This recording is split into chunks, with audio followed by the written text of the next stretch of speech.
won the World Championship last year. Yeah, a little bit of a scuffle between Carrier and Umpty right now in the river. But I want to go back to the draft because I want to look in at what our initial take was. Is I'm going to be interrupted. That's going to be Zenith Blade connecting onto Umpty. Frost Armor and the Aftershock means that he takes less than a damage. And he's able to walk his way out. So maybe I'll have a little bit of a moment to have a talk about that draft take. Because the one thing that I think... okay, never mind. Umpty just wants to continue making fights happen. So perhaps we'll just wait until after the game is over before we talk about things that aren't the game in this particular moment. Because this is a 5-stack of T1 players trying to find a team fight in their favor. Impact, a potential flank angle if he looks for it, but right now walking back towards the top side, possibly an opportunity for T1 to strike as the Sun Disc is put up in mid. T1 just going to be protecting, but the amount of ranged wave clear and the safety that APA can do it from is kind of insane. Okay, Faker's used his dash here. This is a scary moment for T1 to try to close the gap here, get through this choke point against Rakan. Ooh, this is dangerous. They're a little bit split. Still the 4-stack of T1. 4 versus 3 if T1 do decide to pull the trigger. As he towards the top side, Mega Inferno Bomb going to help out, and Impact just puts down Zeus here. He says, I'm the better member of that team. As, of course, it's been a very long time since he was one, but still, with the help of APA, they're able to create a big advantage in their favor. T1 not wanting to allow that to happen, and Solar Flare isn't able to interrupt the Hex Gate escape, and it'll be another Drake. They just don't see it coming. So, thanks for the ultimate, thanks for the dragon, thanks for the kill on the top side. I'm winning in 3 places on the map is Team Liquid, and you look at the way this plays out for T1 normally. They're so good at collapsing on sides. They're so good at reacting to these types of plays. So I think they really got caught with their pants down. But the long-range bomb from APA means there's enough damage to kill that Jace. They've got their eyes now on the Baron. Zeus does have teleport available. Faker's level 16. Ult at the ready. I don't think you should start this one up quite yet, Team Liquid, but threatening it is a good idea when you've got a Jax in the side. You've got a Ziggs up here in the top lane. But watch this play one more time. So Team Liquid down the bottom lane, jockeying for position on Dragon. They don't know where APA is. He gets to just set up a bomb here, and that alone is enough damage to give Impact the kill here topside. This long-range Impact here, semi-global on the Ziggs. APA, a master of the champion. Yeah, really beautifully played. Zeus almost dodging it to the skies there, but unfortunately not quite able to get far enough out of the circle. And so APA just taking names. And on top of that, Wolf, now he's got a death cap. And like you say, with this first strike, it feels like even if he just contributes a bit of damage to these things, he gets so much extra money. It's like losing to a Twisted Fate. You know, it's like he's just getting even more than me. It's so frustrating. Yeah, every Q's a cannon minion. Yeah, right? It's nutty. Okay, Ona taking a little bit of damage here as Umpty just going to push his way forward. And this is the best version of Umpty. The one that can just move into the enemy jungle and clear things out, because he will not change this playstyle. If they're losing, he's still doing this, but unfortunately, he's getting punished for it. This time around, though, look how dark absolutely the right play. And precisely, Wolf, this is so dangerous. Another classic Umpty ulti is going to come out. Doesn't find anyone on T1. Not going to find too many repercussions either, so going to have to wait for that one to come back up again, unless Carrier says that he's not allowed to. Still taking a lot of damage back, and look at that extendo beam. Oh yeah. APA throws down another one, and now Carrier and Ona, they're not going to be able to start any fights here for T1. They're going to have to look for a bit of a reset, and once again, it is tempo moving in Team Liquid's favor. Absolutely. You know, Umpty's ult misses, but you can get enough damage, and with that Ziggs bomb, 4JJ is constantly threatening here. The vision is so limited for T1. They have to leapfrog their way from brush to brush here to control this Baron. Jack's still pushing in the side lane here. They're going to try to come over and punish, but guess who's there? It's APA, who has, by the way, TP. So the macro game here for Team Liquid is absolutely immaculate. You love to see this level of control. Very different, honestly, similar in its oppression, but different to the way that Weibo got their advantages with the macro and vision control. Different from how Top Esports did it. The threatening picks non-stop. They have so many different ways to blow up single targets. Speaking of, Carrier a little bit out there. Yeah, moving up just a little bit. There's an Infinity Edge on Yan as well. That's why he's doing so much damage right now. Ona moving on over. They do get information about that one. And Team Liquid strength to strength right now, not letting go of this amount of pressure. And I want to give you guys at home and those in the Cube, the Kadir Arena right now, a little bit of a peek behind the curtain. Because in games like this, I like to commentate from the perspective of not T1, because I expect T1 are probably going to win this series. now I'm feel like I'm running the risk of just seeming extraordinarily Team Liquid biased because T1 haven't found that inroad back into the game They certainly just haven't. yet. And when you look at some of the game states here, the map control that Team Liquid have had, Gumayusi just now getting his third item as Yun is approaching his fourth here on the Zeri, already has the IE. He's 2 levels behind, or was, he's now just 1, but will be 2 levels behind again here shortly as Yun clears up a few more minions. This is an immaculate lead from TL. This is really oppressive, and it's hard for T1 to get back into this game without a super play, and their play options are pretty predictable, right? You've got Eliona, you have the Maokai to set up Shock Blast if you're ahead, if you have vision control. Otherwise, you're just throwing roots in blind as owner here, so your opportunities are just so limited. It's so difficult to fight into this dark, barren region. And if you don't constantly check, if you don't constantly push in and clear those wards, Team Liquid could be doing the Baron. If you lose that against the Ziggs, it's basically lights out. They're so far behind in gold. A straight-up 5v5 team fight isn't going to be easy. It's going to take a heroic Emperor's Divide, an overextension. That's why Team Liquid are not pushing their advantages too far, playing it safe, playing around wave clear. They are grinding T1 out of this game. Yeah, and T1 are just catching the waves where they can. You can see Faker down here towards this bottom lane, staying out of vision as he spots Core JJ on his way over. So mid lane of T1 not going to be dying just yet.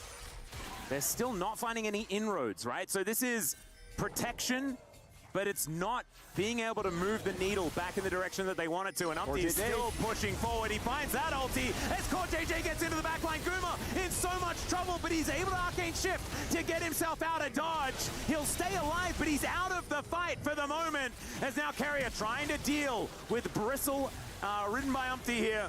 As Faker gets into that mid lane, but they're unable to really find too much. So keeping everyone alive, and that is the main thing, is T1. They're looking to get control of the Baron area. Yeah, they call the bluff. They're like, oh, you guys think you can trade for Baron? I'm not going to play that game. I'm not going to allow it. And they're going to rush over here. Keria, now down in ultimate, doesn't have flash here, but they are going to just try to rush it. Faker does so much damage to this Baron, but can they turn? Yeah, full information now goes over to TL, and T1 are getting low. Mega Inferno Bomb connects onto 3!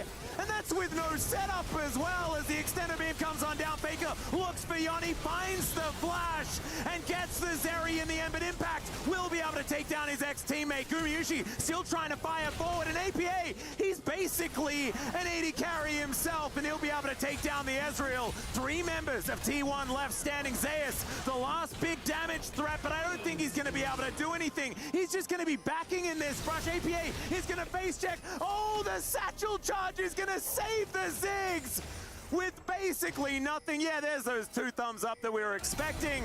And Zeus comes in, and he is going to be falling down. Leap Strike from Impact going to get that one done. And TL, I think they're going to win this game. I think they are. I mean, Zeus is bought enough time for some of these respawns to potentially come through with Hex Gates, but Faker, 20 seconds left, no teleport. APA gonna head straight back into the fray. Now has his Crypt Bloom online. He is just so huge again. And this is not just a Baron. This is a Baron to Hextech soul play here for Team Liquid. T1 had to do their trademark Hail Mary Baron, but against that Mega Inferno Bomb, they were all stacked up, and just look at it fly. They try to split like the red team they are in this game, but they're not going to be able to get out of the region. Meanwhile, over here, yeah, a little bit more of a fight as the Nature's Grasp comes on down, but look at the AoE damage coming out of this Ziggs with 4 items. Extendo beam to finish off Owner, and even our observers were surprised by the damage that one did.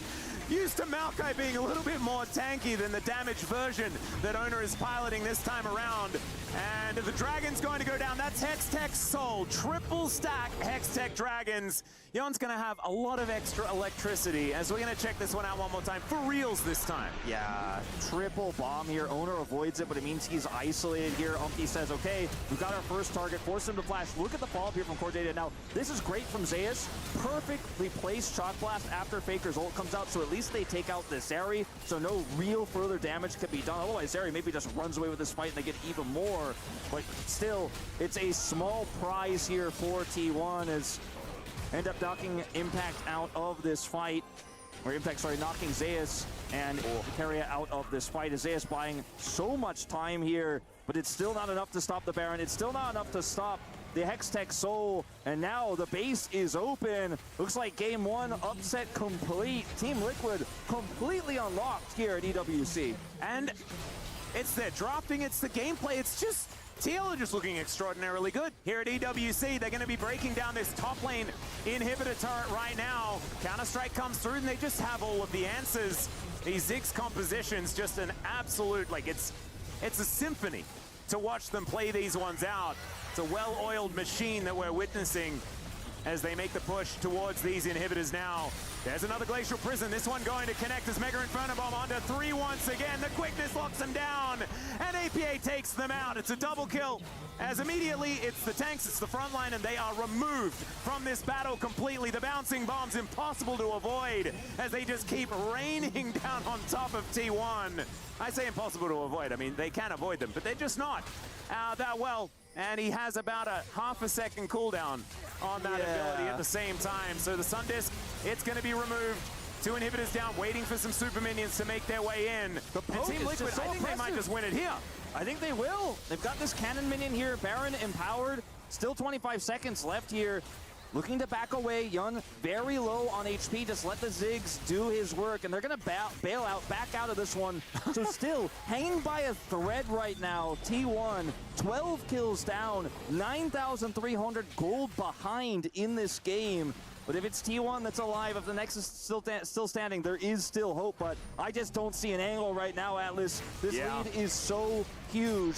And the poke in this composition with Ziggs, with the Zeri Extendo Beam, it's just unreal. Is Keria maybe trying to bait something? I don't know where he's going. He's going on Walkabout Wolf, and he's going to get satcheled back into the entire enemy team. And he will buy some time before he inevitably falls. Yun's going to collect that kill as well. So another one for the Zeri. 5, 1, and 3. 4 items. And a casual little critical strike cloak. And this, I mean, TL, they have every single card. It's 9,000 gold the lead, but it's the Hextech Soul that really is the icing on the cake. I mean, I guess Keria bought some time on the wave. Usually when you see a jump out of replay like that, there's a reason, but doesn't end up accomplishing anything here. And now Faker getting chunked out. Yeah, that's going to be Ona locked down. Does avoid the Mega Inferno Bomb nicely with a twisted advance. I like that, as the Nature's Graph doesn't do a whole lot, but Umpty has his health bar shredded down. So TL gonna have to just wait for that Warmogs to chug it back up again, unless he does decide to go for a full reset there as well. I think realizing that health bar is gonna be back up very, very quickly. And now back onto the push once again. Super Minions making their way in alongside this last remaining inhibitor turret. Last bastion of hope here for T1, because you lose 3 inhibitors against the Ziggs. I mean, you're just a sitting duck. Especially when the APA has teleport available, he'll basically just 2-shot the Nexus. If he gets a chance, he will just TP in and end it. It's all the AP he's got stacked up. Now even has that extra luxury arm guard, so picking him so difficult. Faker trying to find him with an Emperor's Divide means he could just Seeker's arm guard that. They have a Zeri who has GA. We love those purchases. And so picking her is actually quite difficult. She has Flash, she has Cleanse, and even if you kill her, you got to deal with the Ziggs. You got to kill her twice, by the way. There's a Jax that can TP in to end the game once he gets to teleport back up. T1 just have no way in. There's just so much firepower. Like you were saying, I'm having a look at this Death's Dance Jax with 4 items completed as well, and some shoes on top of it. Okay, TL going to face check T1 right now as the Glacial Prison comes down once again. Umpty has been absolutely fantastic this game. APA layering the ultimate on top as well. T1 keeping themselves alive at least for the minute. Zeus gets the Hammer Slam back. Impact taking a bit of damage here as well as Extendo Beam. Oh my goodness, who's the poke champion now? As Jan is going to send Zeus back to the fountain. This last inhibitor still standing, but I feel like the clock is ticking on that one. Elder up in a minute, 25 seconds on the Baron. And I think TL, they're going to make sure that these waves are pushing in, take these neutrals, and carry Exodia towards the enemy next. The Hextech Gate allows T1 to try to get in there. Uh-oh, Umpty's over here. Yeah, finds Carrier. Not exactly an ideal target, but he'll take it. But, I mean, there's just no way for T1 to really get to either of these objectives. They have the Hex Gate, so they can try to rush over and contest, but a teleport can end the game. Even with both Nexus turrets standing, if T1 get their back stopped here, APA can just end the game. So T1 have really crossed their T's, dotted their I's, as that's hopeful Gumayusi with this true shot. As they're only going to leave 2 on Baron because Yun does so much damage while continuing to push these waves into the mid lane, stacking up super minions there. So there is just absolutely no way T1 can come to Elder. It's essentially League of Legends checkmate here right now with the composition of Team Liquid. Yep, T1, I think the fight that has to happen on the Elder or on their Nexus. And they have elected for the Elder. I'll start that one up as it spawns. They have positional advantage, banana brush control, but Umpty just walks on in.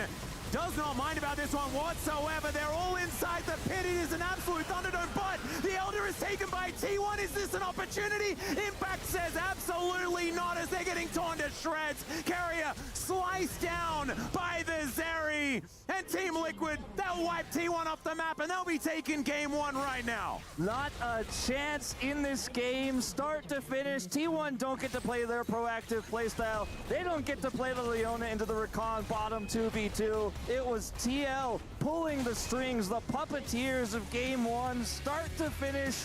A beautiful game. And absolutely incredible what an stuff. upset we saw. Precisely. Can't wait to hear what the studio has to say about it. We're going to go to a short break, and we'll hear from them right after.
No, do not refresh your monitors. Do not believe that you're having a dream, because it is happening right now. Team Liquid up 1-0 versus T1, the #1 seed from the LCS, getting it done and taking the long route around despite the many curses that might have been happening by some of our casters. However, T1 get it done. Multiple Barons, Elder Dragon, and they find themselves the victory in match #1 of this best of 3. Welcome back to the area. Digon alongside Joshi and Valdez. And that was controlled by TL to start, and then there at the end, we're starting to see the growing pains that North America's had for decades to close out a game against a Korean squad. But they got it done, and that's the important part here, Digon. We got to see North America get another win off of T1. We saw it at MSI, we see it again here, and I really hope this is the growth of something big.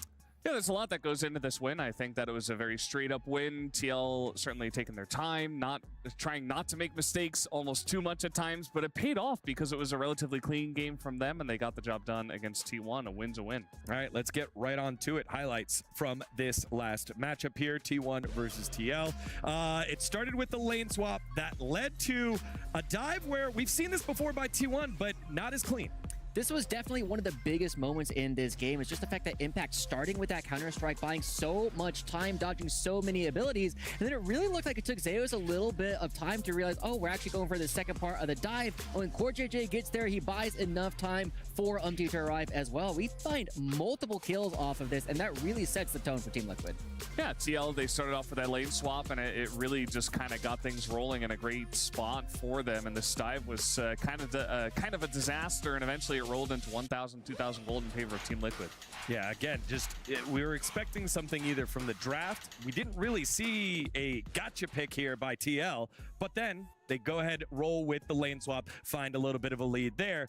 Because of that, then Impact gets a little bit more gold. The TP there to the bottom side by Impact, TP to the top side by APA, catching the waves, leads to some action on the top side of the map where Zeus then is now on the receiving end of some bullying. And we get to see exactly the power that comes out with this Jace that we really get to see, or rather the Jax into this matchup, where you have so much damage. Eventually, when you start to build a lead, it becomes very difficult for Zeus. And APA, a true master of the Ziggs, coming up and making sure that he beats Faker to the rotation, able to find multiple kills in every single one of these plays. And this really cements Team Liquid's lead.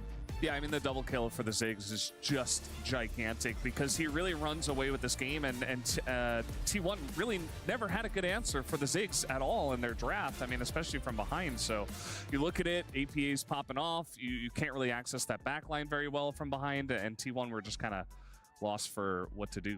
And the poke that we were seeing coming out from T1's composition with the Azir and the Jace and the Ezreal, it doesn't really matter when Ziggs is this far ahead. When he has that much gold, he can single-handedly outpoke the entire T1 team. Yeah, again, we saw that Jace and we saw the Ezreal. The casters called it out. Nice poke, but it's very difficult when there is decent amount of engage here. Now at 19 minutes, we had some skirmishing in the mid lane. You're thinking you're safe under your tower? Think again with the Ziggs bomb. Honestly, I was kind of surprised that Team Liquid was able to find all of these kills. This looked like T1 making those classic plays where they try and find any advantage that they can, but Team Liquid is just around the corner ready to punish them. Yeah, I mean, this kind of looks like what Gen G was doing from behind in Game 2 up against Top Esports, where they're like floundering, they know they're behind, they're trying desperately to make plays. Guma in this game mostly invisible, and in that moment he's like, all right, I've got a moment, I have to punish the Zeri, but it ends up just being another death for him, and Team Liquid getting even further ahead. And then from there, we fight over on the top side of the map by Baron. T1 make that desperation call that a lot of teams do to bait out a fight, but again, you got a Ziggs that has huge AoE, you've got the AoE stun by Impact, and this is the resulting fight. And I'm not gonna lie, I was a little bit frustrated that was T1 that was the one who actually started up the Baron after Team Liquid had so much time to go for it, and this fight, I was very worried about it. Of all this, we got to see that Jan ends up getting caught out by Faker, and then towards the end of it, the fact that APA lives with a sliver of HP after face checking this Jace really gives the lack of gold, no shutdowns going over to T1 that they could potentially mount to come back with.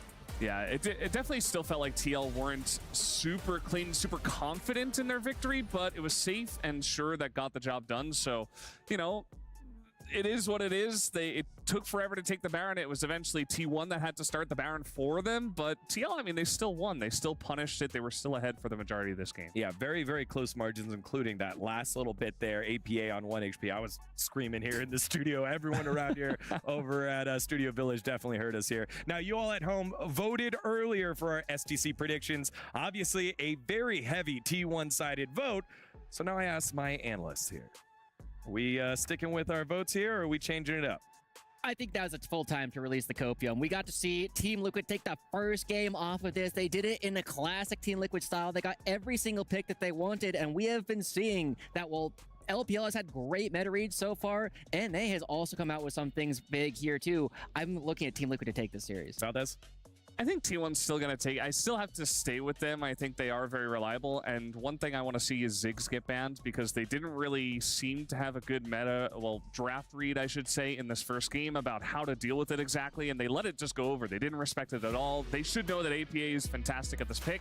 I think you just take it away and you move on with a more balanced draft for games 2 and 3. Yeah, part of me wonders, again, what will the answer be? We did see focus in the bans in the mid lane. However, APA able to get his comfort champ, and the team was able to play around it. Game number 2. Will it be the decisive one for Team Liquid to win against T1? Historic victory, or will T1 battle it back and force us to a sudden death? We'll find out after this short break.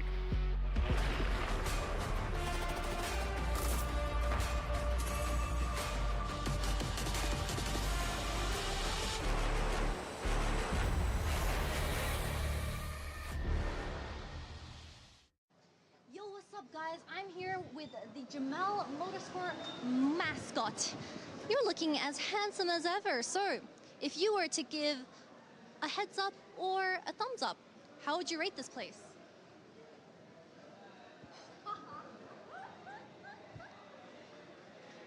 Let's take you guys on a tour on what you can do in this recreational area.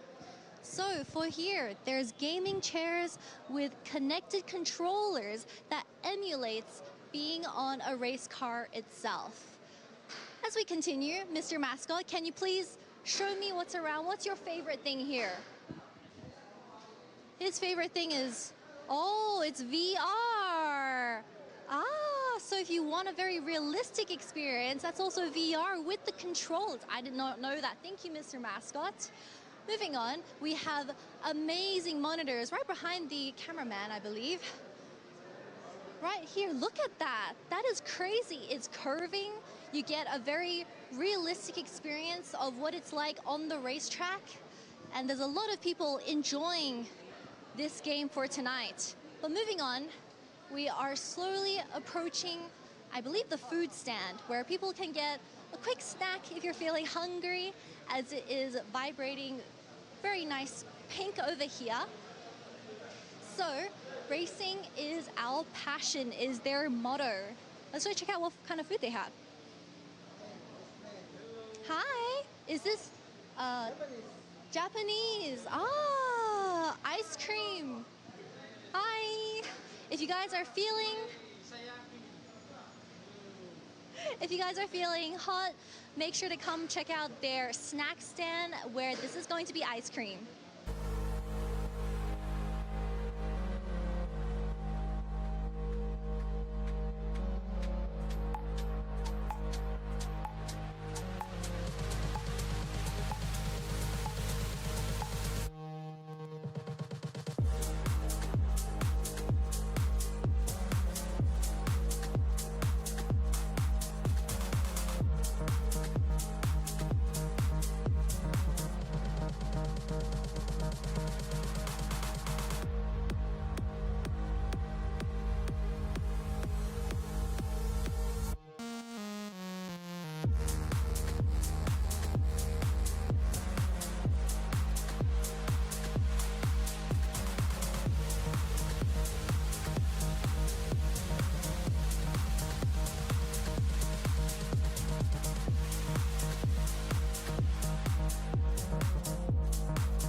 Welcome back, ladies and gentlemen, to EWC. I'm Atlas, joined by Wolf, and we're getting ready for game number 2 between T1 and Team Liquid. This is the time where I would be expecting to say, oh, let's see whether the North American squad can fight their way back. But that is not what I need to say. What I need to say is, can the LCK stay in the tournament, Wolf? I mean, that's the scary part for all the LCK fans out there. I mentioned before, if you're T1, I think the expectation was, and your goal is to 2-0 this and give a lot of a strong message to the fans of, hey, we can win this finals, right? Because you go into this thinking it's LCK versus LPL finals. That's most people's expectation for the tournament. Maybe even LPL or LCK. We didn't know how those first matchups would shake out. But now, on the brink of elimination, the final representatives from the LCK backs against the wall, not respecting the playstyle of TL. TL really just running them around the map. And not only, Atlas, did they showcase great macro, but I feel like they played away from the style of the LCK. It really threw T1 for a loop. I was talking to you about this during the break. When they didn't have Dragon Prio, did they headbutt in? Did they force their way through trying to flank? No. They just went and picked Zeus in the top lane. They have a comp that has Ziggs ult being semi-global, can really impact those types of plays.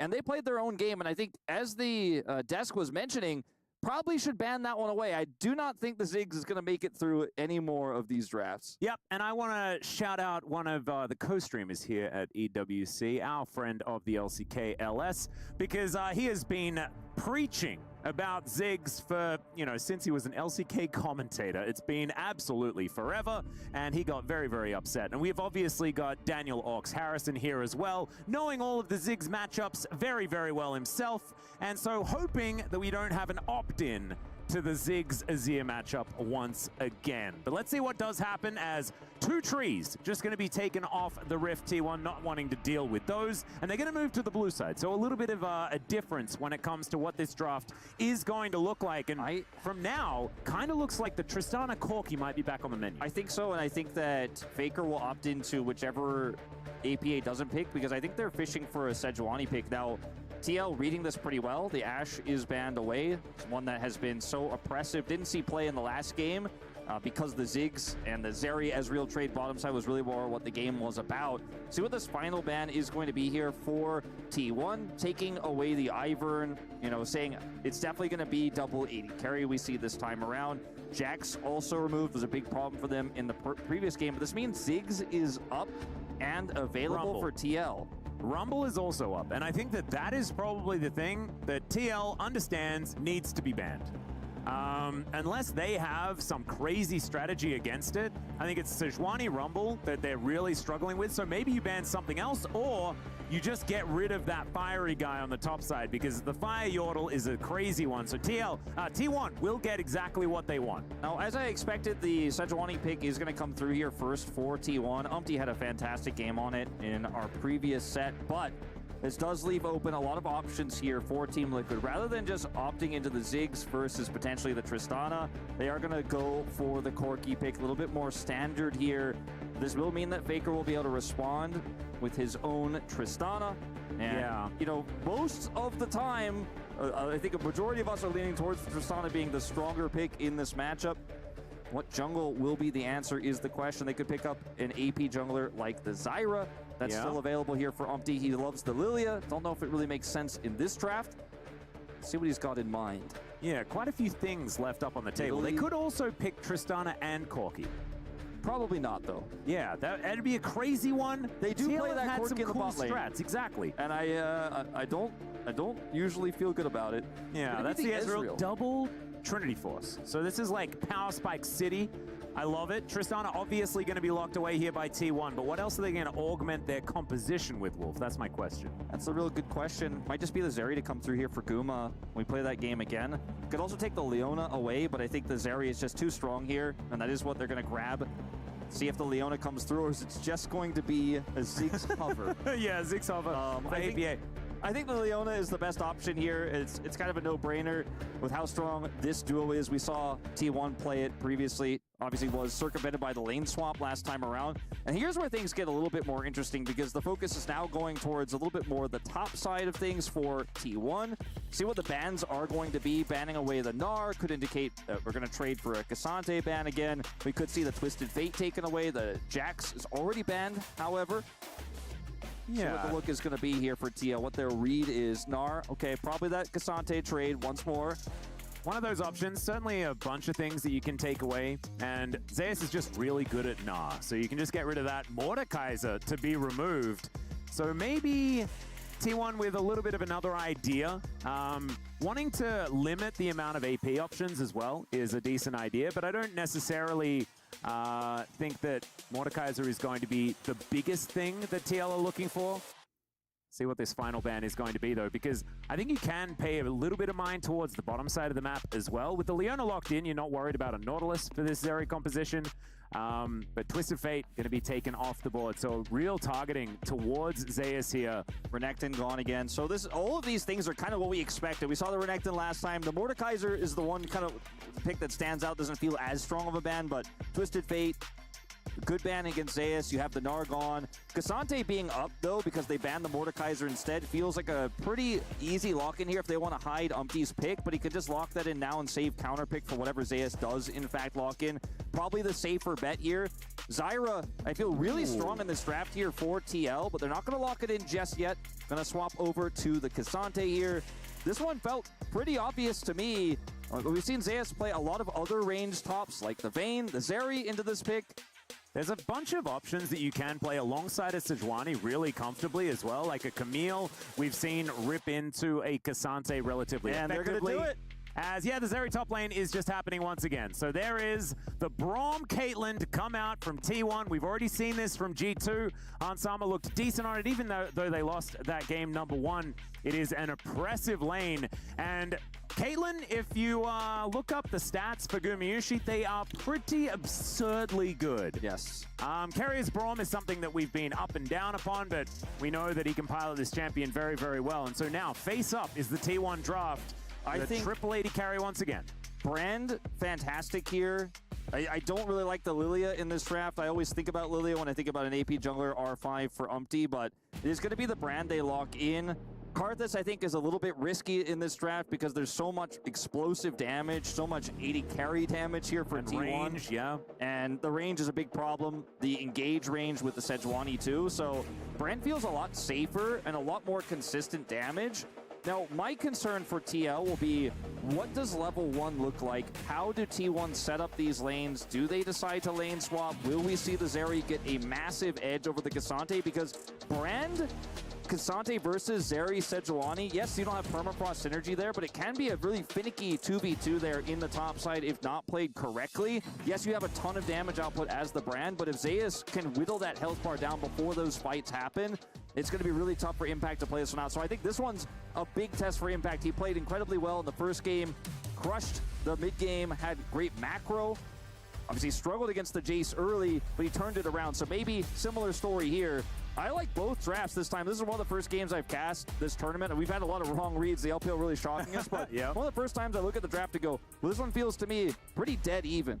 Yeah, it's a little bit more even than what we have seen in the past, absolutely. I think game number 1, definitely TL came in with a draft plan that worked out here. As you can see, Faker taking a little bit of a stretch. Good to see the fist bumps there from Tom, Roach, and Spawn.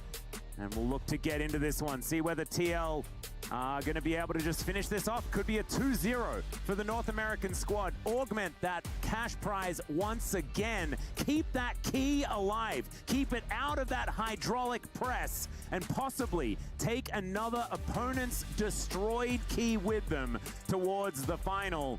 But can't count chickens before they begin hatching, Wolf, as we like to say. And T1, certainly, this is a draft that they looked fantastic on against BLG in the last day that we saw T1 playing. Something that might be able to just get it done once again. And I love watching Gumayusi play the Caitlyn. He is so incredibly good at this champion. And more recently, Wolf, it's been Carrier playing Caitlyn. Yeah. So it's really good to see Gumayusi back on one of his best champs without his support just stealing it away. Yeah, I mean, the Zeri flex to top was something we always knew could have happened here. They kind of baited the Cassante in. They set it up for it perfectly. The Nara was banned, the TF was gone, and then they just left it open. They banned Mordekaiser instead. A new R4 pick priority went to TL, and once again, they have this Zeri top pick ready and set to go. So let's see if this works as well for T1 the second time around. Yep, we'll just have to see. I think the Rift is ready for us to jump on and get into it. Game number 2, do or die, here for T1. TL take this one. They are going straight towards the final here at EWC. And otherwise, they're heading towards game number 3 once again. The first time the TL has lost here in this tournament if they do lose here. Otherwise, they could make a clean sweep all the way through. As already, CoreJJ in a bit of trouble, but Impact already ready and waiting. Carrier having to flash to get himself out of the way as Umpty moves on over. Let's see whether they can get any added damage down as the rocket jump going to get Faker out of dodge. And TL, yeah, they took a bit of damage, but they definitely answered back. They certainly did. Flash down for Carrier on this play. CoreJJ did use his Ignite. The health trade definitely favoring TL at the end of things. Faker is going to have to take a complete back. Should be able to get back to lane without any issue. However, and it was a little bit of a level 1 Braum shenanigans. They learned from Barrel. You know, the last domestic match didn't go so well when the concussive blows came through. But this time, TL were ready for it. They also had Impact in position. He's ready for the lane swap that TL are actually going to set up here. See Zeus on the top side. Not going to be laning into a Cassante right away here. And this is quite a unique setup here for Team Liquid. They had an answer from the get-go. And this is one of the big question marks I had going into the second game was, will they just straight up lane it into the Caitlyn and struggle? Also struggling in the Zeri matchup? Of course not, because that would be terrible. And they've already showcased they know how to lane swap. And that's what we're going to be seeing here at level 1. Yeah, once again, dodging the bot lane matchup. And you can understand exactly why Impact trying to get into range of these minions. As Zeus and Ona just going to be pairing up to try and clear out this jungle as quickly as possible. Impact needs to be a little careful. I don't think he's going to get dove just yet. As Ona and Zeus just getting through these camps. Yep, they'll start rotating around pretty soon. Umpty on full vision here for T1 at the same time. Helping the clear, as Brand has an insanely fast clear, and unfortunately, Zeus isn't going to be having a good time 1v2 as the Zeri does have teleport. And Impact, you know, he's not going to like the lane into Zeri. He's obviously going to have a worse time in the lane swap, as all top laners do, into the Caitlyn. Level 2 is hit here. Zeus is coming over. Yeah, there are 4 people heading towards Impact here who's going to have to vacate. I don't know whether he's going to be able to hit level 2 before he just straight up dies. His owner comes on over. He'll start off the Gromp here first. But now it's T1. 3-man strong here looking to take plates, and they'll take them quickly at the same time. You can see the back starting to come through from Yon and CoreJJ as they have pushed that wave in. That is entirely going to go, but the plate money really pushes this in favor of T1. And this was the change that happened. Is Impact taking a bit of damage here from Ona right now? Permafrost comes down. Impact down to about 300 health. But this is why it's so tough to lane swap, right? Zeus going to teleport up towards his top side after everyone's left. He'll be able to get a fair bit of experience here as well.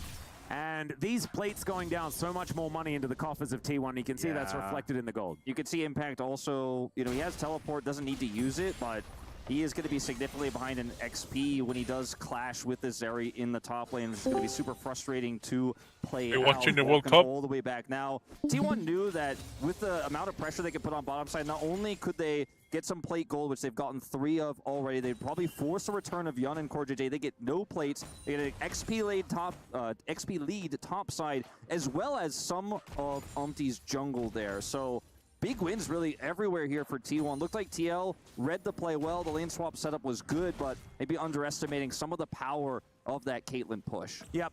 And just wanting to dodge this bottom lane matchup being the big thing, right? Like, that's the only real advantage that they managed to find. Is Impact walking towards Zeus here. Doesn't quite find that cue.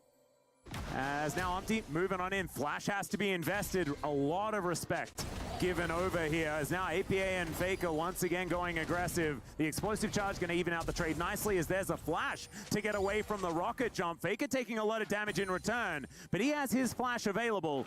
APA not so lucky. Yeah, Faker can just stave off the pressure here, heal up a little bit with that pot.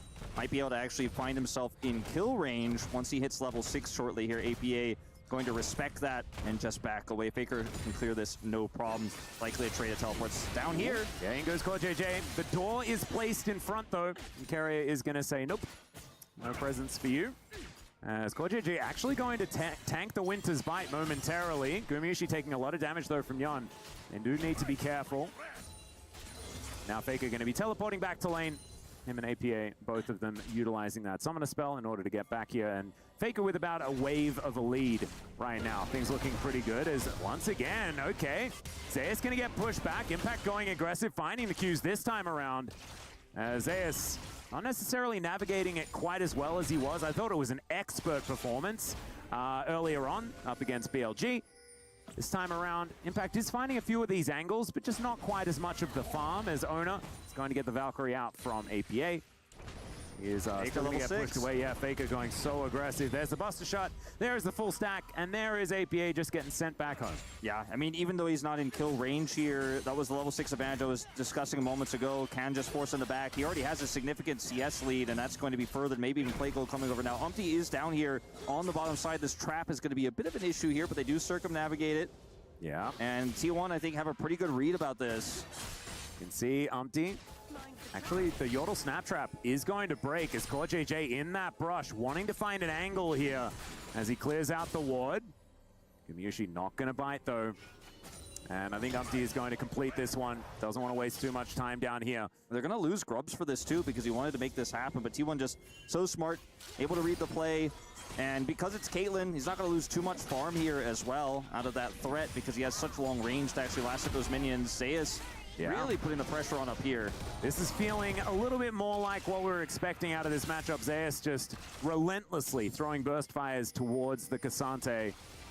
And Umpty comes on over, is able to clear out this Grump camp, Crow camp pretty quickly, but doesn't see that Ona's moving on in. His top lane in a whole host of trouble. There's First Blood going over to Zeus as the turret is going to be tanked here by Ona. Umpty wants to get a little bit of extra damage, but he doesn't have the spells, and it's a double kill for Zeus. They get one back as a consolation prize, but Wolf, are we signing the papers? What's happening? I mean, I'm almost ready to at this point as Faker. Yeah, Faker and APA just always fighting here in the mid lane. Down to half health, as is correct for Corki versus Tristana, as we have seen. Yeah, and Faker not quite able to put that pressure back on just yet. They know that owner was dead, so CoreJJ is also coming over here looking for a potential opportunity to collapse in. He does have flash. The wave is going to crash here, but the timing... Ooh, I was going to say the timing pretty good for Faker to get out of here, but he doesn't have TP, so he's going to stick around. He may be in trouble now. Yep, CoreJJ making his way over. There's the flash shield of Daybreak, but Faker's going to buffer the Buster Shot so beautifully, and Ona is here as well. CoreJJ could be in trouble. No flash up and available, and he has a Blast Cone. We'll see whether that's going to be enough, but nope. That is going to be concussive blows coming through. Carrier even has the door to make sure they don't take damage from that True Shot barrage. And Impact, possibly also collateral damage from this one. The Extender Beam comes in. The All Out is going to pull Ona over, and maybe Impact now has an avenue for escape, and he does. He'll be able to utilize the Blast Cone, get back towards that top side, but wasting so much time here. Yeah, he doesn't have the TP, map. and Zeus is going to be able to push this turret pretty quickly here, so he's going to lose some farm, probably going to lose a plate at least, and great rotation from Carrier.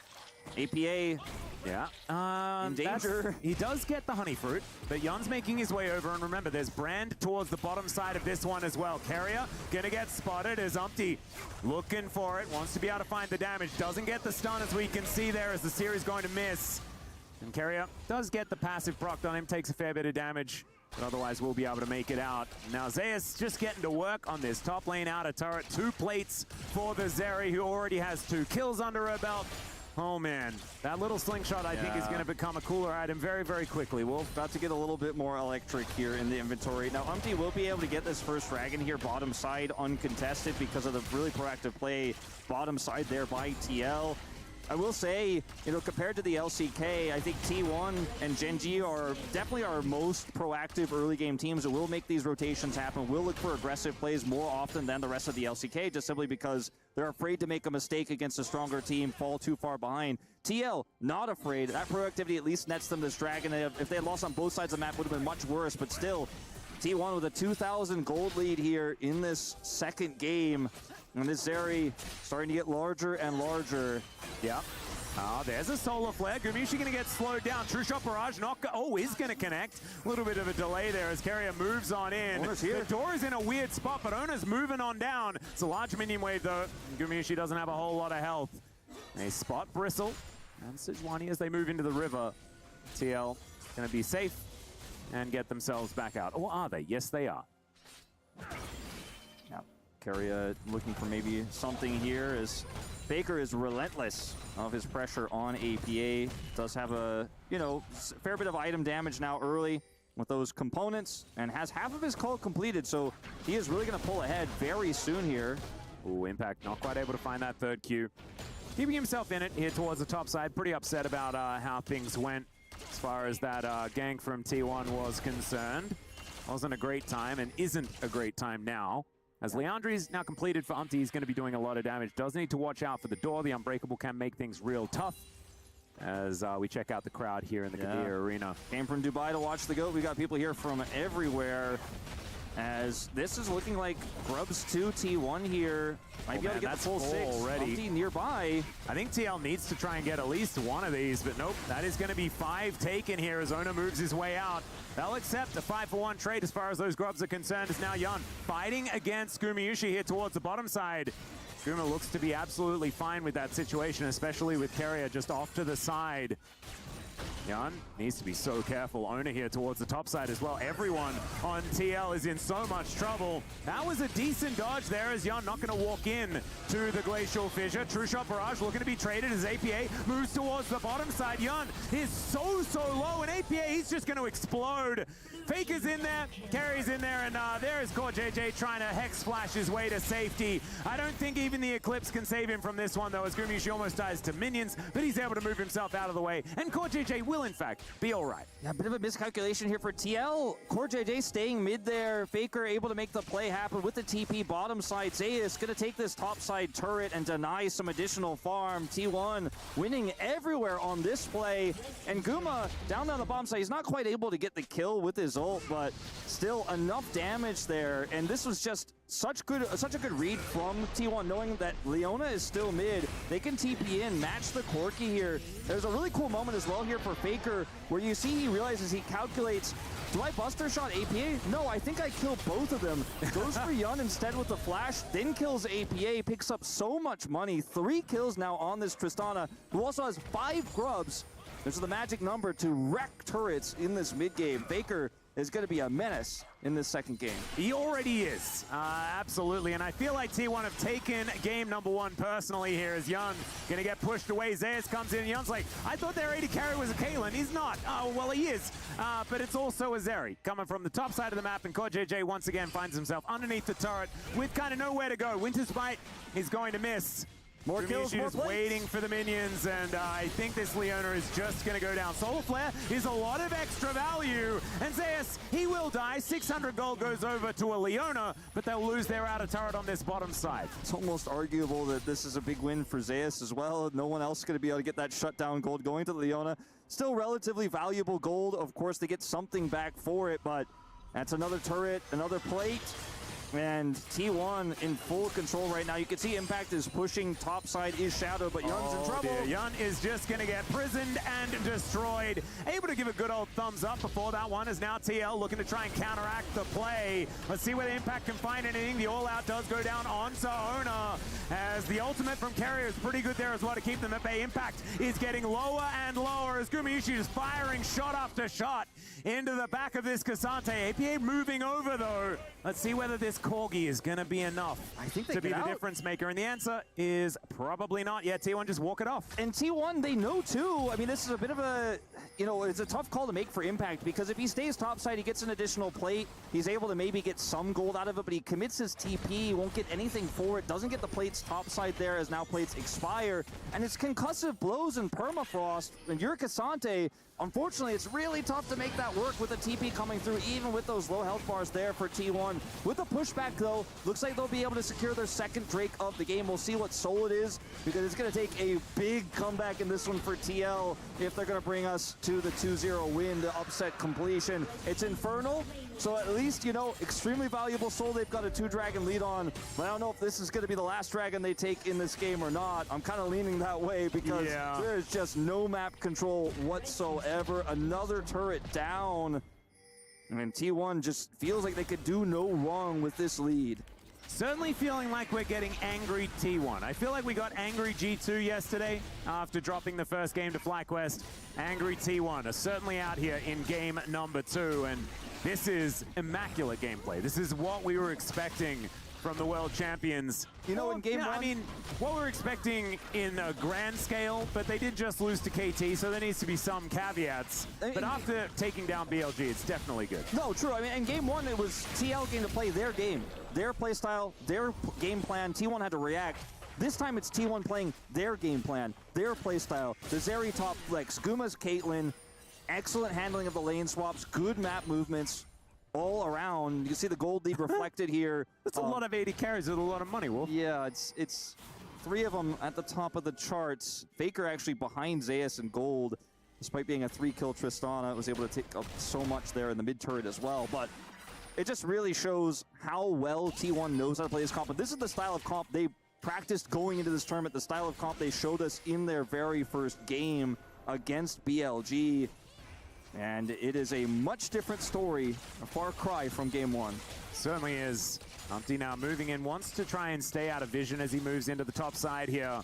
To try and catch them unawares with this large amount of damage that he does have available. Ono looking for impact, and we'll be able to find the Winter's Wrath. Yon moving up as well, and the Brand is still lurking. Now going to be following these minions forward. Can this flank angle actually work out as Yon has to get himself out of the way? Teleport to come in from APA as well as Zeus going to get slowed down, and he will pop like a balloon. And that could talking about there, Wolf, because that could have been a much larger shutdown if it hadn't already gone over to core. True, but it's still a big kill here onto the Zeri. Oh, okay, Faker. He's going to dive into 3 people. Not sure about that one. He flashes away immediately. Maybe just didn't quite know where everyone was, because there's a Rift Herald destroying the inner turret in mid lane, and TL seem unconcerned about that particular eventuation. It's going to be Umpty going down, though, and T1 are winning on this side as well. Core JJ takes down Ona, but T1 are still on the offensive. TL get towards the inner turret. Not going to be any more deaths for now, but I think that inner turret is going to be worth. That's a very T1 moment there, where Faker goes in. The rotation is coming up of his support, and mid laner, or rather top laner, is pushing bottom lane. They have the push in mid. Guma can crush that turret so quickly, so buying time, keeping TL locked in to the top lane. They get mid turret. They're going to get this bottom inner. Yeah, trying to protect the minions here as they look to try and take down the turret. They will be able to do so as APA has to flash away Impact. Looking to make his way in, though. Core is there as well. And Zeus, it turns into a 1v2. He flashes forward. APA will go down, but it'll be a trade as the Zenith Blade max range will help lock down Gumayushi. TL, they ain't going down without a fight, but it's still not looking too great for the North American squad, down 9,000 gold. Yeah, there's just no critical kills onto the carries here. You know, there's no extra gold going over to APA. The shutdown there from Zeus there, or rather the kill traded from him, was actually well played. And then you look at Corki sitting on a Triforce and a stacked tier. That's not really where you want to be in this mid game when you're looking at a Tristana sitting on 2 items, a Caitlyn about to be hitting 2 as well. The Zeri also very much close to 3 items, sitting on 6 kills. And so, yes, you got some shutdown gold. Yes, you got some kills back, and it's not just TL going quietly into that good night. But at the end of the day, this Tristana with 5 grubs, we talk so much about this in this tournament, in the LCK, everywhere regionally, in every domestic league. This Tristana can be such a problem, and she certainly is. Zeus knows he is doomed here. Yeah, decides to go for the kill. As soon as Yon's over the wall, he's like, well, I'm dead. Let's see whether I can kill someone as I go down. And Umpty actually, you know, I don't want to say he stole the kill, but going over to him, still relatively useful gold here, because Brand utilizes items very well in terms of team fight damage, but it's the Ezreal that can never stand up to this Caitlyn, cannot stand up to a Zeri. I mean, it's just going to get aced in the hole here by Guma and pushed back, and This is the problem here for TL, is if the shutdowns were on the right champions, if the kills went over, maybe you could see a world. Impact might be able to find an opportunity here as the Glacial Fissure comes down. Doesn't really do too much there as it's eaten by Impact. And now CoreJJ taking a lot of damage. Faker could be in trouble though. The big one, oh, just barely is going to miss as Carrier. He'll have the door back and he'll be able to protect the go to the mid lane. In the meantime, Owner's looking to 1v1 Yon, who does have the cleanse available for the Glacial Prison. But the fact that Owner can kind of walk in front of 3 people and not care while an inhibitor is being taken on the bottom side of the map just shows how far T1 are in the lead. Yeah, and we talk about Zeri's ability to kill turrets sometimes when you end up getting a kill in the mid lane and it's like, okay, AD carry is going to maybe get some extra plate gold if it's that early going mid, or okay, maybe going to grab an early turret because she can hurt turrets really well. And the side lane, as a top laner, can do a lot. Now, this is a Hail Mary call here. They have control vision on this Baron. They've swept it. I don't know if they have enough damage though, and Carrier spots this out. Faker nearby, they're in trouble. Yeah, now CoreJJ actually going to get tagged by the Winters. By the Ignite comes in, and Faker, he does have the rocket jump. He kind of learned from what happened last time around, though. Doesn't want to dive in on top of 3 people. And T1, they do exactly what they want, right? They get them off the Baron, stop that from being traded potentially, and force TL to go back. And so not really going to be losing anything from this play. We're approaching 10,000 gold, the lead for T1. And they're going to start stacking. It could be a 4 stack of Infernal Drakes if this game goes that long. I don't know if we're setting up for a game that long with a 10,000 gold lead, but you know what? It certainly could. That's an extra backup plan, you know, potentially. Maybe they'll kill the Nexus first, but after they kill the Nexus, they'll go back and they'll kill the rest of the dragons. Yeah, they'll just not press continue and go back to the post-game yeah. Do you want to keep playing? Yes, please. So we've all been in that situation, you know? You feel like you've got such a great run going that even though the game's kind of over, you want to play with those cool items that you've built. I want to play, T1 want to play endless on this one. Yeah, exactly. Well, this Baron, definitely, there's enough damage here for T1 to take this one out. Keria is just kind of holding the door metaphorically here in this choke point. They have also this Caitlyn trap. Really tough for TL to close the gap. They're not going to actually complete the Baron, but we'll just put Guma in mid and continue to push. Yun's used his E, and now we're set up for a potential vision clear and start it up again. Yep, look at the Caitlyn traps now. All of the traps just going to be lining the choke as teleport actually going to be invested here from Zeus. So T1, they want to lock down this Baron now. Looks like TL should be able to get themselves in here though, so at least it could be an opportunity. Flash available for Umpty to get into the pit. Let's see whether the General can be the hero. He flashes through, but he's unable to lock it down, and now T1 are going to get their team fight. Already the brand has been taken out. CoreJJ so low, but there's the all out from Impact, and Yon over to the side. Zeus, the last man standing really here as far as the damage is concerned. That was obscene from TL. Impact really playing that very well there, and you're all stacked up on the Baron. Guma is just so fragile in these moments, and yes, you get the Baron here, but TL with a much better setup coming into the fight. They have a Leona pushing through, got over the trap wall there and was able to close the gap, and then TL are kind of trapped there. They win the 50-50. I mean, it's practically a 50-50 in this case. Umpty's not quite able to steal it, but they can't win the ensuing fight. These types of fights, I mean, this is one baby step, it feels like, compared to the gold lead here. But these types of fights, if you can win a few of these, maybe TL could get back into this game. As you see, CoreJJ slips through the traps here. Yun on a nice angle here. And when Umpty comes through, the smite does come over. But look at this engage from CoreJJ. APA free firing over the wall.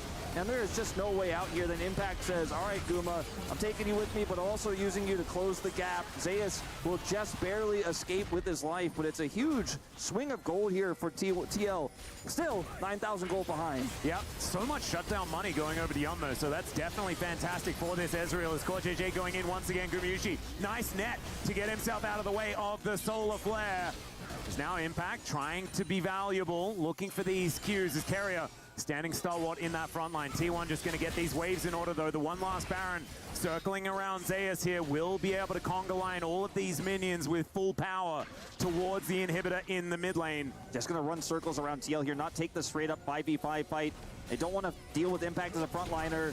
This is somewhat dangerous though. You can see Impact is rotating over, and there is a Zenith Blade to connect this one. Pillar of Flame not really landing, and that is a True Shot Barrage straight into a door. And Faker wanting to take down this inhibitor. Oh my goodness, okay Zeus, I'm not sure about that one, but he takes down the brand, and there goes Another one as well. They get the shutdown, but is it going to be worth it? His impact is a brick wall, and he's going to be able to take another one. Yun chasing after Faker. He is rocket jumping and blast coning, and will be able to get himself out. But again, it's TL winning the fight. Yeah, let's see if Yun can catch Faker here. It looks like he's not going to take the chance. Doesn't have flash. Looking for a potential angle here. We're just going to head topside instead. No, I don't know if he actually wins that one anymore, unfortunately for him either. If he does find Faker, Faker would be happy to take the exchange. But at the end of the day here, you can really start to feel the lack of a true front line here for T1. As Carrier, when he's got the door, he's a front line, but when it's on cooldown, it gets a little bit tougher. Owner's isolated here by Impact on the other side, and there just isn't the same amount of consistent damage here to deal with Impact, even when you have 380 carries. Once Guma jumps in and makes interesting decision there, let's say, the damage output, unfortunately, to break through this Cassante is just not there. And that's the trade-off. Yeah, you have 380 carries, so yeah, maybe you can toss one in and it won't necessarily matter. But TL, they have a huge front line. Randuin's is done. He's got Warden's Mail as well. He's so incredibly tanky. And I think T1 still massively in the lead, of course, and looking to get their second Infernal, but maybe need to play a little bit respectfully in the next engage. I would agree. I think TL are also going to get a little bit more scary as this game goes on, right? Because we haven't really spoken about the damage profile because the game kind of went completely out the window very early on. So items weren't necessarily a relevant thing. However, you mentioned the amount of armor that Impact's building. You can also see a Warden Mail being picked up by Core JJ. There's some Tabis being picked up across the board outside of Umpty, who does want those sock shoes. And so if this game is allowed to go on much longer, and you can see it's 14-13 in the kills. TL have really pulled back as far as that is concerned. It's the 8 turrets to 0 that's the massive gold lead. Oh, yeah. But with bounties up, if they start to take some of them, it could really swing back as the Glacial Prison. Not a whole lot of follow-up here as TL are going to stand their ground for the moment. Zeus pokes his head out as now Faker thinks he's found Yun, but he does have the Arcane Shift to get himself out of the way, and now Zeus looking to chase after Impact. Umpty going to be the one corner though, and Zeus takes him out. Oh, the brand is a big part of the damage profile here for TL, and now Core JJ, the next one that's going to be taken out. They're falling like dominoes, just one after the other, and right as I was talking about it, the window's back in here for TL. T1 are going to kind of slam the door shut on their fingers as this inhibitor turret is going to fall down. The second inhibitor going to go as well. And T1, they might have been thinking about it as well. They're like, well, let's just not let them build those cool armor items. Let's just end the game. Yeah, it's going to be tough to end here unless they get another pick. Umpty coming up in 12 seconds, Core JJ up in 10. They should be able to grab that final inhibitor, so that in itself is practically as good as the final nail in the coffin here for TL, but they still have one final opportunity here. 45 seconds until this next Baron spawns. And like you said, I was going to say it, and you called it out first. If they win one fight, grab Baron, and take all of the standing gold that's on the map, plus the bounties they'll pick up, I mean, the gold lead will actually swing. It's rare to see, like, to even discuss the possibility of, like, a 10,000 gold swing, but it's there for the taking. All they have to do is win the fight. Now, that's the hard part. That's the tricky part. 3 inhibitors down. I don't see it happening. I don't think it's going to occur. But it may be a Hail Mary, maybe some miracle play comes through, but I think T1, all they need to do is play safe, control this vision, let the minions, the super minions, do the work, double stacked across all 3 lanes with no inhibitors up. TL fighting blind. As Yun wanted to avoid the ace in the hole damage, 50% on the health bar now, as Ona is kind of able to ignore what Umpty's doing at this point in time as the Baron getting taken down so incredibly quickly. There's a lot of 80 carries in this game, and they do a lot of DPS. As Umpty looking to move in once again. He does have flash one more time as well, and T1, yeah, they know that this is not the fight they really want to take, and they don't have to, because there are super minions that will win the game. The minions are doing their job, and this is putting TL between, as we like to say in the LC game, between a rock and a hard place. You're going to either have to defend your base, but you got to stop this Baron. You can't do both. Yep. And it's a very precious rock and a purple place in this game, Wolf. That's where they find themselves. And T1, they kind of want to win a fight. Is Carrier going to go down first? There is the passive being procced, but look at this. I mean, Zeus is just in there. Impact goes all out, but he will be dead. or out of there. Yeah, there he goes. Explodes in a fiery explosion of cinders. That is going to be the second Nexus of the series going down, but it's one apiece after game number 2. And you know what? We got to see TL play their game in game 1. The Ziggs, absolute control with the lane swaps. T1 plays their game in game 2. And we got to see 2 back-to-back stomps between LCK's representative, the final one, and NA's. I can't wait to see what game 3 has in store for us. I can't wait either. I think a little bit more one-sided here in game number 2, but game 3, it'll be a side selection switch over. We're going to go to a short break. When we get back, the studio are going to break it down.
Honor 200 series, the best portrait phone AI empowered. Studio level, AI portrait camera, 3 hardcore portrait modes. Color, vibrant and classic to capture portraits that truly stand out. AI empowered magic portal. Snapdragon 8S Gen 3 AI chipset. 5,200 milliampere per hours silicon carbon battery, 100 watt, Honor Supercharge. This is Honor 200 series.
Counting up coins for a soda can.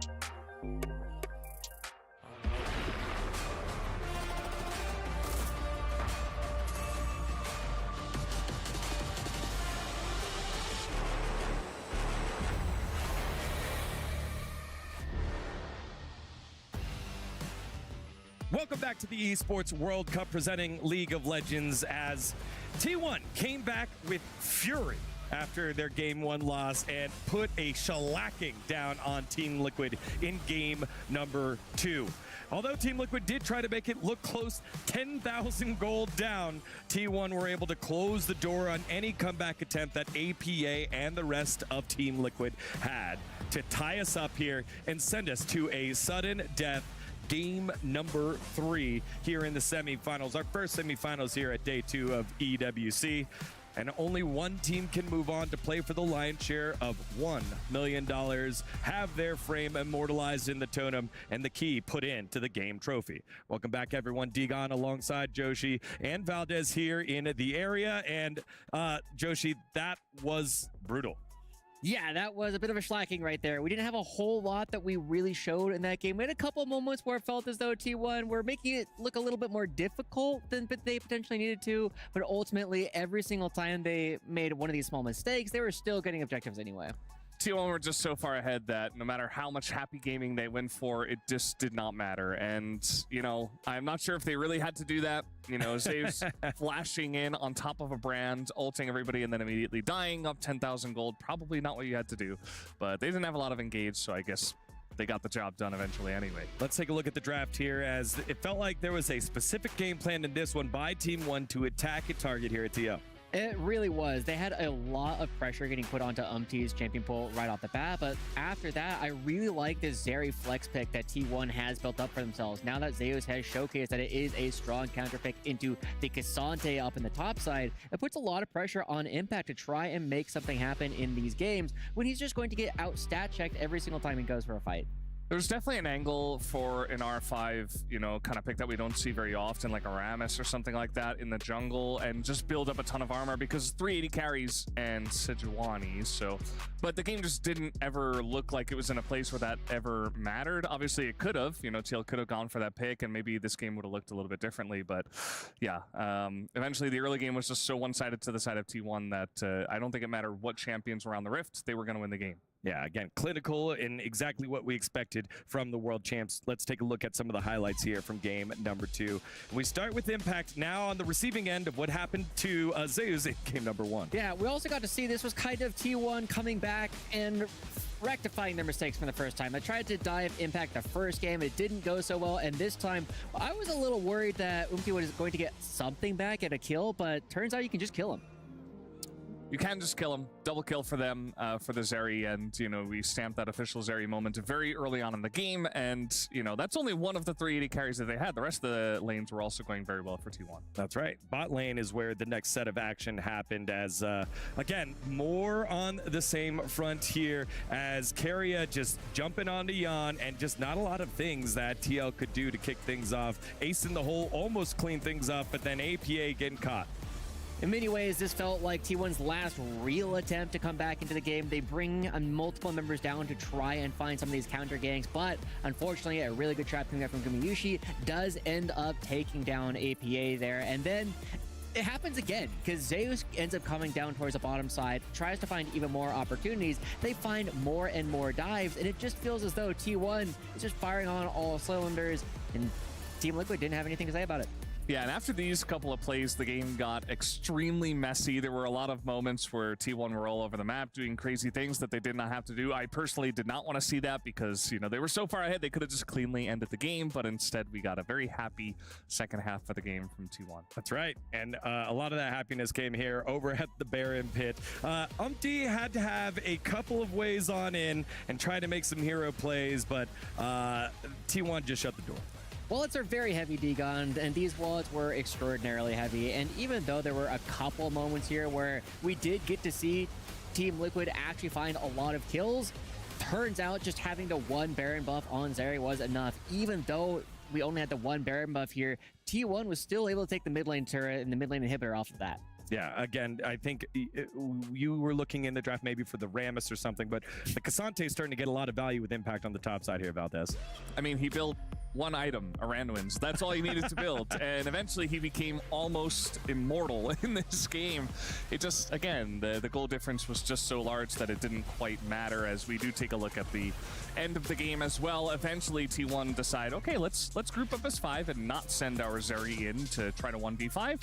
We could probably just end the game. Yeah, it turns out Zeri just needs to go in for the teleport at the end of the game in order to get a couple of Nexus turrets and also find, effectively push Impact out of the game entirely. This really felt like the T1 that a lot of people were expecting to be going up against Team Liquid, but I still have a little bit of copium left to huff here, Degon, because the next game, Team Liquid's going to be back on the blue side, and that means we have way more opportunities to pick the Ziggs again. That's right. Zig's going to be helpful here. 60 seconds before we toss to the break and get into the action here, Valdez. So what do you see that was successful here for Team 1 in terms of preparation that will carry over here in game number 3? I mean, I like to see that even with kind of a wonky draft and some interesting picks, they were still able to dominate very heavily in that early game. That's what I like out of T1. That's what we see very often, just very proactive early game plays, getting early leads all over the map.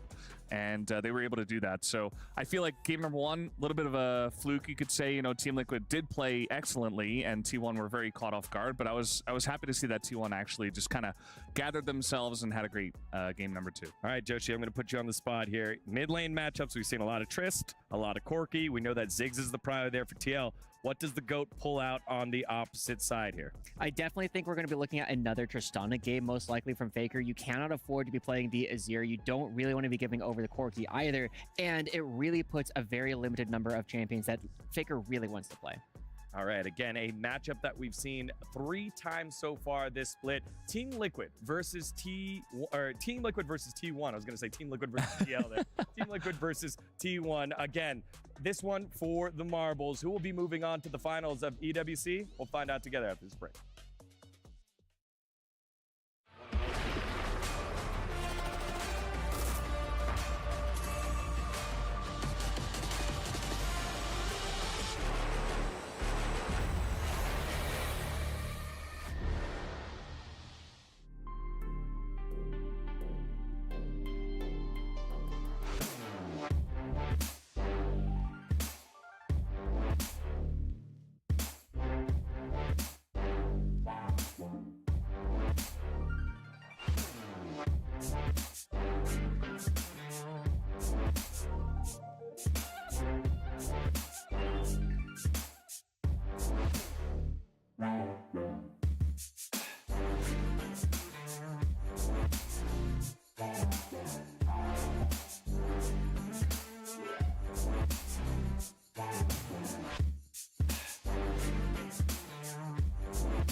we got a little bit more time before draft starts, so we're gonna have some fun here. Because we've got a lively crowd, and I'm a little nervous for this next part, because I think I know how it's gonna go. But remember when we did battle chants a few days ago?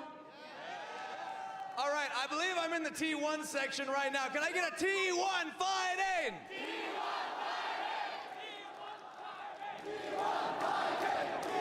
They're just gonna keep going unless I stop them. So I want to hear from the Team Liquid section over there. I know that there's at least a couple of you. Let's get a Let's Go Liquid! All right, we're having a lot of fun here at the arena. Oh, we got some booze as well. But we're gonna have even more fun together because we're all here as fans of League of Legends. So we're gonna get the wave going that way, and we're gonna get it back. And by the time it gets back to here, we're gonna throw it over the casters. Are we ready? Yeah! All right, everybody around me. You ready? Over here?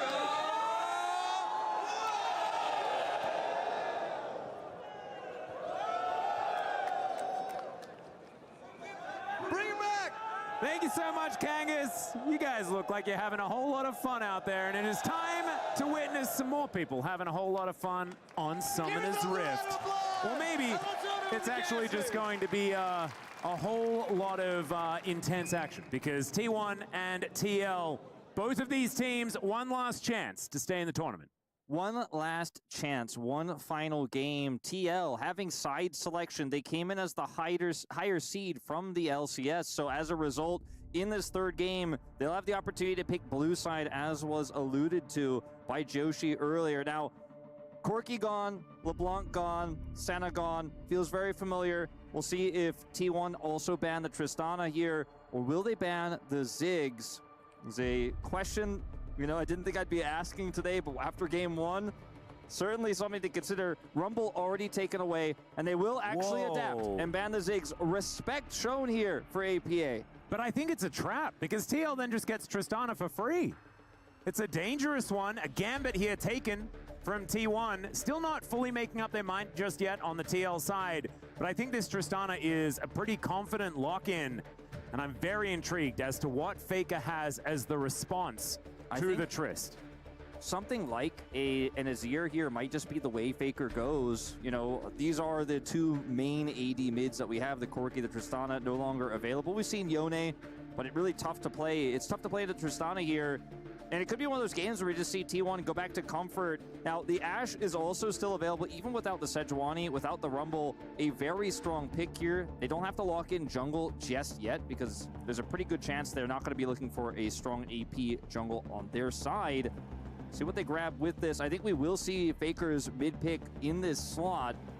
The question is, what is it going to be? The Azir, the standout one for me. Yeah. And there it is. Just a bit of a standard one here, and of course, APA can buffer the rocket jump to get out of Emperor's Divides and things like that. We've seen Tristana into Azir many, many times. Oh, we'll see. Oh, this is an adaptation, and I think mid lane Talia has been nerfed on this patch, right? But it was mainly the jungle variety, and Faker has certainly put in a whole bunch of hours on this particular pickup. So a different flavor of Shuriman mid laner. Yeah. As now Umpty back to definitely one of his most played. Of course, he played 2 champions back in the LCS, and this is one of them. Yep, the Sejuani game in game 1 looked pretty good. That was the other pick that he did play in the LCS. This will be the second.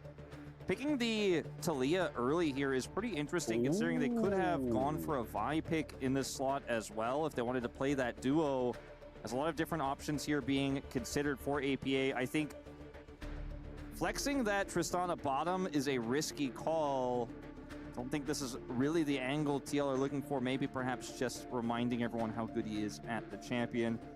But he is gonna lock it. Oh no, he's not. That was just trolled by production. Yeah, he's gonna lock in the Zeri instead, just making sure he messes with us as much as possible. Staying on brand is APA in the mid lane. Not on brand though is Umpty. He's gonna be playing Maokai this game. Vi stock's way up. You have the Talia already. Zeri can get locked down by Vi. Now you are playing into a Maokai, which can be kind of tricky for Vi. But I think your ability to lock down the Tristana, lock down the Zeri, makes this one a pretty obvious lock-in here for Owner. Very classic LCK setup we have right now, where the arrow leads into a shove. You have the Vi follow-up. You can set it up with the Vi as well. So lots of really strong ways to kill this Zeri when we move into team fights later on. And this is a really tricky part of the draft here for both sides in terms of predicting what the top lane is going to play. And this is where red side gets a huge edge. On blue side, you got to take the Tristana away. But on red side, you get counter pick for Zeus. Yeah, and I'm feeling like it's feeling very good for T1 because we haven't even mentioned the layering of targeted CC for Zeri is generally good thing. Yes. And that's what they have in spades as well. And you mentioned the chain that can then occur. So Jan going to have to be very, very careful about his positioning in this particular game. Maybe not flashing into 3 people and pressing R like Zeus was pretty comfortable doing the last time around. There's Nautilus being taken away. So only one form of that brutal targeted CC you just can't get out of. Yeah, that's one more gone, but they certainly can just opt into the Leona instead, unless they're going to ban it away themselves. So that is going to be taken off of the board here. See what this final ban is going to be. We pretty much have all of the main CC threats for Zeri already either locked in or banned away now. So this is a curious one. Perhaps a ban towards Zeus here on the top side might give us a hint as to what Impact is thinking here in this draft about what he wants to play. Can protect this pick a little bit.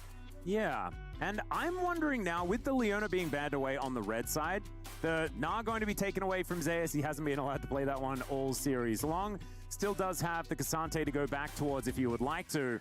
But I'm just feeling like we might be in for a last pick Varus. Yep, that's what I was... Like, I'm just feeling You and I it. are on the same page. We cast this team so often. We know how they like to play these types of drafts, and that was exactly the same thought that was going through my mind. You ban the Gnar, they pick the Cassante. Now, they do have this Gragas in response here, which has been quite strong. Either the Twisted Fate or the Gragas, both are great picks into the Cassante in the top lane. Good for your damage profile if you do end up opting for the Gragas. It's like they're going to lock in... Oh, no. Uh-oh. I haven't been happy with the Udyr, personally.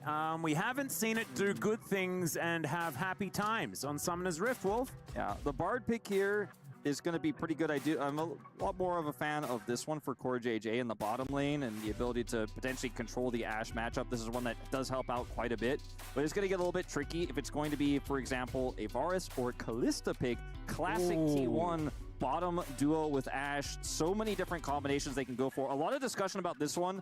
They end up opting to the Rakan.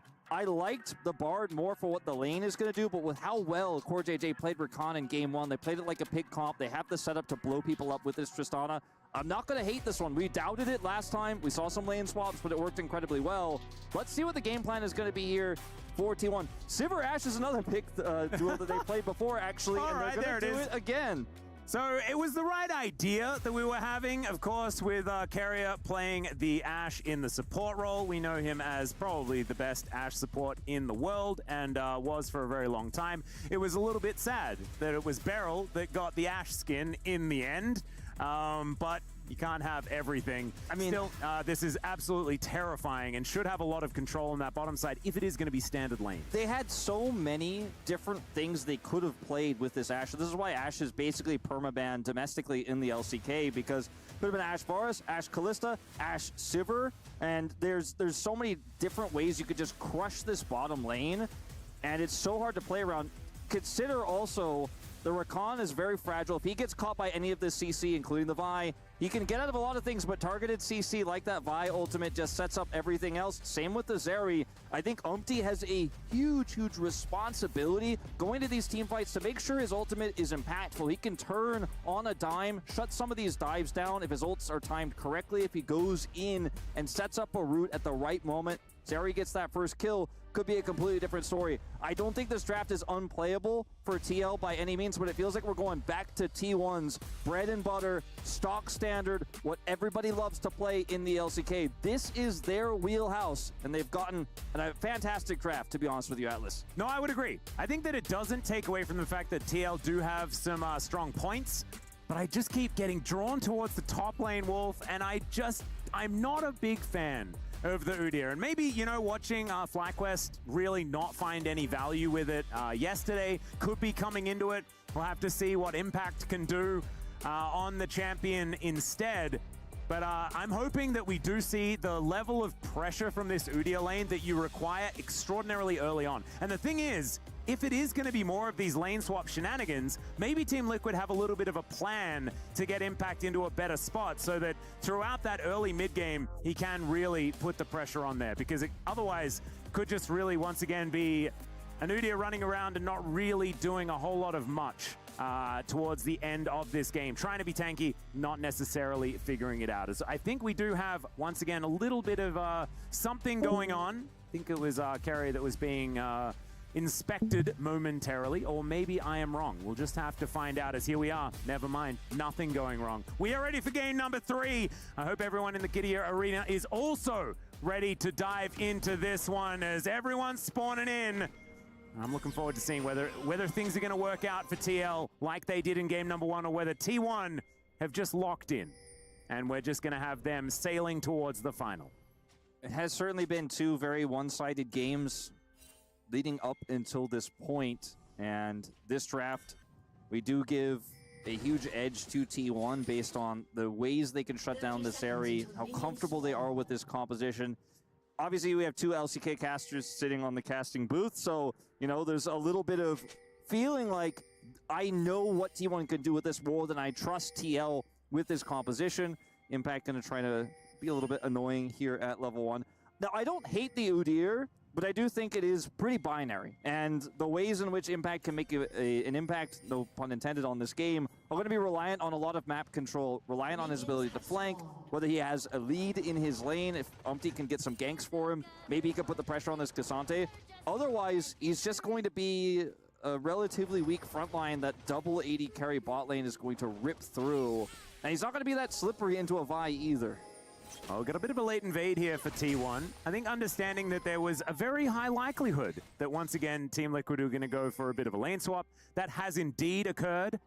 And as we can see, Zeus is still waiting towards the top side with a bit of an idea of what's happening. So APA now going to have to worry about Carrier's Ashe that we just haven't had the pleasure of seeing. Even in the LCK so far this season, it hasn't been something that Carrier's ever been allowed to play. Yeah, it's permaban. Like we said earlier, it's not really a pick that is ever allowed through. Zeus going to lose half his health bar. Yep, still just wants to be able to get the experience for those melee minions. So looked a little bit curious, but was just trying to get as much as he could. His Impact doing exactly the same thing, but he has to deal with 2 ranged auto attackers, and one of them that slows you down every time they shoot you. Look who's here. Frustrating. You can't do those Krugs. Not allowed. And unfortunately for Impact, he's not going to be able to do anything about this. Similarly, though, Umpty is taking the jungle of Owner on the top side. Zeus, I go back here, grab a pot. Has to waste some time, though. The little Krug chasing Impact down there and just chilling with him underneath the turret means that it's going to take a while for Owner to actually finish off the camp. So he does so in the end, standing on a ward. And Impact well aware of what could be coming for him. So I want to talk a little bit, okay, we're going to maybe have something occur here. Impact is very good at wave clear. That's one of the good reasons to pick the Udyr in this situation, because his wave clear in a lane swap is pretty fantastic. As meanwhile up here, Zeus in a bit of trouble. Yeah, Umpty's already rotated up. There's the Bramble Smash as he flashes away, and that is first blood. Clean dive from TL. Huge win for them. They should be able to grab some plate gold here, as Zeus is going to teleport back to the lane, but not in time, and they may just go for it again. Yeah, round 2. That's going to be CoreJJ taking out the turret this time, and Zeus straight out of the death chamber, straight back in, and the juggle is beautiful. Thanks for plus 300, and I'm almost ready to certify this one as well. Plate going to go down here, a little bit awkwardly timed, unfortunately, for those recalls, but man, he didn't learn from Bin, did he? No! This is a bit of a rough start here. Now, Udyr also, in fantastic wave clear, can deal with this bottom push, even with Sivir in the mix. Sivir's so good at wave clear. I think that's why this pick specifically was chosen, just in case of the lane swap. Strong into the 2v2, but good at pushing waves in. But Impact is really holding his own here, and unfortunately, there's no way for Owner pre-6 to actually have the same sort of impact that we saw from Umpty topside, and now CoreJJ's back. Yeah, the bear diving forward as Gumiishi wanted to try and kill him. I think they had a very good idea as to what was happening, but tried for the opportunistic execution.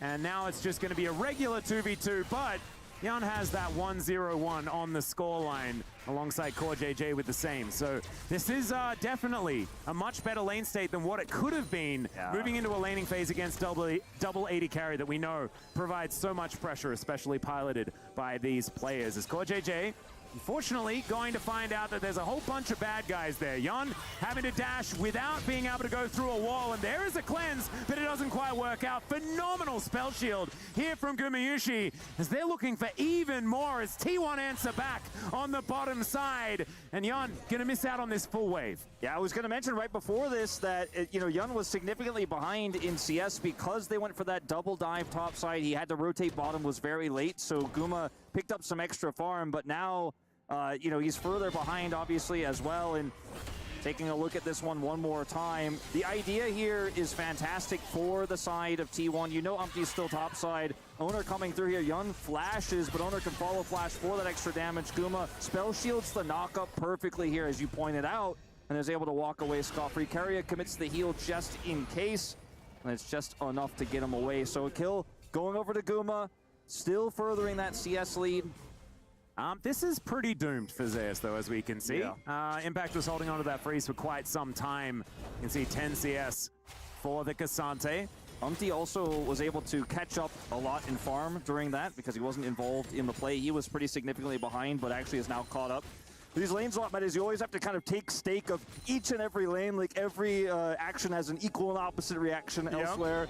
But the big win, like you said, is Impact being 2 levels up on Zeus at the moment. You can see his XP bar to the top right of your screen next to his level 4. He is far cannon from it. going to be secured by Impact, and Zeus not even able to get up to it. Look at the XP bar of Impact. He's close to 7. Zeus is sitting at like 1/3 of 5. So yeah, he is really far behind. And this Udyr pick, we talked about how it can, from behind, really have a lot of problems. But with this lane swap and the wave clear and how well he dealt with Guma's push bottom side, now the advantages he's picked up because he's been able to get so much farm, he's really getting value out of it. He certainly is. And we haven't even looked at the mid lane whatsoever. So this Vi Talia, that we've seen have so much power, it's not even relevant yet. As the grubs go down, that is going to be Umpty securing all 3 of them as APA dives in on top of Faker. Seismic shove going to remove him, but still trade is going to be okay for the Tristana. But with that big rock landing, never mind. It's actually just colossally not great. Still, Owner going to be able to secure the first dragon of the game. That's going to go over to T1. And TL still retaining a slight advantage as far as gold is concerned, and I think they're going to be pretty happy with how this one's going. Impact behind turrets, and this is the kind of Udyr that we're happy to see, right? You start getting that lead, and you just keep pushing the issue, making it very awkward here for Zeus. And once Umpty hits level 6, you won't be necessarily safe. As you can see, Impact is just happy to even tank this turret here and try to play some games with Zeus. Come over here now with some grubs. They pick those up on the top side as well. Going to allow him to get more gold here in terms of this extra plate. Now, bottom side, though, could be in shambles here a little bit. Owner, experience lead here, has level 6. I do not think this is a fight TL should take over Red. Should be willing to concede this one. Yeah, CoreJJ can at least figure things out with the Gleaming Quill. An opportunistic little chance there with the Extendo Beam, but not able to actually grab the Bramble back. And so that's going to be another steal coming on through here. Still, TL have full vision of the top side of the map of T1, and so it could just be a counter red taken by Umpty, but he's sort of nowhere near right now, and it looks like Owner is just beelining right towards that buff as Keria taking a bit of damage.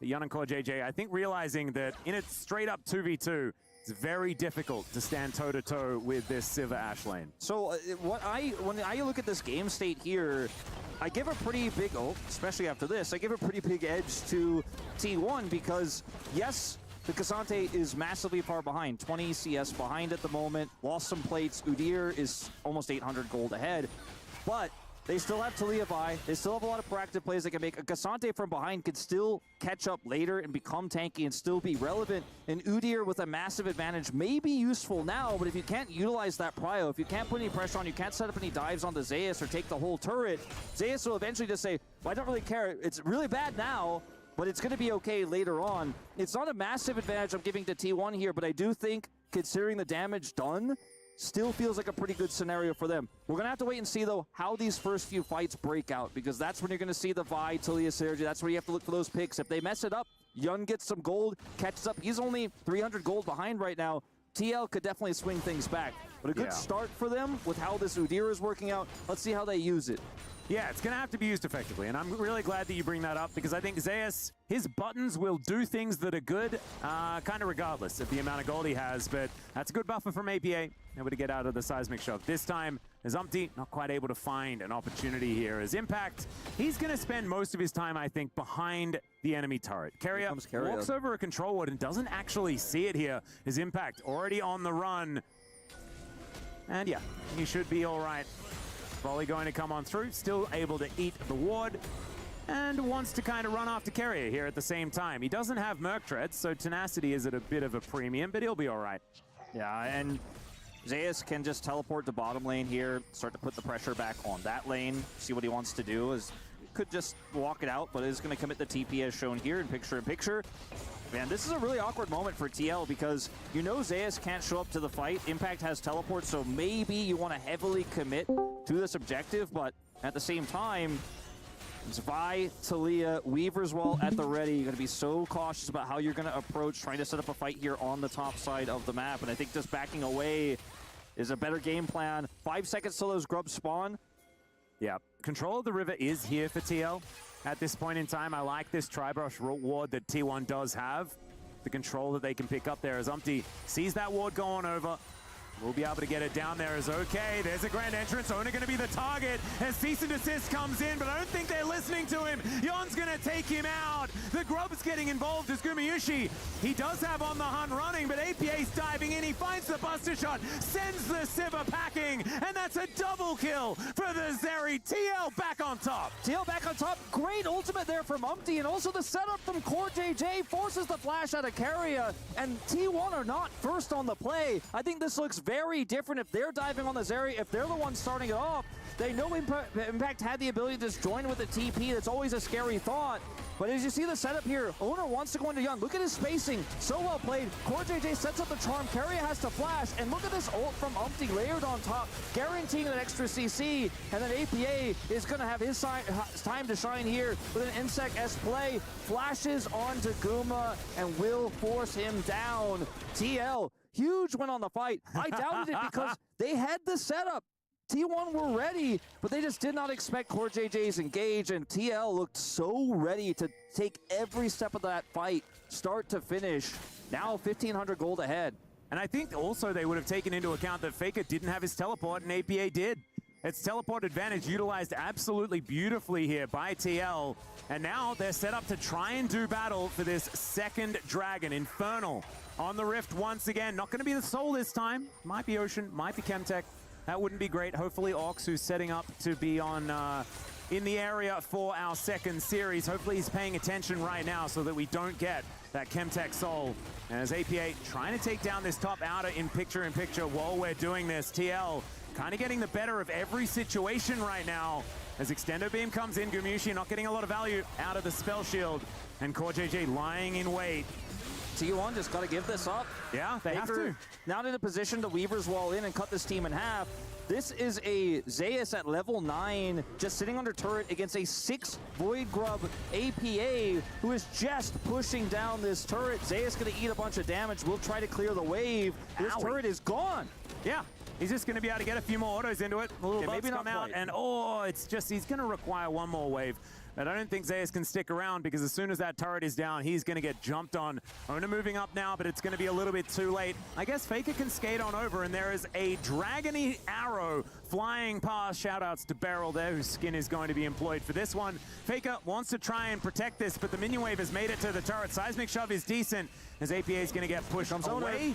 And now Owner, he's going to move on up. So he gets into the brush. Let's see what APA can actually get done here. As there's the Buster Shot. Cease and desist comes down. Faker still going to throw out some rocks here. And APA just being a bit frustrating, buying some time. Once the minion wave is going to get a bit of it before he's punched to death by the Vi. I think if APA plays that a little bit safer there, maybe he actually gets out. The Ash Arrow misses. Faker commits Weaver's Wall. That would have been 2 big ultimates down, and he walks away. But he sticks around it a little bit too long there, and Owner's there with the rotation. Owner also doesn't even have to flash for the ult there, so really well played. Faker gets a plate, but will he die for it? No. He's going to teleport, so that's going to get him out of there. Yun, he just trades the ult. Sometimes you just want to press R, and yeah. He knows it. Yeah, I would recommend that particular use of the emote in that point in time. Sometimes you have a whoopsie, it's okay. Yeah.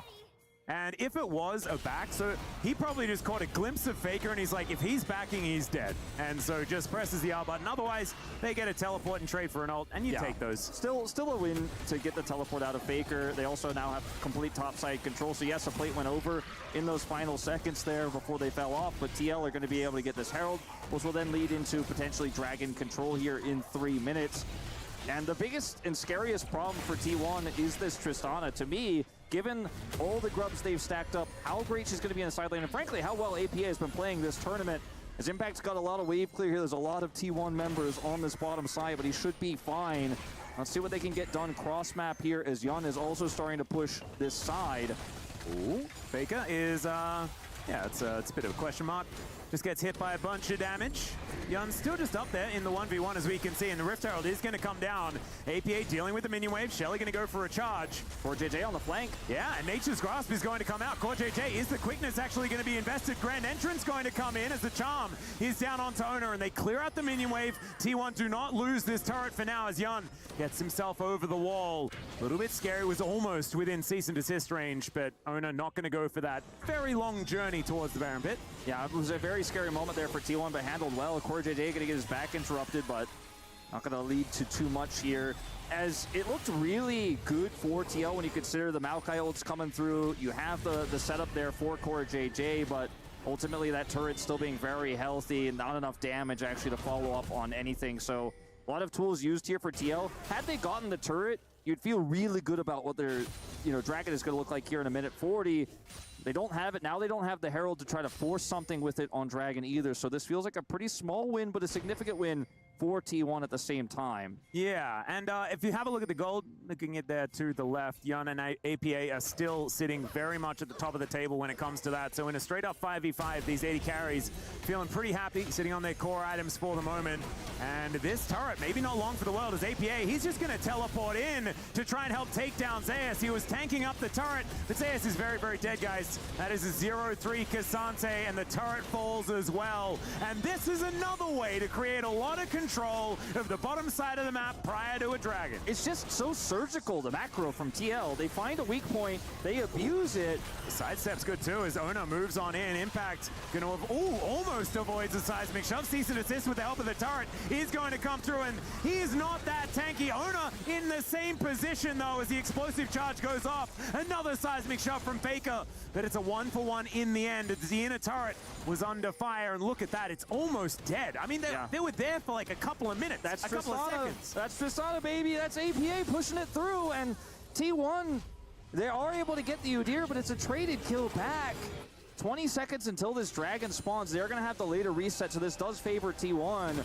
But it's just the quick nature of how TL are moving around the map, seeing, okay, we tried to push the Herald mid, get a pick, doesn't work. We're going bottom lane, we're getting a pick, we're getting a turret. Oh, you guys are a little bit late on the defense? We're going to get 3/4 of this turret, and we'll even take a 1-for-1 trade there in the end. Now, Dragon should be going to T1. They're actually going to reset as well. Not going to actually go to start that one up. They don't feel like they have the damage, so maybe I'm going to eat my words on that one, as TL actually coming over here faster, so they get most of the turret, trade 1-for-1, get Zeus, get a bottom outer, and now they're going to get their second Dragon of the game.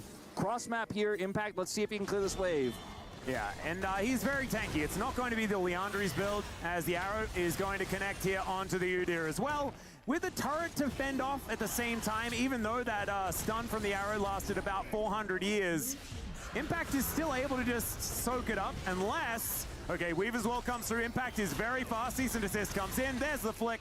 And there goes the Udyr. They had to invest a fair bit. They're losing a lot. Yeah, in a turret in trade for an Udyr, I guess you'll take that. As Zeus is also going to go down. The Unstoppable does come in. Umpty, he's going to be CC'd up, but he's so tanky. It does not matter. And it was even APA tanking the turret. Are they going to take even more? I think so. comes on over.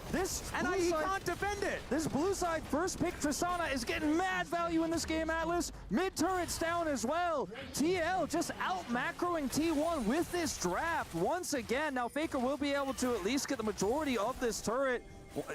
indecisive on the recall, will pick up the gold here in the end, decides not to go back, but the damage has been done to the base, and every time you open up an inhibitor, that Tristana is always going to be a threat. That one goes down, that unlocks potential Baron takes for TL because it's on the opposite side of the map, that bottom inhibitor, and TL have just been so quick. They find an angle, Zeus is not tanky enough. Look at his build, Hollow Radiance. That's not going to be enough against this 2-item Tristana. They can push him, push the turret, and if T1 are trying to cross-map topside against an Udyr, the Udyr is working well in this draft. He buys so much time, he's got so much weight there, so slippery, forces the buy ultimate. Like, thank you very much for dying, Impact, because we're getting way more than T1 got. Yeah, to the bottom lane. And the only lead that's here for T1 is Ona with a bit of extra gold. And otherwise, it's 1,000 here, 1,000 there for TL. And that is on all of the members that kind of want that money. TL now moving up here towards this top side. Ona on a decent flank angle. APA might get caught out. Let's see. Oh, actually still in that fog of war. It's Umpty that's going to go for the face check.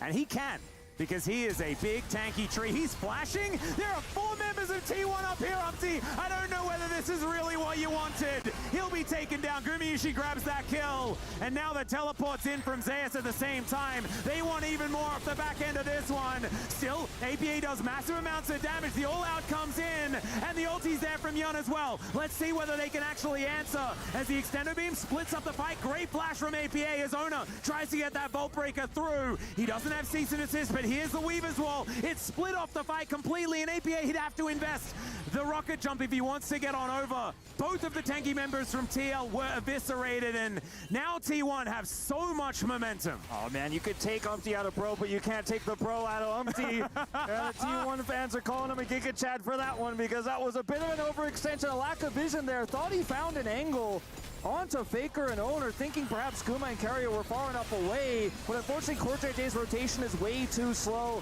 Miscommunication here on the side of TL. All things considered, this fight goes decently for them despite the really bad, setup, because they lose too early, but with double 80 carry here and how big APA is, they can almost make it work. If they get that kill on the Zeus, get a jump reset, there might be an angle, but T1 strike back in a huge way in that last fight. They certainly did. And Gumayusi just quietly ricocheting 1 billion damage around the fight. And see able to do a whole lot, and APA still requiring our respect in this game. As you saw, it was almost the entirety of Zeus' health bar just eaten by this Tristana, who does have those 2 items now completed, one of them being an Infinity Edge. That's a pretty cool one. And so now TL moving towards this Baron pit once again, and I think that we shouldn't be fooled. They are still very, very strong in this game, and they are starting off this Baron. He could just lock them out with his ultimate as well. They don't have a lot of vision, though. Faker's going to TP in. Yeah, they do get the teleport, so TL already a bit up in this particular situation. Are they going to flip it, though, is the question. A cease and desist, and he manages to take the Baron and flashes out and says, thanks for the leash. Yeah, this was a really rough call here for TL with no real vision control. I think they just said, I think we get away with it. Against T1, you usually don't. Really great in and out play from Owner. That was a drive-by. A Vault Breaker over the wall. Smite flashes out, gets the steal, thanks for leash. Now this gold lead, which was almost breaking 5,000, is very diminished here. And with T1 having the Baron, they should be able to pull ahead. If you had vision there, if you had Umpty in a position to actually lock them down and secure this, it would have felt a lot better about the take, because they had positional advantage, but not a lot of information about T1 coming through. So a call where I think TL really seeing the blood in the water going, if we get this, we get so much more map control. We have the Tristana, but maybe back it away there. Actually securing vision might have been the better play, as T1 are happy with their decision. Absolutely. And now we've got 14 seconds on this Ocean Dragon. T1 can even the score when it comes to that particular neutral objective. He can utilize the Baron to try and get that extra control, and we know Gumayusi able to eat up these minion waves. Zeus going to deal with the wave on the top side as grand exit here for CoreJJ, wanting to battle dance over to Yun, and he is going to be able to get there. Still, might have to go for a reset now, as the Dragon has spawned. No one really paying it too much mind right here, and Impact just needs to deal with this minion wave that's about to kill the outer turret on bottom side. Okay, Faker nearing death cap as well. He's about to be huge in this game, damage-wise. Has otherwise been pretty quiet this game. Has made some big plays when we go to the team fights, but hasn't actually been able to do all too much. He might make a play now. Impact almost able to get to the other side of the wall, and then realizes that there are a whole lot of bad guys moving down towards the bottom lane. But top side. Yeah, it is going to be an inner turret in trade, and I don't think APA is going to waste very much time taking this one down. Zeus also maybe caught out of position, but no. Very hard to chain CC a Cassante. This feels really good for TL. I mean, this is during Baron that they're trading turrets like this, and yes, T1 will even up the Dragons as a result of this, but Arrow going to sail wide, and this is during T1's Baron buff. They get a turret. It's going to take Faker a lot of time to get over to this one that's full health, so there's just not going to be a turret in exchange here for T1. So once again, that weak side Udyr putting in work, buying time for this 6 Grub Tristana to wreck another turret. And T1, they will even out the Dragons. That's what they were able to claim for it, and also claim back a whole bunch of control. Seeing here with the last few seconds of the Baron, they want to try and take down this outer turret. It is going to be Impact teleporting in to defend it. That will be successful. So empowered recalls to get that quick reset, and then back onto the map for T1. But what this Baron has done is it's triage, right? What it's done is given them back a whole bunch of money into those coffers. And now we're going to have very even team fights moving further forward. Baker does have his Weaver's Wall here, so TL need to be super respectful. This is still a Vi composition. Yeah, Umpty could once again be in trouble. Seismic Shove almost pushes him back over the wall, and there's no response because the wall cuts off the rest of TL. Umpty, we've seen this before, but he got caught out a bit earlier on, and now it's once again finds himself in the death chamber. Yeah, this is T1 really starting to get back in the driver's seat. They got the Baron, the triage you mentioned is a great way to put it, but TL moving a bit too far into the jungle there without controlled vision, trying to take it away, but punished by Faker. Now has Death Cap. Owner did not ult, by the way, and he's getting ready. Yeah, great buffer there from APA this time around. Avoids the Seismic Shove. He's got his eye in for that one. Is now T1 looking for another inner turret. They don't need a Baron to lock this one down. They just got so many members, and they will be able to secure it. Core JJ wanting to find the opportune time to get in. T1 not really giving him that opportunity. This is the moment when the North American fans start to see the dream slip away, because you were so ahead, you had such control over the map. You're not out of it by any means, but after that failed Baron, things have really looked T1's way, and then, you know, this is the moment here. You could see arrows coming through, hits Impact, the block is good, but unfortunately the Vi is able to get in and get out. It's the Vault Breaker to come through, not the Vault Breaker, but the Cease and Desist, whatever they call that ult nowadays. They keep changing the name. Anyway, gets in, flashes out, gets the steal. Then they're pushing through topside to try to set up some vision. Umpty is punished, and Faker's Talia kind of quiet early game, very strong late game we're getting to here now. Oh yeah, he's 3-0-4, and he's been a part of the majority of the kills that T1 have picked up. And I think the things we said earlier in the draft took a while to come into play, but now they really are, because T1 has so much setup, they have so much control, and if they get the map, then it's really, really hard for TL to try and fight back for it, because as soon as owner presses R, then someone will die. That's just kind of how it goes. And TL, excuse me, Team Liquid were so reliant on the Tristana pressure, but they've kind of pulled all those turrets off the map, and there's no more gotcha, got you on the cross map on this one. Pushing the inhibitor with lack of map control they have now is kind of a pipe dream. Look at the bottom lane, how pushed out it is. We're gonna see Impact try to maybe set something up here, but unfortunately, the rest of the map is looking bleak here, and then you have to walk into where you don't have vision, and then bam, CC into CC into CC, like we talked about in draft. Does T1 take a gold lead here, a significant one, but it's still 1,000 gold a piece, or the difference here. Yeah. It's the map control that's scarier than the money. Certainly is. You can see TL had such a big advantage. Carrier taking a fair bit of poke from the extendo beam, as Faker's going to be able to clear out the Rift Scuttler. Baron now back on the table, and TL, they still have so many tools, right? Tristana and the Zeri is so much DPS in these fights. They need to get themselves together as the Weaver's Wall comes on down. There's a huge pushback from Zeus, who's in amongst 4 people right now. Gumayushi, the only one there to back him up, and they want to take him down, but they're not going to be able to do so. Cease and Desist comes in on top of Core JJ, and then it's Owner that's out once again. APA torn apart, and T1, that was absolute absolutely gorgeous. The flash forward from Faker to finish the job. And it's just Impact that's left alive. I think T1 are kind of done with this game. I think they're done with it. They want to push down this inhibitor and end the game. So close to escaping was APA there, almost over the wall. Owner with a heroic plays there in those final moments. Impact, last man standing, picks up a Zonia's here. Let's see what he can do. Well, he does go golden, but that's not going to apply to his turrets, unfortunately, so they will be taken down. CoreJJ is going to respawn. It's not going to be his day, though, today, as T1 will move to the finals here at EWC, and they will keep their key alive. Unfortunately for TL, they're going to have to watch theirs bend. T1 coming back in this final game. Never so far behind that they could not return into it. Their composition worked as designed with those chain CCs. It was just one slip up, one Baron steal. They were back in the driver's seat. They took that vision away, and from then on, it was tough to put that Tristana inside. Oh, you could see CoreJJ super unhappy. They were so close. That wouldn't be the first time North America has taken out a Korean team in an international like this in a long time. And I know the NA fans were really feeling how close it was. Dominant game one. Game two, they fell back behind, but game three, they really had the edge. But it all slipped away. T1 with two narrow wins, right? The BLG series, very close. The comeback there. This third game, comeback there. They make it to the grand finals. But I think some things are going to have to change. There's still some things to work on before they move into that best of five tomorrow.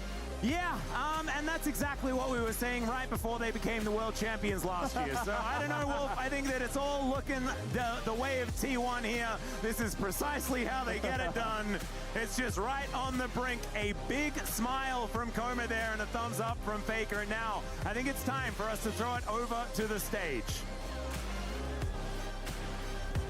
Hello everyone, welcome to the center of the stage after T1 just had a formidable victory over Team Liquid. We're joined here with Zeus from T1. Thank you so much for joining. Congratulations on your win. Talk us through the emotions right now. 일단 제우스 선수 승리 축하드리고요. 지금 심정이 어떠신지 한번 말씀 부탁드리겠습니다. 네. 너무 어려웠던 게임이었는데 좀 너무 잘 극복해낸 것 같아서 저희 팀원들이 그래서 아직 얼떨떨한 것 같고 아직 또 살아남았다는 거에 감사한 것 같습니다. Well, I'm just relieved that I survived for another day.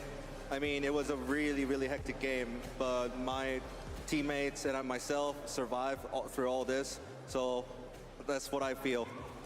Well, with surviving, you also have access to the key of your opponent, so we will have the team captain from Liquid come up to the stage to hand over the key. Guys, can we have it one more time for Liquid? Please do take it. It's yours to keep. Thank you so much, CoreJJ. All right. Another one added to the collection. This one was maybe a little bit more difficult. It went all the way to the 3-game series. What were your expectations individually coming into this game? 일단은 굉장히 힘든 경기였기 때문에 사실 이렇게 어려운 경기가 될 거라고는 생각지 못하셨을 것 같은데 좀 예상은 어떠셨나요? 일단 팀 리퀴드에서 좀 전략을 잘 준비했다고 생각했고 1, 3세트 모두 다 라인 수합에서 1세트 때는 바텀이 많이 손해보고 3세트 때는 탑이 좀 손해를 많이 봐가지고 좀 어떻게 보면 계속 초반에 힘든 게임이었던 것 같은데 그래도 세 번째 판 저희 팀원들이 너무 잘해줘서 잘 극복해낼 수 있었던 것 같습니다. Well, obviously, Team Liquid prepared a lot strategically, so we struggled a lot. In the first game, we suffered in the bottom lane, and the third game, we suffered in the top lane. But I think in game 3, we somehow managed to fight it off. Something that Team Liquid was doing time and time again were the lane swaps, their unique lane setups. How do you adapt to that on the fly when it's maybe not something you're expecting? 일단은 팀 리퀴드의 이런 라인 수업 전략에 대해서 좀 카운터를 그래도 좀 준비를 하셨을 것 같긴 한데 막상 그래도 이렇게 부딪히시니까 좀 어떤 기분이 드셨나요? 좀 어떻게 이제 대처를 좀 하시게 됐나요? 일단 당연히 라인 수업을 준비했을 거라고는 예상했던 것 같고요. 그냥 사실 라인 수업 자체가 어느 한쪽이 좀 대처를 잘못하면은 한쪽이 좀 과하게 많이 손해볼 수 있는 그런 상황이 나올 수 있기 때문에 일단 좀 다시 돌려봐야 할 것 같긴 한데 좀 저희 대처가 좀 하지 않았나 생각이 듭니다. Well, obviously, I expected the lane swaps from Team Liquid, but the lane swap itself is kind of a neck and neck situation. So if one party does not play well, then the balance shifts dramatically. So I think we need to revise our games and see what went wrong. All right, we have one more game coming up today, and that is going to be G2 going up against Top Esports. Do you have a favorite to have a rematch with in the finals? 이제 결승에서 이제 G2 아니면은 TES를 상대하시게 될 텐데 그 둘 중에서 상대하고 싶으신 팀이 있을까요? 사실 경기한 대회나 이제 스크림에서 해봤을 때 G2도 너무 잘하는 팀이라고 느꼈고 또 그리고 TS도 대회에서 너무 좋은 모습을 보여줬기 때문에 정말 누가 올라와도 좀 힘든 상대가 될 거라고 예상할 것 같고 그래도 오늘처럼 좀 끝까지 포기하지 않고 계속 시도하다 보면은 좋은 기회가 있을 거라고 생각해서 열심히 해야 될 것 같습니다. Well, I mean, the scrims G2 were very powerful, and of course TS showed a really great potential as well. So we'll see. They're both great teams, but we will prepare for anything, and we'll try on all the odds. We'll try against all odds here. So we'll prepare as well a lot. All right, looking forward to it. Once again, congratulations on making the finals. Thank you so much, Zeus, for joining me. Thank you, Maddox, for the translation. Digon, we're going to be heading over back to you.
Adventures bring new challenges. Even as the heat rises, dandruff and grease won't stand a chance. With new Clear Men, powered by triple formula technology. To eliminate dandruff, itch and grease, gives you 8 hours of freshness and 100% dandruff-free hair. New Clear Men, 0% dandruff, 100% confidence.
And with this final team fight here in the mid lane, T1 battled back. It took everything that they could, a Baron steal to boot, but they get it done against Team Liquid, who put their best shot forward, but it was not enough yet again. T1 moving on to the finals of the inaugural Esports World Cup presenting League of Legends, and TL's dreams will get crushed along with their key and frame here in the semis. Welcome back to the area. Digon alongside Joshi and Valdez to break down this huge win for T1. Turns out that the reigning world champions are a very good League of Legends team. It's not enough to beat them just once in a series. It's not enough to even just beat them once in a game. Team Liquid had done that. You have to beat them multiple times, and T1 just showed their resiliency once again. I mean, shout out to TL, though. I mean, they were ahead in multiple points, maybe not in game 2, but in game 1 and game 3, like, they were in control of the game. I am a little bit disappointed, actually, for their sake that they weren't able to close out that game 3. I think T1 were kind of given a chance back in, and once you give them that, they're going to take over the game. Yeah, it's been a decade of struggles here in North America against the Korean squads. Only Cloud9 back over against the Freak of Freaks. And you're starting to see how TL is starting to piece it together. Let's take a look at the draft here in game number 3. I actually like most of the Team Liquid draft, to be honest. I think there was a little bit of contention about how strong the Udyr was in this, but this was one of the best Udyrs we've seen so far this tournament. However, it wasn't really able to create enough pressure that we know the Impact has had so much of in previous splits.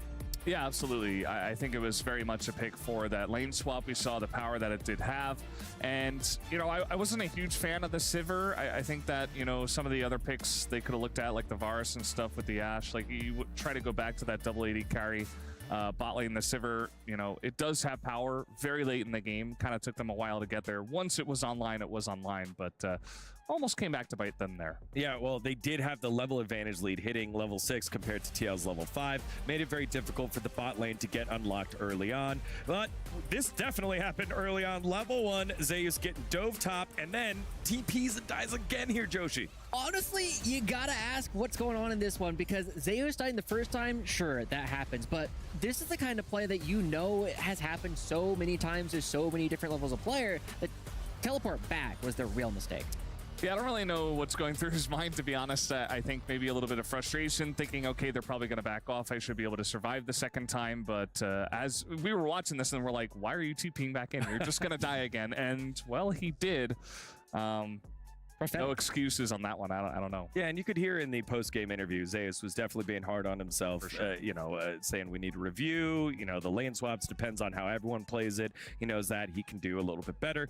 But on the opposite side, Impact didn't go unscathed. He also was getting caught out, but TL was ready to pounce on the opposite side of the map. And this is something Team Liquid have done fantastically throughout this tournament so far. They're willing to give up one player here or there, but Team Liquid gets so much off of this play anyway. We end up seeing that they're going to get Zeus on the bottom side. They'll also get the bottom lane inhibitor turret, and while all that is happening, we're still getting a push in the mid lane as well. It's just Team Liquid. This is one of the major points where we actually saw the macro that Team Liquid has perfected that has gotten them so many wins in the LCS. Yeah, absolutely. It was, this was the moment we were like, hey, TL, they're winning this mid game. They're doing so well in the macro game. Like, all of the angles that they have, like the Udyr's working, they're getting huge value. They're getting their marksman very far ahead. And then, well, let's play that and then here. Highlight number 3.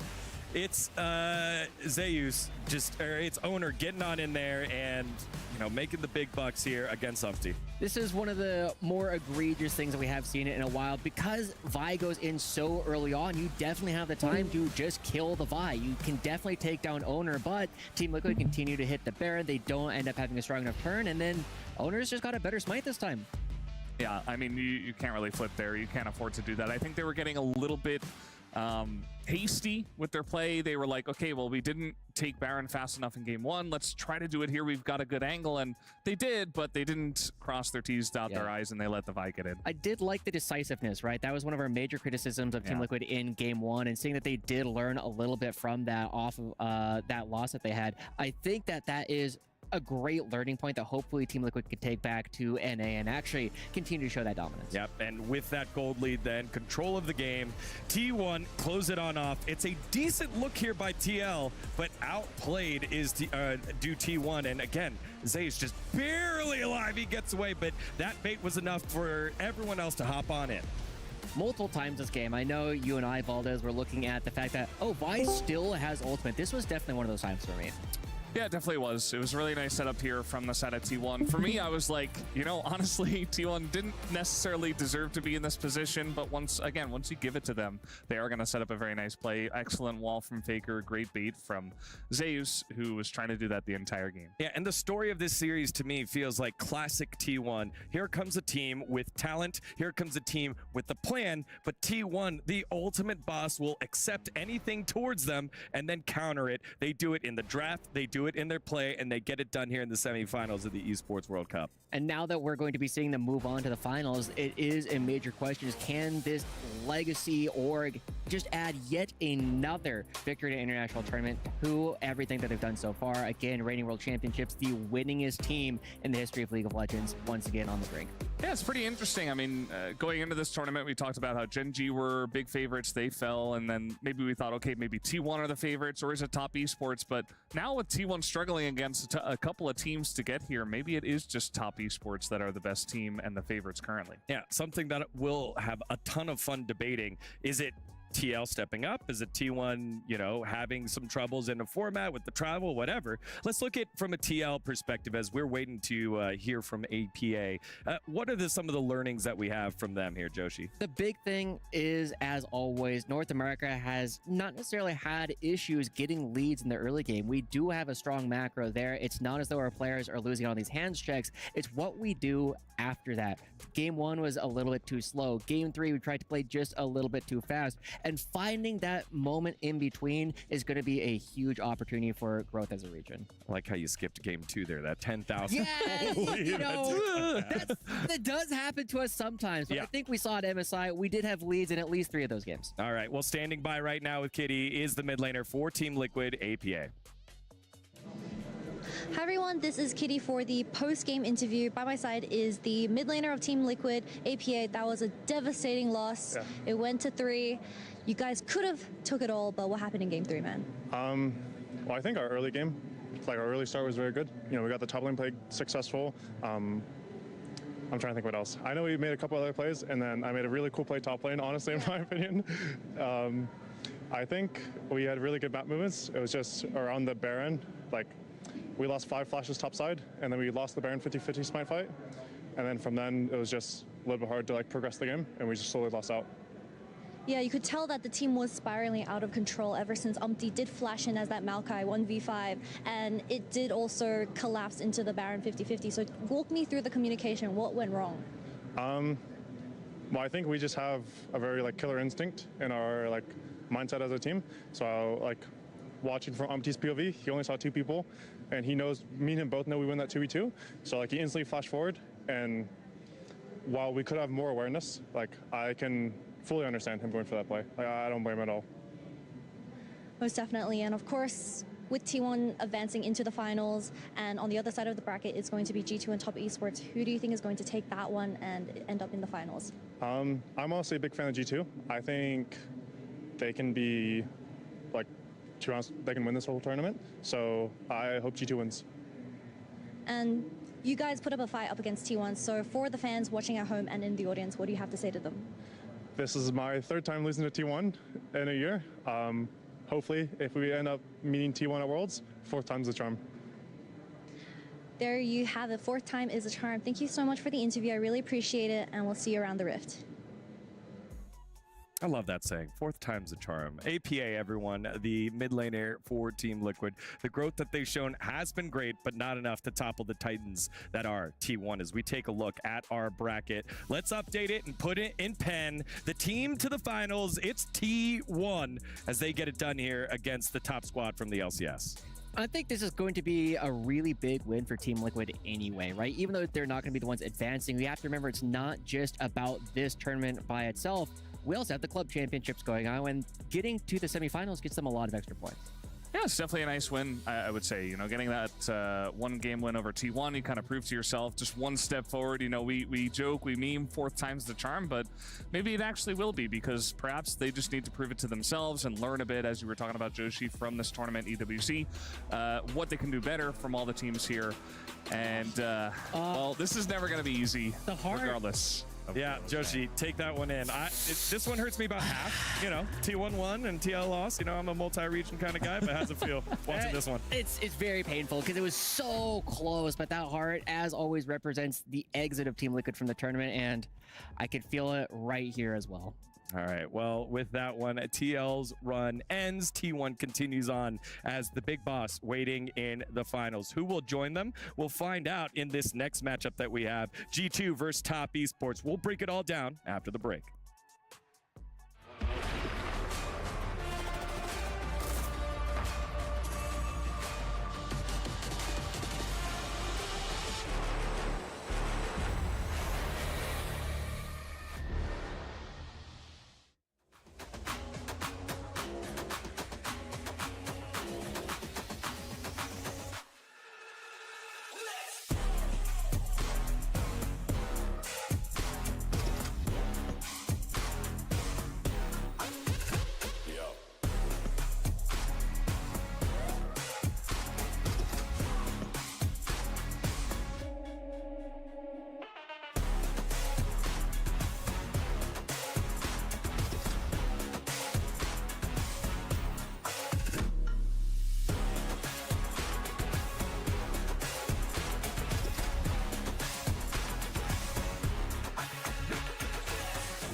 welcome back to the Esports World Cup presenting League of Legends as we see the ALJ walk-on-ins here as we have both squads, Top Esports and G2, doing battle for the final spot in the first ever finals of EWC League of Legends up against T1. Top Esports have already toppled one team from the LCK. They'll be looking to make it back-to-back 2-4-2, but standing in their way, the kings of Europe. It is G2. G2 took down FlyQuest in their first matchup after taking a loss, but they gathered themselves and found the form that they need to become winners of the tournament. Welcome back.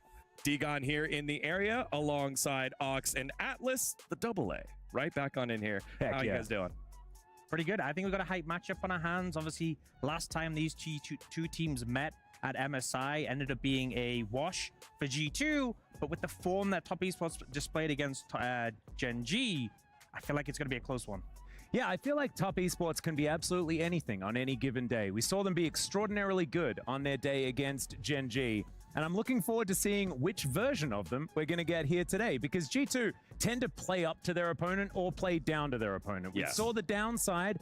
I'm hoping that we get to see the upside. Yeah, definitely. I think that is such a great call there for G2. Another squad who, from the West, has worked their way on up and surprised people and now have the opportunity on the international stage to do so yet again.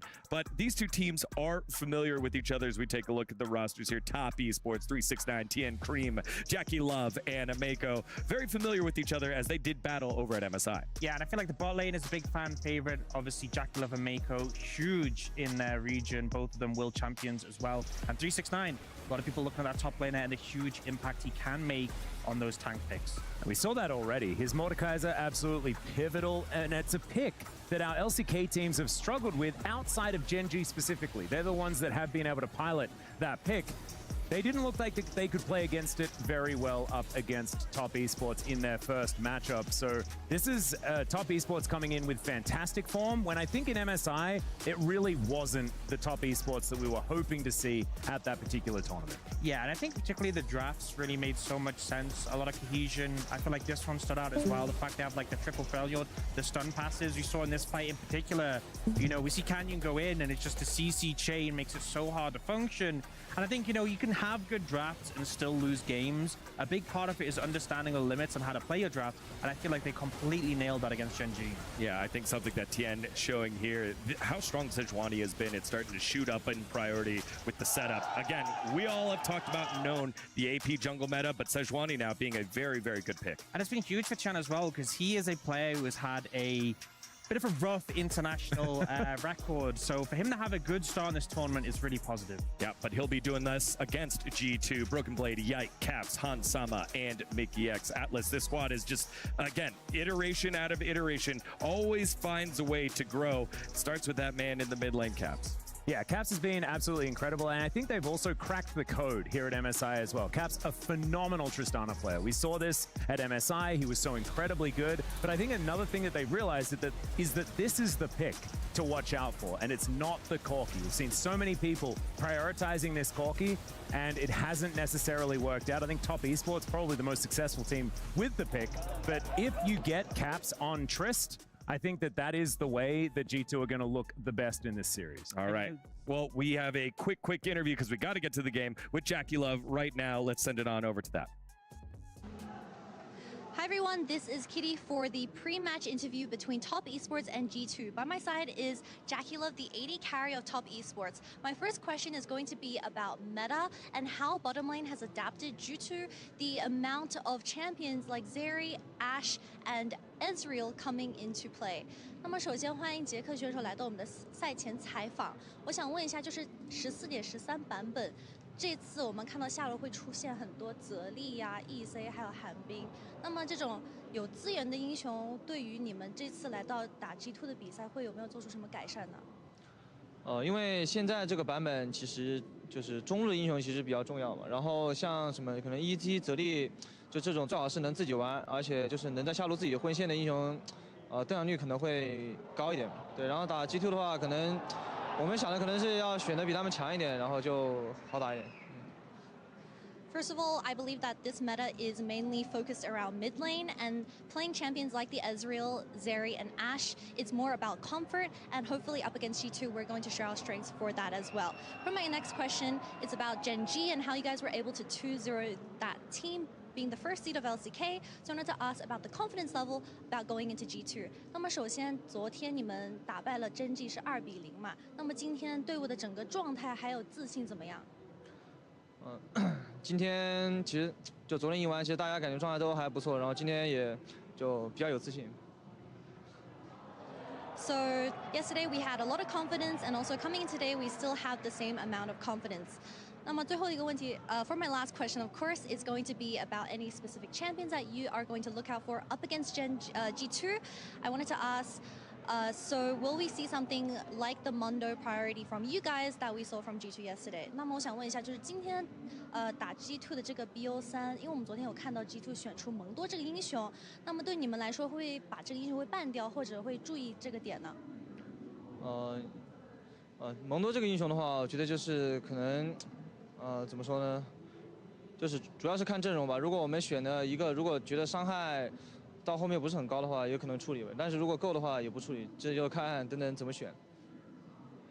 So I think Mundo is going to be a champion that we will pay attention to. However, it is going to be dependent on the situation, and we'll see from there. 那么谢谢杰克来到我们的赛后采访。Thank you so much for joining the interview. I really appreciate it.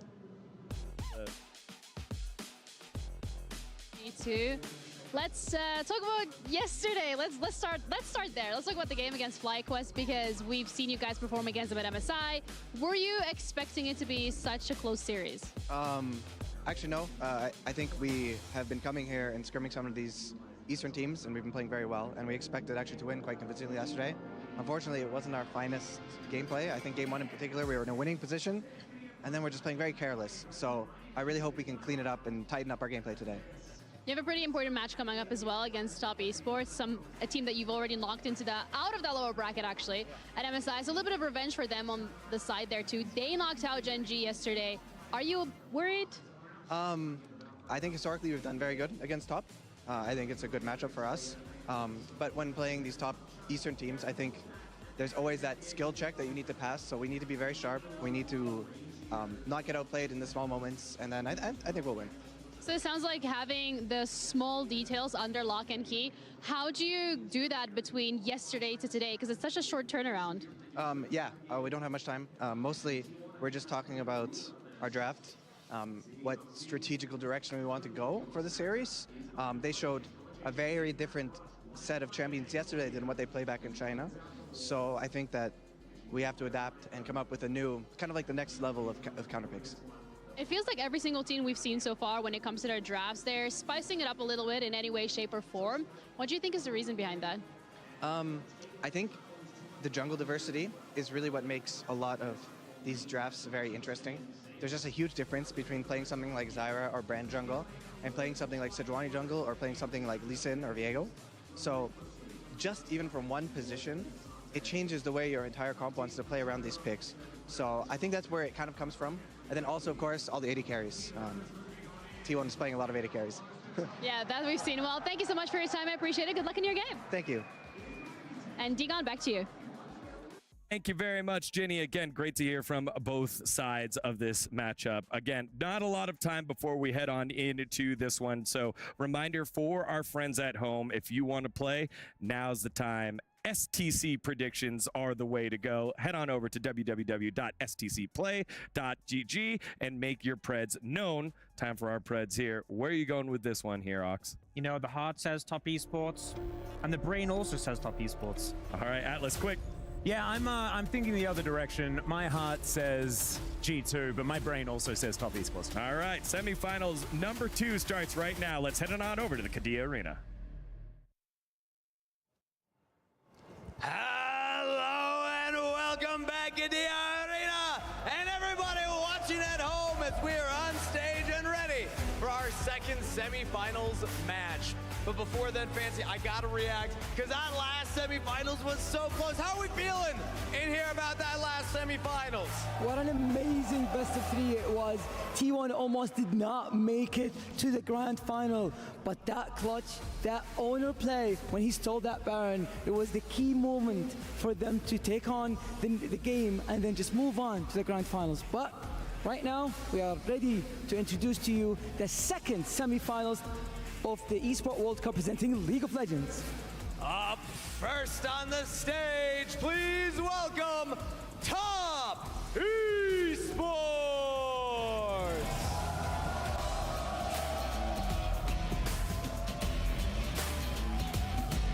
In the top lane, 369. In the jungle, Tian. Mid lane, Cream. AD carry, Jackie Love. And support, Mako. For this roster, it's personal as they seek vengeance for their last international appearance. Everybody, please, one more time, give it up for Top Esports! And now, for their opponent, please welcome to the stage, G2!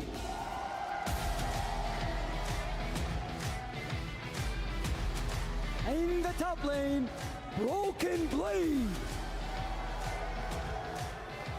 And in the jungle, Yike. And in the mid lane, give it up for Cubs. And in the ADC role, Hansama. And right by his side, Mickey X. The most crowned team in the West, looking to spread their wings and soar through a familiar opponent in this best of three. Will the team captains please take their keys to their starting positions and give the arena and everybody at home, give a warm welcome to your semifinalists. Only 2 more keys to be crossed at the Esports World Cup before history is made. So let the League of Legends games begin!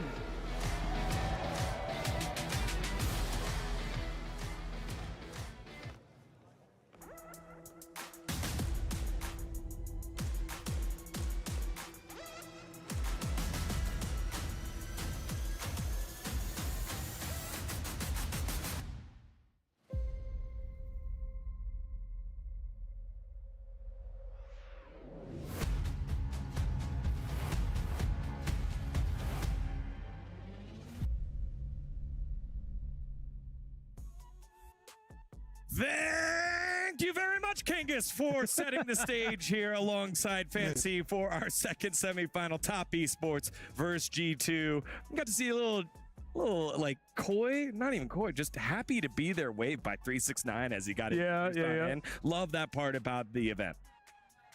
Yeah, absolutely. And I feel like both these teams, a lot of pressure on them, one step away from the finals. And honestly, with how they've been playing so far, I think Top Esports currently tournament favorites. If G2 could topple them, they may inherit that title. So a lot of pressure on this, and I think the first game is going to be a really big one, especially since both teams have been shown to be a bit creative in those drafts. Getting that first advantage could really come through strong. And also being the team with side selection as well. First seed, of course, in G2 up against second seed in TES. And so that does mean that G2 might have that little bit of an extra edge to try and get a leg up in the series. I don't necessarily feel like it is going to work fully in their favor, but hopefully they can utilize first pick as well as possible. All right, well, we can find out right now as we send it on over to our casters for the action, Valdez and Joshi. Thank you guys over there in the studio for breaking it all down as we are getting ready for game number 1 of Top Esports up against G2. And right off the bat, we're not going to see the Ivern here, Joshi. Not a big surprise. We saw how effective TES were able to use that yesterday in their matchup up against Gen G, and you really want to make sure that you do not have to give over any of these odd picks right out of the gate. But one of the things that I did hear our studio say before, they said a lot of brains and a lot of hearts seem to be on TES. Surprised that it is that dominant, because we have to remember that G2 actually 3-0 TES last time these two teams played. That did happen, and you know, coming into a best of 3, I think it always makes it more volatile, and you know, we could easily see G2 pick up the win here tonight. I think it is going to be a very even matchup. I do agree with you, Joshi, and I think we're going to learn a lot from this first draft. I think draft has been, as always, a big highlight of discussion here in this tournament, EWC.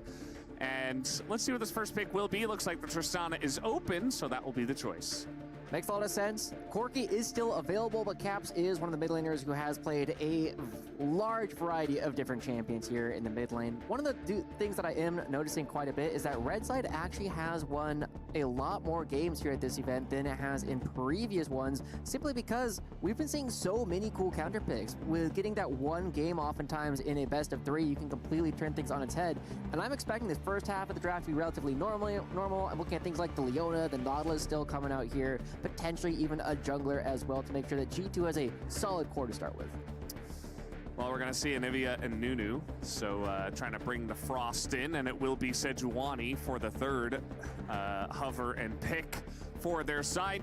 Definitely a couple of very high-tier picks. You get the Corki into the Tristana, you've got the Sejuani in the jungle, and let's see what Top Esports will respond with, as we haven't seen too much Nidalee in this tournament. This could be a decent angle to go for it, but with the priority on Ezreal very high, perhaps it's just Ezreal Leona, or maybe just the Ezreal.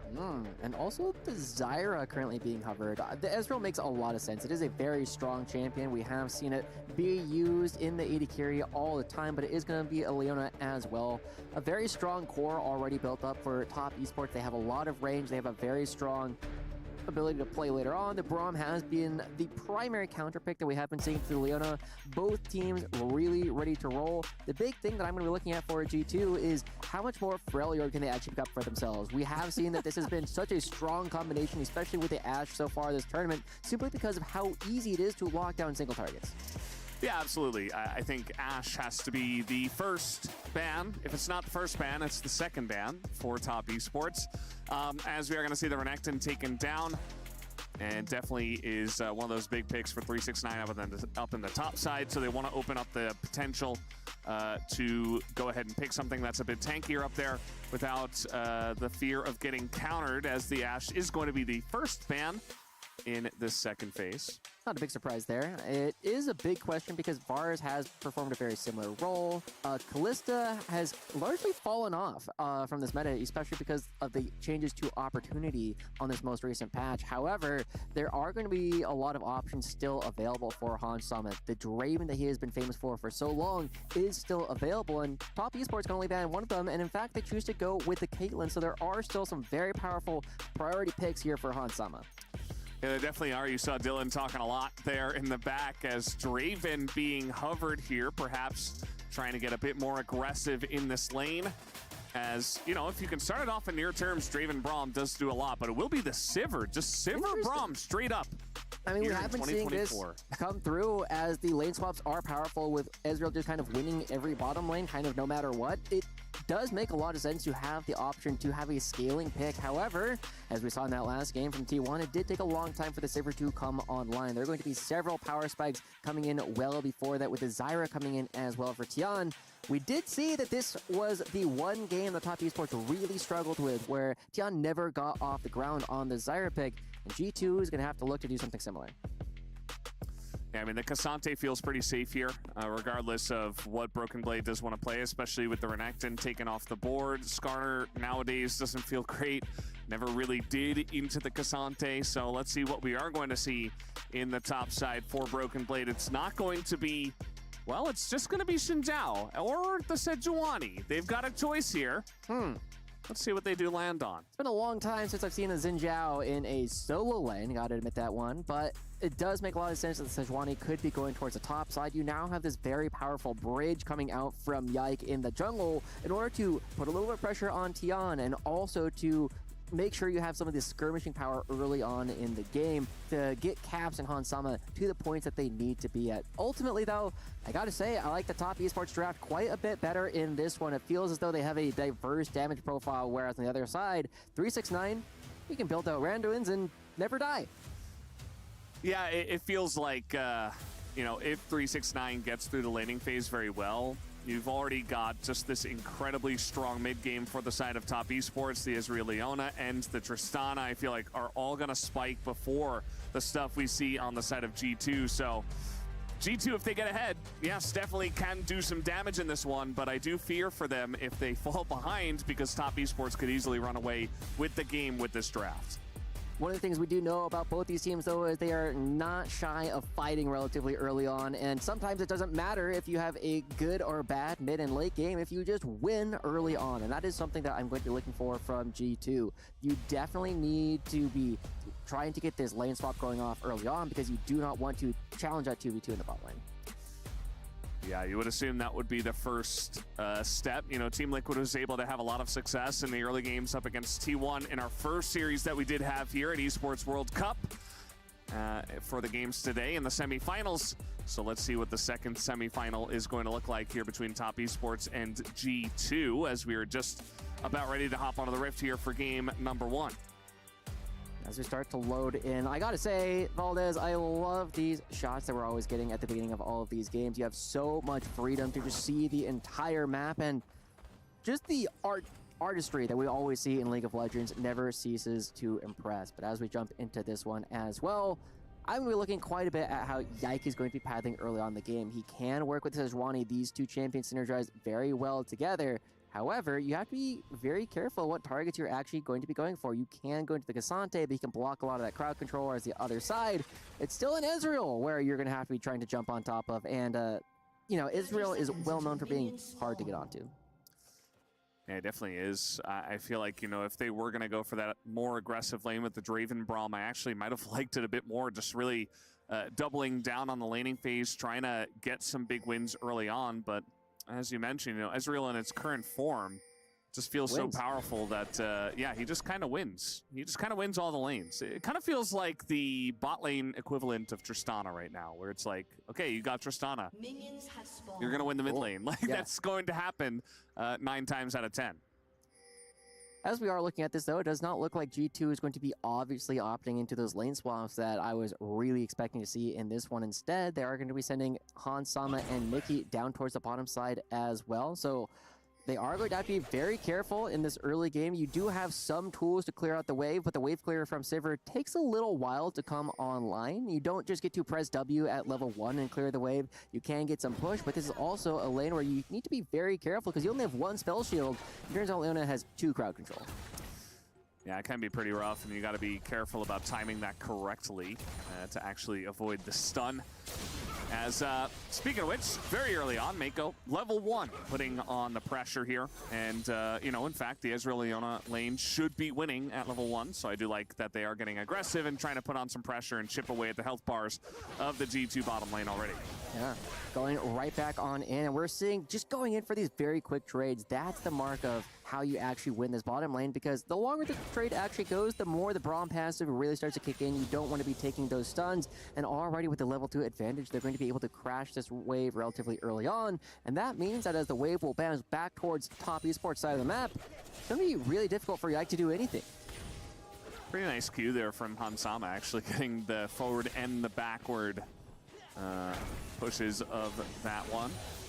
But yeah, basically need whatever you can get in this lane, which is kind of why you were expecting perhaps the swap to come through. But yeah, I mean, essentially, you know, with your top and jungle synergy that you do have, maybe we will see eventually Yike heading up to the top side, trying to bully 369 out and not just give him a free lane, as now the stun is being stacked up here on a Jackie Love, who will just have to Arcane Shift away, as Tian now coming down to the bottom side, level 4.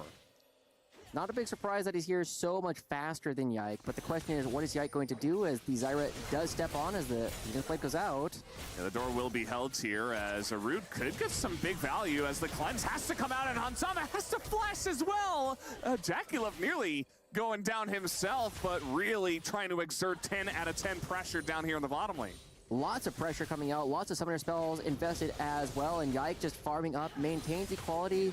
They should have a very good idea that Yike is in the air, which is why Tian is playing so cautiously at the moment, but with these low health bars, you know a dive is coming. Yeah, the dive will be coming. The flash does come in. That's a nice spell shield. Mako could be in a bit of trouble. First blood does go over to Hansama as it does get traded back here over to Tian. But still, so many low health bars here. As Mako, you know, the first one to go down, I feel like G2 kind of get out of that one mostly scot-free. The fact that the kill goes over to Hansama is a pretty big win for the side of G2. Tian getting the early kill on the Zyra does mean that the clear speed is going to be absolutely not, but a great amount of patience coming through from Yike to make sure that they can trade things. Unfortunately, the attack had already gone out, and that means that there is no escape for Mickey. But overall, G2 holding pretty strong in this early game. Yeah, they definitely are, as now Mickey X level 3 trying to get proactive out on the map here. Just heading into the mid lane, trying to help out a little bit, but Cream gets a pretty nice back timing himself after Caps had already TP'd into the lane. So he's going to return with full health, whereas Caps, you know, went back, got a tier, got a call, but does not have a refillable potion. And he used his TP to get back in here and took that chunk of damage. So could definitely influence the way this mid game plays out here for a little bit. Also, shout out to Mako for making sure that the wave didn't get into too bad of a position, just constantly asking questions of how G2 were going to play it as they go back towards the bottom lane. Game very even early on, which I have to say is a small win here for G2 because they were able to turn around that early play. We do notice that the gold lead elsewhere is actually mostly in favor of G2. It really just is Tian who has built up that lead because they farm faster, they did get their first kill. But we do have to say that the kill going over to Hansama makes up for the fact that they are down a lot of CS, which is, again, why we're expecting this lane swap. Yeah, it doesn't come through. They just want to fight it straight up, and Hansama eventually will just be able to press a couple of buttons and clear the wave and essentially just ignore the Ezreal. So could be something to look for as this does come along. For now, though, we're still putting on the pressure, and guess who's back? Back again. It's Tian in the bottom lane. Tell a friend. Yeah, tell a friend. I mean, he's going to make it very obvious, too. He's clearing out the wards. He's like, hey, guys, I'm here.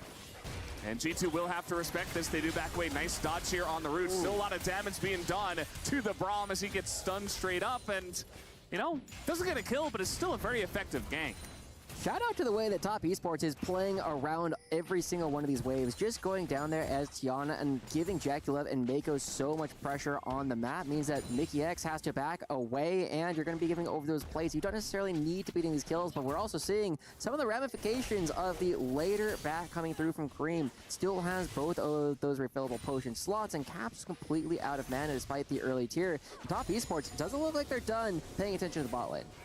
Yeah, I mean, Tian, he can just sit here and be very, very annoying. He wins in the 2v2 just because the amount of plants, the amount of control he's going to have before Yike can really get going, especially because the Sivir early on is just so weak compared to the Ezreal. So it's just kind of a roaming three-man squad down here, and here comes Cream trying to get in onto Caps as the auto comes in the hop over the wall. Cream, why did you give him Tristana again? I have no idea. It's so clean ultimately. Top Esports, with all the pressure going down towards the bottom side, they know exactly where Yike is, and Cream is free to go for that play. The early back really making a difference here for G2 as they do end up falling. And Tian still in the bottom lane. Guess who's back again and again? And now he's going to hit level 6 actually off of the wave, so just even more pressure. I think with this amount of priority as well, you can expect them to roll this into an early Infernal Drake, which is going to benefit everybody. And we'll see if they do start that. Not just yet, as here's the replay in the 1v1. This one fairly straightforward, right? Cream just jumps on in, knows that Caps doesn't have any mana whatsoever. There's not enough mana to do anything other than Valkyrie away, and following through, making sure you get that last part of the explosive shot is so easy. And we see another game. Guess who's back again and again and again? He's here. The ult is going to hit them both. Hansama, there's nowhere to go. And yes, Mako, he dies. But you think Top Esports care about that? The answer is no. They get 2 kills, and they get this Ezreal massively fed.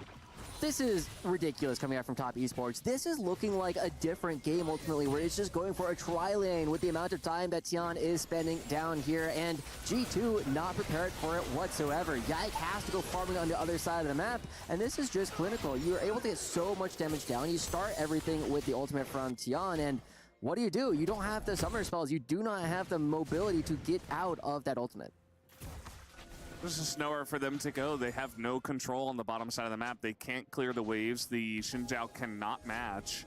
And Yike, you know, he doesn't want to just sit in the bottom lane and spend all of his time just babysitting the Sivir, hoping that Hansama eventually will be doing something in this game. As now Yike is going to try to make his presence felt here at level 6 at least, as he will steal away the blue buff. And as a team, G2 are maneuvering up to the top side with these Void Grubs available. But it's still a very dangerous position to be in because Tian is so strong. As soon as the ultimate is back up, you're going to have to give a lot of ground right back on over to top esports. And this is part of why we're seeing Yike just going as quickly as possible, but top esports not going to be contesting this one. They know that there is more blood to be had down the bottom side. As you see, Tian moving down, can go for the dragon, but can also just go for a Hansama. And as soon as you see a Hansama back away, well, the answer becomes very easy. Just pick up this dragon, make sure you get a trade on the map. And like you said, this Infernal Dragon is going to benefit so many of the members here of top esports, every single one of them loving the extra adaptive force that you get. Yeah, it's going to feel great for them. I mean, you feel a little bit bad that Tristana isn't getting Void Grubs. She is one of those champs that really does love them. But at the end of the day, you know, maybe you can pick up a couple later on. It's not going to be your main win condition regardless, as Cream has done a very good job of just getting fed. And sometimes that extra money and extra items will get the job done instead. So they get that Infernal Drake. They have dominance in mid, they have dominance in bot, and so far the top lane hasn't really mattered all too much. So top esports definitely very much in control of this early game. Yeah, in general, my policy oftentimes is with top lane is you check in at 14 minutes, you do your obligatory check-ins like, oh, how many plates went down? Okay, cool. Are you guys both playing tanks? Yep, cool. We'll talk about you guys when we see you in team fights. Top esports and G2 are absolutely making this game entirely about the bottom side of the map, and we have seen that Jackie Love has been a Israel savant, I would say, this tournament. You know, everyone has those moments where like, maybe you should have arcane shifted forward. Jackie Love has way more times where he does the arcane shift forward and just finds multiple kills. I'm really looking forward to seeing when this composition actually starts popping off, because he has been getting close to the Trinity Force. Yeah, I mean, this is already the domination, as you mentioned, before they really hit any item spikes, right? So it's a good call to look to see just how fast they're going to be able to hit those spikes. As TP just to deny a push in mid. Cream feeling very good about just picking up his Kraken Slayer here at 11 minutes into the game. And Mako now out on the map, going to be clearing out some of this vision and preparing for the next Drake, which, by the way, is a Chemtech Drake. So the soul should be pretty good one. Nice for regardless of what we get here. Yeah, we've had a lot of Infernal Souls so far throughout this tournament. However, it will not be that one this time around. I'm really curious to see how top esports are going to be playing around the upcoming grubs, because in 2 minutes we are going to be getting another spawn of those, and there's a lot of pressure that you can't put on the map. Like you said, Cream would have loved to have that, but ultimately, like you said, it's not the win condition this game. This game is so much more about just getting the gold into the right targets. And I kind of want to go back to a discussion that we were having yesterday when top esports did take down Gen G. Are top esports the favorite in this tournament from this position? Is it T1? Is it top esports? And I feel as though seeing how powerfully and how resoundingly top esports actually took down Gen G yesterday, and based on the transitive property, they should be way better than T1, right? Yeah, I mean, I would not be surprised if they do eventually take down T1, but they got to get through G2 first. And so far it is looking pretty strong in this first game, as Cream wanting to punish Caps, who will respect it from now. We saw him try to flash away from Tristana in the last trade underneath his own turret, just a bit desperate, you know, not going to help him out too much. He does have his flash back at least, and he has been able to stabilize the mid lane, not falling too far behind in CS, but still going to be kicking himself for that early death. As after all these shenanigans down on the bottom side of the map, we've essentially just kind of stagnated from here. You know, the Drake did go the way of top esports. We saw the Grubs go over to G2, and now we're waiting for the next piece of action as Tana's going to spot Mickey X deep in his own jungle as, oh no, what was that? The blast cone gonna send him into the air. He is Braum, so he can jump over the pit, but definitely got a bit awkward there for a moment. Yeah, I have to say that might be the one interaction in League of Legends that I just cannot stand, is the times where you just like go straight up and down with the blast cone. But either way, top esports are still creating pressure across the map, and with the Grub spawning in a couple seconds and the Dragon spawning in about a minute, top esports once again trying to reprise their role in the bottom lane with all three members, including the jungle, going down towards the bottom side. And because Tian is so strong at this point, you can just do so much chip damage, and Han Sama has to be so careful, even just staying around these walls, because you never know when a seed and a plant is going to grow out of the garden. Yeah, and you see even as the spell shield, just the arcane shift damage, just to try to survive, just to try to stay as healthy as possible, as now Yike is going to make his presence felt. But look at the mid lane. Caps yet to back. He doesn't have TP, and the mid lane turret is just naturally going down in a 1v1, as Cream has really, again, I said it during the play-by-play, but why'd you give this guy Tristana? He just beat Gen G 2-0 with this pick, and now he is just doing an insane amount of damage in mid. It is so crazy seeing what Cream can actually do with his Caps. You know, not a slouch on this Corki whatsoever, but the 1v1 solo kill going to go to Cream really changes the dynamic of the matchup quite a bit. And with another Dragon spawning in 15 seconds, top esports pushing out this mid lane, taking control, can even do a chunk of damage to the turret if they want to. Instead, they are going to be okay. All right, trying to go in on Tian here. He's going to drop down the ultimate as the Xin Zhao. You know, once it does get on top of you, you do see the power that it has, so that's going to force Tian to back away. And actually takes a ton of damage. Meanwhile, on the top lane, we haven't seen much of this, but in the 1v1, 369 looking for it as he does go unstoppable, as the Glacial Prison does come out, but not able to get the kill. Broken Blade does have TP, so it shouldn't be too big of a deal up there. In the mid lane, though, it doesn't look like we're quite done with the action. That Q is going to hit him, and now the rocket hits him as well as a couple of ranged minions. That's going to kill Cream, as maybe a little bit overconfident in that trade. We saw earlier that both Tian and Cream used their ultimates at the same time to try and get Yike out of the fight, and losing the Buster Shot there ends up really biting Cream. The flash has to be expended, and now G2, despite the fact that the bottom side of the map has been going so rough, are actually going to be building up even more of these neutral objectives. They got 3 of the grubs, the other 3 never got picked up, and that means that this Rift Herald going over to G2 as well will allow them to recover some of the gold that they have been missing so far in this game, and getting that kill onto Cream really changes some of the dynamics that you tend to see, because now with no flash, you can't be quite as aggressive in the mid lane. Yeah, absolutely. As meanwhile, Tian just getting to work here on this Chemtech Drake. We see that Yike is in the top jungle, so there should be a couple of Drakes already going the way of top esports. Not a big surprise with the way that the early game has gone, as it will be actually a Hextech Soul. And if you give that to an Ezreal alone, but also a Tristana, even the Zyra loves this, so definitely going to be a big soul to contend for both of these teams. Yeah. There's also my favorite part of the game where, you know, Mom decides where the Tristana goes. Like, you know, that top lane turret is still alive. Mom said it's my turn to go towards the top lane. I would not be surprised to see Cream head up there soon. It's going to force the TP out already as 369's like, yeah, I don't really care about that. He's just looking to take down Caps. As nice flash from Caps, though, and 369 might be punished here, as that's a lot of damage. Yes, the Q3 hits Caps. The bot lane. And, you know, yeah, as you mentioned, the TP is forced, but that means that Cream gets a free inner turret. And this inner turret is worth so much more gold than the outer turret, and Cream on this Tristana, even with no Void Grubs, will get so much in the mid lane as well. Not going to be finding any actual fighting there, but they are going to be getting multiple structures, and even if you get this one, it's not going on to the same kind of valuable person that Cream is. Absolutely. I mean, we saw something like this happen actually in the TLT1 game.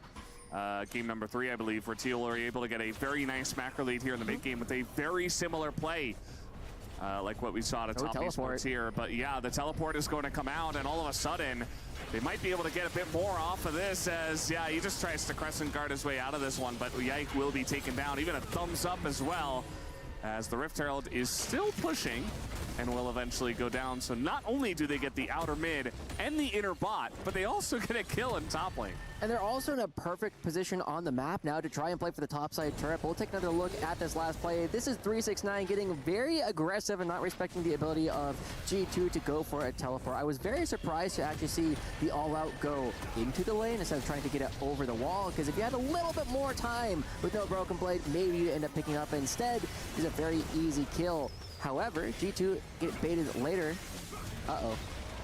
Yeah, 369 in a lot of trouble here as once again he's getting very over aggressive. He's going to pull the Braum over though, and maybe he gets out from here. The flash as well, as Mickey X does not want to allow this one. And yeah, I think 369 will eventually go down, right? Cassante is crazy sometimes, but it does take 4 members to eventually get the kill. So trades back for teleports on both sides, and yes, 369 will go down, but it's still a almost 4,000 gold lead here for Top Esports, who are very much in control of the map at the moment.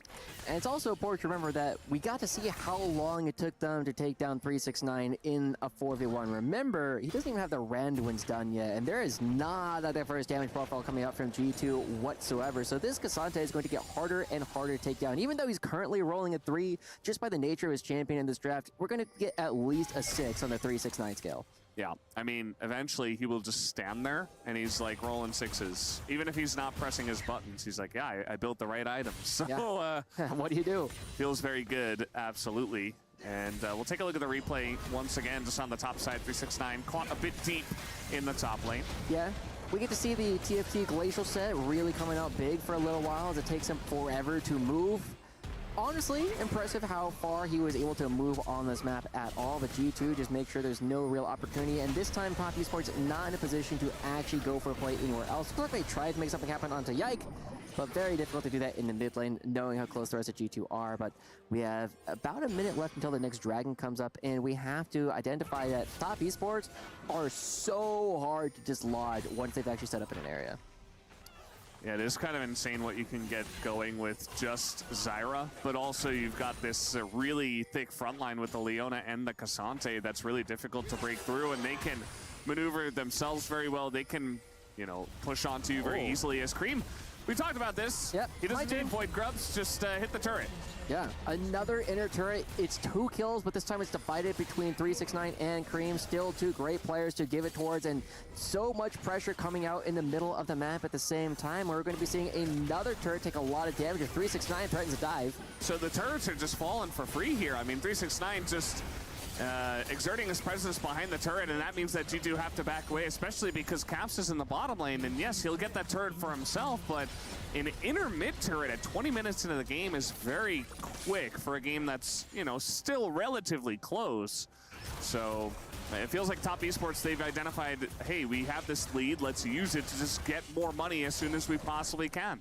And they're also going to be in perfect position. Cream doesn't even need to back. They are ready to go for this Hextech Dragon as well, getting themselves to Soul Point with one of the best souls in the game. Just the AoE slow, the only stacking slow in the game, actually, still going to come through. And Top Esports going to grab another one. Yeah, I mean, G2 are here. They want to fight, but they're late to the party. They get in, and everybody's already left. And so they're going to leave themselves. So not much of a fight there on the Drake. It is just going to go the way of Top Esports once again. We see those fans out there in the crowd as well, showing their signs, even a G2 sign there. I saw that one as well, hoping that maybe G2 can come back in this game. But at the moment, Top Esports not letting go of their vice grip on this one. And it's going to be very tough. This composition coming out from Top Esports does the Baron very, very quickly. You have the double marksman. One of them is Tristana. You also have the Zyra, so not only are you doing it quickly, you're also doing it very healthy because the plants are tanking all of the Baron shots. It's very difficult for G2 to try and find anything. We were looking at a composition that had a decent amount of crowd control, and it still does, but Top Esports are not really giving any entrances back into the game, and now Tian getting ready to start it up. Yike tries to check things out. The wind becomes lightning, but G2 are completely blind as to if they're actually hitting. Yeah. I remember we were watching TL versus T1. We were begging Team Liquid to start the Baron. Top Esports are like, yeah, we'll start it here at 22 minutes if we have to. They're not actually going to, but they are setting up just the immense vision control you were mentioning, Joshi, on this objective. And as it starts, you know, G2, they have to push in, they have to try to get vision themselves, and that leads to Mickey X taking a big chunk of damage and some extra priority going over the way of Top Esports. Mickey X gonna hop forward as the wall goes up. The Solar Flare is gonna miss, but Yike is just so low at the same time that Top Esports still liking their position. Yeah, Yike taking all that damage should be all the impetus that Top Esports needs to actually go for this Baron. Yike will have to back away, and even with the Hextech portals, look at how quickly this goes down. G2 walking directly into the trap, and they don't have another option. Yeah, I mean, they have to try to fight for this one, but now we got 369 in the back line. He's going to set it up, and we have the Baron going the way of Top Esports. Is 369 just going to disappear somehow. Didn't see how that damage went into him. He was just way too deep. As now Top Esports, they want to get this objective and back away. 10 also going to flash out of this one, and it gets a bit messy. Ike's looking for a bit more. As when comes lightning, he is going to get in onto the Zyra, and he will be shut down. But still, the Baron and 3 members left remaining here for Top Esports. It's a lot of gold that G2 did pick up in that last fight with a couple of shutdowns, but it is nowhere near as much as Top Esports will get with this Baron. We get to see 369 jumping over, just evaporates in this last fight with the amount of damage that Cap is currently putting out. But this fight was so close to going so differently. Mickey X not going down in that last fight means that Cream has to play much more defensively in every single one of these fights. And then you are able to chase Xian down. Top Esports walk away with 3 Baron buffs, but they have less of a gold advantage after picking up the Baron than they did before. But they still have 2 minutes left of that, and that'll perfectly give them the opportunity to go for the Hextech Soul at the end of it.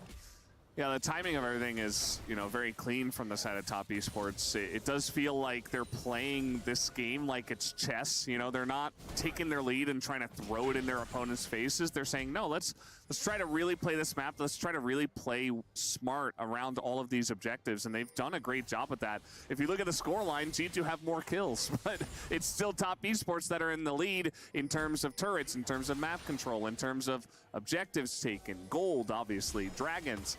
And they're just trying to utilize that as now we're going to see the Sivir ultimate coming through as the Q is going to miss for Mickey X. Also a kind of a half-arted ult to be thrown in.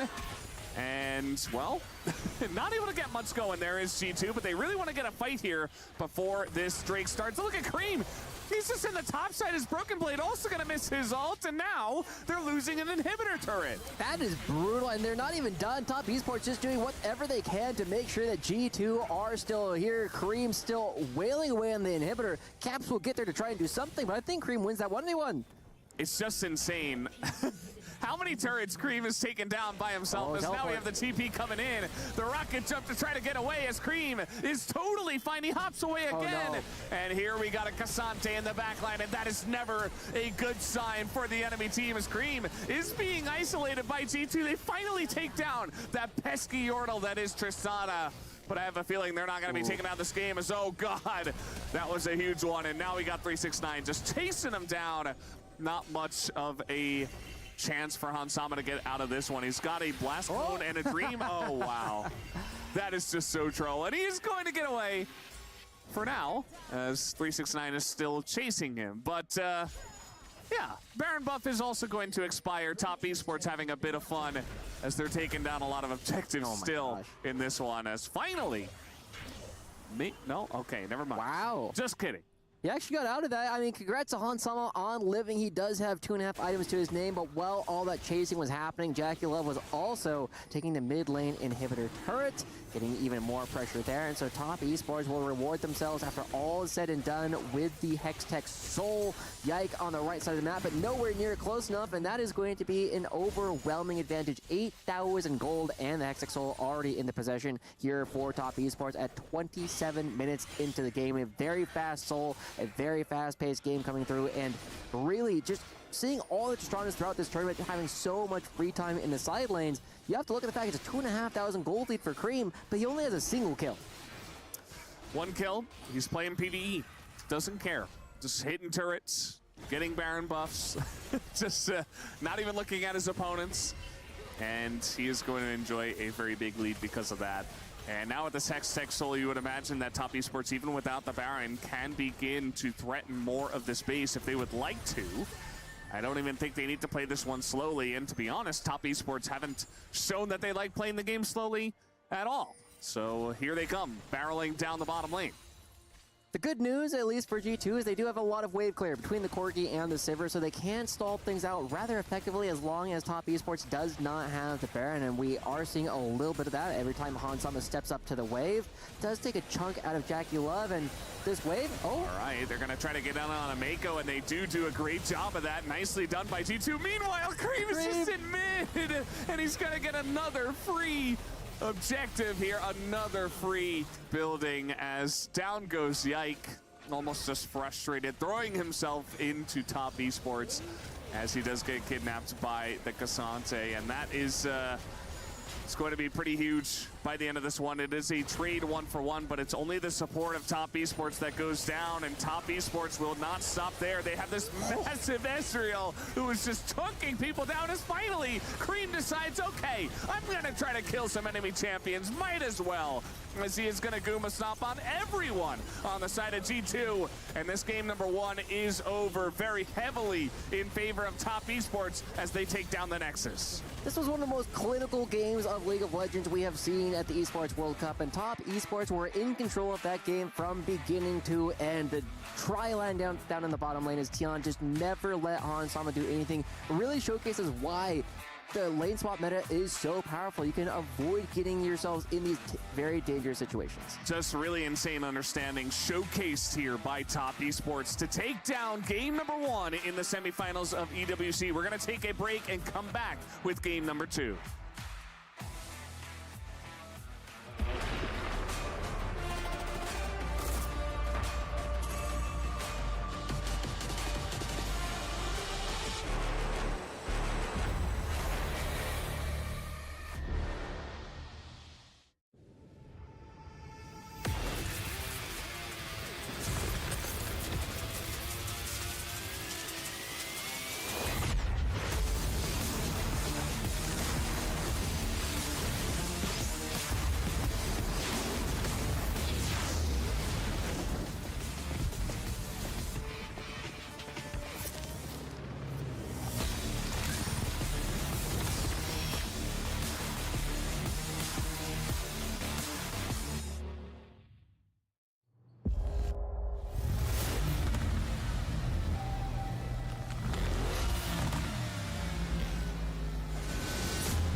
لحظات البداية عاشت معنا، كنا نحسبها وقت للتسلية بس، نحسبها بس ذكريات. عبود أعطي أختك اليد يا ولد. ابتكرنا فيها ابتكارات، وإذا بغينا قلبناها خرافات. كنا نحسبها بس لمة وصحبة وسهرات. انتبه نوب ترى نوب. لكن كنا نشوف عالم ما حد يشوفه. لا تشغل وقته بشيء يفيده. الله عليك على اليد صدق. عالم كبر وعاش فينا، عالم الحماس فيه يوصلك كل مرة لحلم أصعب، بس ما يصعب عليك. بارت معك وين ما تروح.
calm, cool, and collected by Top Esports. I think it was Joshi that said this was one of the most clinical games of League of Legends we've seen here at the Esports World Cup presenting League of Legends, and I have to agree, as it was very controlled, very measured, and they took care of business here against the Kings of Europe. 1-0 Top Esports, and 1 win away from facing T1 in the finals. Welcome back to the area. Degon alongside Ox and Atlas, and Top Esports, you know, really good stuff here, Ox. And I love seeing this style of play from Top Esports, because back in like early 2022 in spring, this team was the sort of team who'd get ahead early, be really aggressive, wouldn't know what to do with it, and then end up losing out. So seeing this controlled pace that they can now set to games, just fantastic to see. And completely unflappable. I think that's the way to describe it, because G2 tried their very best to do as many crazy things around the map, and Top Esports said, all right, well, we'll take inhibitors, we'll take turrets, we'll do everything, and that was off the back of picking Tristana first. And maybe one of us here on the desk said that. That's right. Oh, look at that. I congratulated G2 for identifying that Tristana was really good. Yeah, and we saw G2 go with like the Sejuani flex to top and the Xin Zhao. This works if you play super aggressive around top lane and get like a momentum lead, but the problem is you're on a timer against this Top Esports composition. You're outranged pretty hard. It's difficult with your comp to play against the likes of the Zyra, and the Zyra sets such a fast pace in the jungle. If you're not just getting kills on kills on kills in the early game, you're gonna end up losing this one. And also, Braum is really good into a lot of things, not Zyra. Yeah. Zyra kind of puts stuff underneath him, and then he just has a horrible time. And so just that, the fact that Tien was just in that bottom lane over and over again, he puts up the door, and then he wonders why it doesn't really help. And y'all at home, that's what you call a perfect segue. Let's take a look at the first highlight here as Tien focuses the bottom side of the map and really suffocating for G2. And I feel like if you were playing a different jungler, then maybe going for these repeated ganks and not always getting kills might seem like a waste of time. But that's the power of the Zyra. You're so fast at jungling, you can never waste time because you just have so much extra time to just harass the enemy bot lane. You can see in the meantime, Yike's still trying to do a jungle camp. He does come in to try and stop the dive, so it's a 1-for-1, but you know, he has to stop doing the Grom. Whereas Tien, he's got plenty of time just to keep going bot again and again and again and ensure that his bot lane gets a lead in the 2v2. Yeah, he pitched a tent, basically. And even though, like you say, the first one goes even, the next one doesn't go so even. The one after that is catastrophic for G2. And so they put this bottom lane so incredibly far behind. The thing is, I don't even think this is necessarily the crux of the TES plan in this game, because there's a certain gentleman that's just chilling out the entire time in the mid lane, and while all of this craziness happens, he gets spare time alone. This is what we were talking about Braum not necessarily being all that valuable, with the Stranglethorns really blocking things out. And the thing is, with the Xin Zhao Sejuani, you want to be playing towards top side, but you're putting out Fire's bot lane so you don't get the opportunity. Yeah, and even then, you weren't putting it out well enough to make sure that they could get ahead. It was just to make sure they didn't fall too far behind. However, the beacon of hope was the man in the mid lane for G2. Caps on the Corki, able to find a couple. Yeah, we saw G2 able to pick up a few kills in the mid game and start to gain a little bit of pressure in return. They managed to catch out 369 a few times, but it felt like despite these, the objective lead and the farm lead was still in favor of Top Esports. So, you know, they were making good moves to try and pull themselves back. And I think making attempts like this is exactly what you need to do when you're in a deficit. Yeah, I mean, it certainly is, but the teleport investments, the amount that Top Esports were getting from these picks that are going over to G2 is just so much higher than the kill gold that is going into the pockets of G2. So we actually saw that the kill score at the top of the screen was pretty close, but the gold, it absolutely wasn't. The map state, it absolutely wasn't, because every spare second that was given to Top Esports was spent taking turrets. Yeah, you can even see it on the mini-map. You know, we have all these members collapsing on 369, and Top Esports are just so deep, stealing away camps, taking as much gold as they can. Yeah, and generally that is what we see at international play from the top teams. They're able to garner other leads elsewhere, and then it leads to our final fight here on the top side of the map, where that we have highlights for, where again G2 just get corralled, and it's so tough for them to fight in this position. Yeah, it's a beautiful flank from 369, and G2 are definitely desperate at this point. They're trying to get on Cream, and in the end they do actually take him out, but it's at the cost of their positioning. They're now locked away from the base. This true shot got Barrage that comes in. It was already doomed, but this seals the deal. Yeah, and I feel like the Cream Global Taunt was absolutely phenomenal this game. I think that Caps had one in their previous series, and Cream had it this time around. This Tristana was managing to stave off so many of these ganks, but when he does go down, it's not without a huge cost to G2.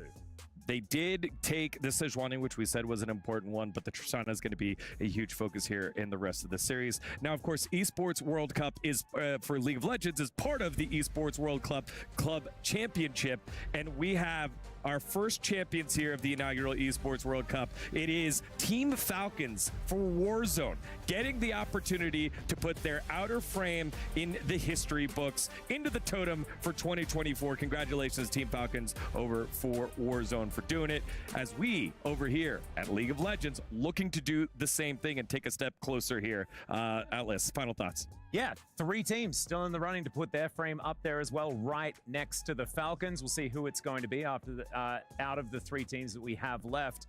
Looking forward to seeing whether G2 can give us an actual series here and bounce back and maybe pick themselves a Tristana. All right, final thoughts here as we go to break. Yeah, I think banning the Tristana, definitely a good move, but also if you're playing into something like the Zyra, you really need to commit to your game plan. I feel like they had this strategy and it kind of got sort of washed away by the bot lane presence, but if you're going to commit to top side, make it work. Again, G2, we've seen them multiple times before play to their opponent's level.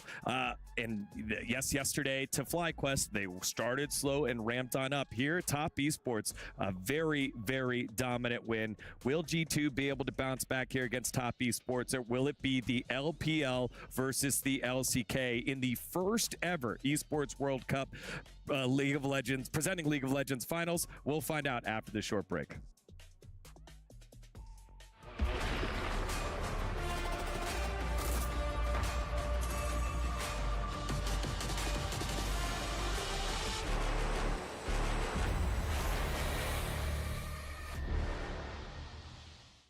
Hello everybody, Kitty and Ginny here. We're checking in from the SEC Battle Royale Arena here at the Esports World Cup, where Falcons have just claimed the first victory of the entire tournament. In the Call of Duty Warzone tournament, congratulations to Team Falcon.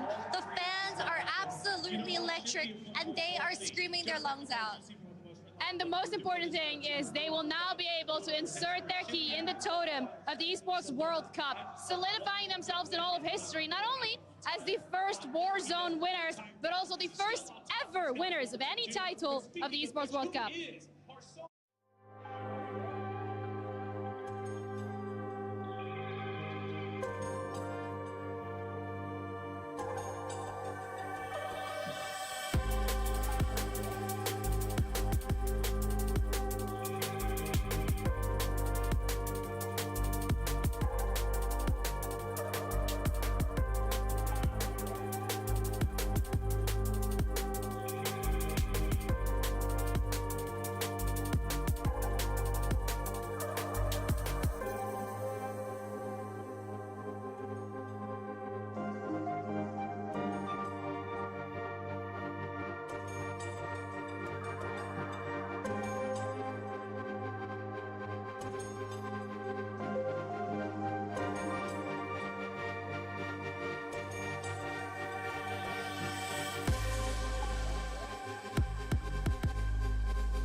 Don't know how it's come to this. I don't know how I could resist. took a vow to never sin. But I saw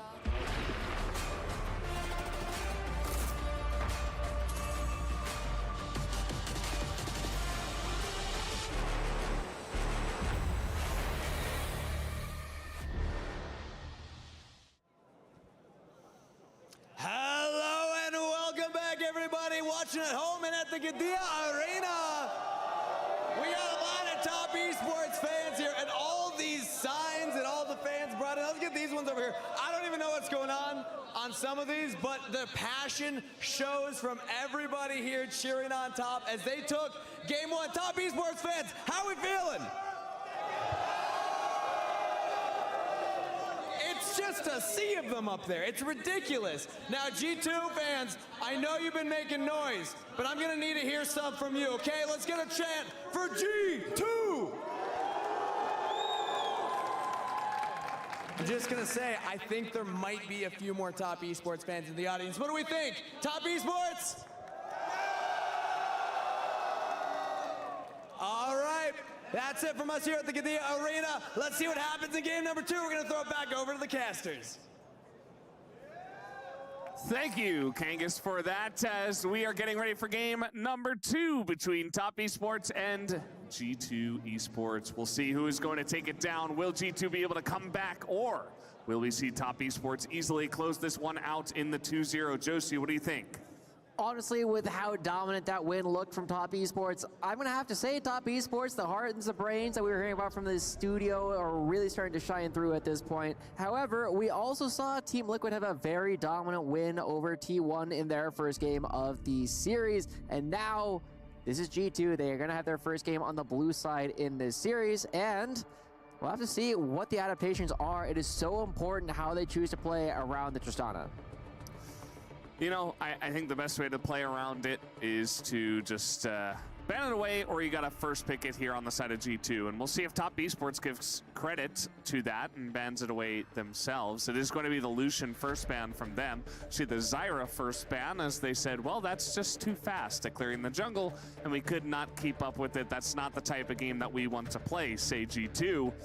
And we'll see if, you know, they'll have a nice strategy coming into the second game after what was a very dominant first game from Top. It's really interesting to see the difference in how effectively this Zyra has been played over the past couple of games, right? We have seen that it has had absolutely dominating performances, and we've also seen that it was completely ineffective, but Top Esports absolutely love playing around this style of game where they just remove entire lanes from the game. With this Tristana banned already by G2, it really looks like it's setting up their mid laner to potentially play the Corki uncontested.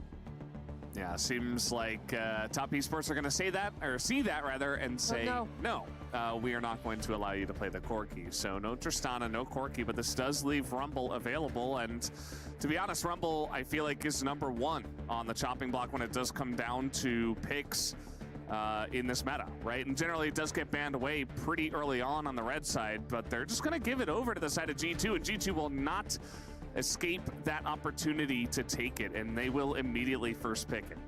There's not a lot of lanes that can really go toe-to-toe with Rumble. One of the things that you oftentimes look to do is you just lane swap into it, but it does look as though 369 might be going towards one of those classic picks that you can play into the Rumble, get a lot of magic damage up in the top lane, and instead going to be going for the Yone right away. Now, this is really interesting. This has been one of the common picks that has been used as a counter pick to Corki's quite a bit, but there's obviously no Corki coming out in this game. It's going to be a blind Yone, and in fact, a blind Kennen, double blind solo lanes coming out from Top Esports. Yeah, it does come out pretty early. I thought maybe we were going to see the Sejuani just to try to get a really strong mid-jungle duo on the side of Top Esports, but that is not the case. Is now a Malphite being hovered, saying, okay, we could do this. We could swap all around some of these lanes, but instead it's just going to be the Vi. Talia also available. Could be a look. We saw Talia Vi working out for T1 in Game 3 of the first series tonight. It is worth noting that Yike does hover all kinds of crazy things. As soon as I saw the Malphite, I was like, oh, that's not Anivia, though. So we got to see where he goes from that. But with this Vi already picked up, you have a very potent combo with what we've already seen. And oh, we are going to be getting a LeBlanc coming through from Caps. We have seen a couple of bans towards this champion so far in the tournament, but no actual picks for it during the Esports World Cup. This is going to be Caps looking for an opportunity to shut down Cream on the Yone, but this is a very volatile mid lane. Even if LeBlanc does have a bit of an advantage in the laning phase, if anything goes wrong at all, the Yone can absolutely dominate the rest of the game. Definitely can, but that LeBlanc and the Vi together are such a deadly duo. The two of them together can find targets from miles away and isolate them and take them down. We'll see if they can get some success with that, as the Maokai is the choice here for Top Esports in the jungle, as they will avoid the Sejuani entirely and just go for this pick instead. Definitely can feel pretty good into what is a very aggressive composition so far from G2. And it's not common either that we have so much of the top side picked at this point and none of the bottom lane, right? Now we actually have to see what is going to happen with so many powerful picks in the bottom side of the map already removed. The Ashe next on the chopping block, the Lucian already gone as well. I'm really expecting to see picks like the Vars start to rise in priority in these games once again, because we're not expecting Ezreal to be there. It's already gone. The Ashe is gone. And Vars really is kind of that next tier of AD carry that I expect to see in these games. Yeah, would not be too surprised to see that coming up next. For Top Esports, they're thinking about what, AD carry they want to get. And essentially, it's a little bit of a game of chicken, because they could ban a top one and then, maybe hope that G2 don't ban another one so that they can get a top AD carry. But instead, it is just going to be the Braum that does get banned away, which has been rising in priority over the course of Esports World Cup. It's just asking for a Leona ban to follow it though, right? If you do have this as the red side, you could just grab the Leona, and the Braum has been the classic counter pick. And now G2 has to decide, if we give them Leona, what are we going to get instead? Is it going to be an Alistar ban, really just daring Mako to play the Leona, which I see no reason not to. They're saying, okay, you want an even better spot to pick Leona? We'll ban away Alistar. Now you have to pick a good champ. Yeah. If you're not picking Leona here, I do not know what the choice would be, to be honest, and they will choose it here. So let's see what G2 have prepared, because they had to have known that this would be selected, and they have to have something very nice prepared to deal with it. You don't do this without having some kind of plan for the Leona, and it actually surprised me a little bit that G2 are taking as long as they are to go for the champions that they will be locking in. The Forest does end up being the answer, and the Rel, not nearly as common of an answer. It has been very strong in the past, and there are some good tools to combo this with the Chain of Corruption as well as the Equalizer, where you can blow up large swaths of the board, but it feels as though you just made your game needlessly a little bit harder, because even with all these tools, the Maokai and the Kennen are going to create so much zone control that Caps and Broken Blade are going to struggle to get in. That's really the biggest issue, I think, for G2 is those two champs you mentioned. The Kennen disengage ult, fantastic. The Nature's Grasp, fantastic as well, and it can really break up your ability to find targets and actually get engages going in a 5v5 team fight. Yes, they still have great pick potential on the top side of the map to G2, but especially if they lose map control and you're dealing with having to engage into both of those champs, you're not going to have a good time. It's just not going to happen. And you see the reason for the Alistar ban, the Rel coming out. That is one of the biggest counters to Rel, the Alistar, but you did also give this free Leona over. And I suppose for G2, they said, well, we're mostly worried about Ezreal Leona rather than just Leona itself. And they do let that one get selected. So at the end of the day, who are you liking in terms of the drafts here, Joshi? I'm still liking Top Esports once again, although Caps really has some of the most outplay potential of any champion in this game. If this is a time for the Western GOAT to step up, it has to be right now. This is their last potential chance to move on in this series. If they drop this one, they will have to watch their key get crushed, and then we will see the LPL advance to play up against T1. Yeah, absolutely. And, coming into today, I actually felt like this series, the second one, was going to be closer than the first one. But Team Liquid made it really interesting between them and T1. And you know what? So far, G2 haven't been able to make it as interesting, in my opinion. So I really want to see them get something going here for game number 2 and make this a competitive series. Otherwise, Top Esports are going to be going on to the finals. But you know, still going to play out game 2 and potentially a game 3 in this series. This is where we're going to be putting a big look once again at Broken Blade as well, right? We're looking at Caps as one of these players who has a lot of tools to try and make outplays going into top esports. Use that mobility, use that burst of damage, and create zones of vision where you have total control. But Broken Blade also received the first pick Rumble in this game. He picked it blindly. He's now going to be going into 369's Kennen, which is already a bit of a tough matchup, but it is definitely going to be on Broken Blade to showcase why they put as much faith as they have into this top lane who has been so strong for G2 throughout this spring split. Absolutely. That's going to be the biggest thing to look forward to. The first pick always kind of has that extra weight on their shoulders saying, hey, we're giving you the best pick in, you know, everything that hasn't been banned, and we're expecting you to do a lot with it. As guys, it looks like we do have a slight technical issue with one of the computers here, trying to get this solved and into the game as soon as possible. So apologies for that. We'll try to get into this one and have a fun back and forth game number 2, I hope. As you were mentioning, you know, the LeBlanc coming out here for Caps as well. I really do feel like the heavy commitment to the top side of the map here from G2's draft, the Rumble, the Vi, the LeBlanc, that 2v2, especially the mid jungle, I feel like they should have a really nice angle there, especially in the early to mid game.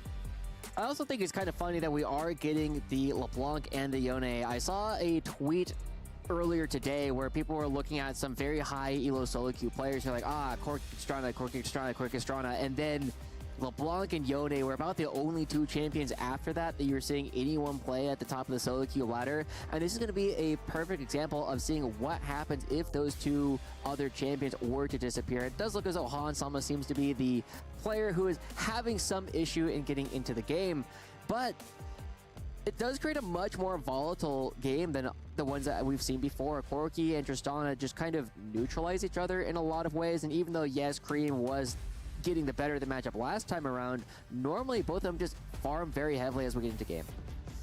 Yeah, I was told it would be a quick issue, and you know what? We are just about done with it. As you can see, they have entered the game, and we should be heading off into game number 2 in just a moment. So thank you for your patience, but we shouldn't require too much of that from now on. As we are getting ready for game number 2 of Top Esports up against G2 Esports. Will G2 fight back and bring us to game 3, or will Top Esports prove to be one of the best teams here, as they have not yet dropped a game in the Esports World Cup? And as they jump in, we can already hear the shouts of the crowd very much in favor of Top Esports here, making sure that their team has the energy necessary to power their way through this one. We load onto the Rift for what could be the last game of the semifinals. And I have to say, as we were talking about before, Valdez, it feels as though Top Esports is in pole position to try and take this one home. I really am looking forward to what they actually do with this Kennen as well. It was a very clearly prepared counter pick going into Broken Blade's Rumble because of how quickly they were willing to lock in both their solo laners as soon as the Rumble came through. Yeah, and we talked a lot about how this the Kennen and the Maokai could definitely do a number in terms of dealing with the engage on the side of G2, but at least for G2, they have the LeBlanc, they have the Varus, who do have a very nice amount of range, not just in terms of their auto attack range, but their ability to do damage from a very far distance and kind of just get out without much of a scratch. So still an opportunity to try to bait out, you know, Slicing Maelstrom from 369 and then just, you know, kind of Chain of Corruption him in position and then just not even deal with him at all. And certainly angles for G2. So I'm very excited to see what we are going to see in terms of the back and forth team fights in this one. As speaking of which, Cap's just going to find an extra tree in that bush that's not quite supposed to be there. Yeah, a little bit surprising for Tian to go there, but every little bit of health advantage can make big plays possible later on. As Mickey. Yeah. Speaking of which, he is going to have to jump over the wall here, as already is taking a big chunk down in that bottom lane. And he's not going to be feeling too good about that one. Meanwhile, 369 just taking a bit of harass himself. Tian, level 2 on the blue buff, and now he's entering Yikes Jungle. Very aggressive already coming out from Tian, but they seem to have a good read that Yike is going to be towards the top side. This looks like good scouting on the behalf of Top Esports and their coaches and analysts identifying, Yike really likes starting the top half of the map. He's going to be going for this clear, and Tian, that means that you have time if you just do one buff as Mako already goes in. Yeah, I mean, level 2 advantage here for the bottom lane of Top Esports. They get a huge health advantage on top of this, especially in the support role, as, you know, not too surprising, I would say, especially after Mickey X did face check the brush and did fall behind, as here comes Yike. He is going to be spotted. He is level 3, and over the wall he does come, but just in time for Tian to get away with his buff. And that is a brutal position to be in as Yike. Yet another situation where these jungles end up falling behind simply because they do not have the same kind of read on where their opponents are as they do. And now Top Esports will allow Tian to clear out his entire side of the jungle. He still has Gromp, the Wolves, and his entire northern quadrant to actually play around. However, it does mean that the top side of the map will be left to its own devices for a little while, as the Caps clone does actually get proc relatively early on. But Tian has so much freedom to move around the map now simply because Yike is going to be trying to find something on the top half of the map. Yeah, absolutely, especially with the Caps dominating this mid lane matchup.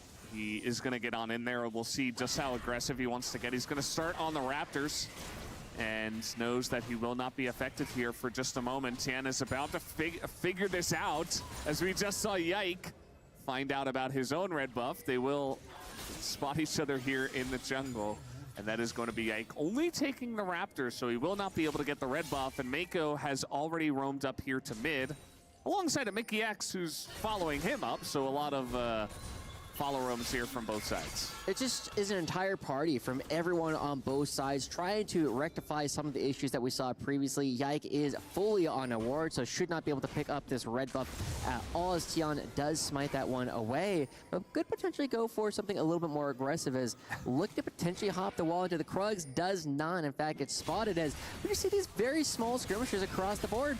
Yep, we get supportal combat here on the bottom river.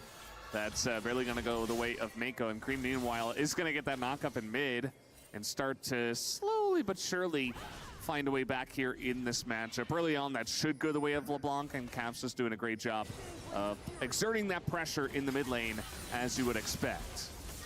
But still, Tian doing a really good job at managing where Yike can go, because Yike didn't have anything to farm, finds themselves on the top side of the map, trying to create some opportunities for Broken Blade, but not going to be able to find that gank whatsoever, and Tian showing himself will allow Broken Blade to crash this wave into the top side turret. But it is going to still be a good wave position up here for Broken Blade, as he does have at least somewhat of a freeze to deny some minions from his opponent.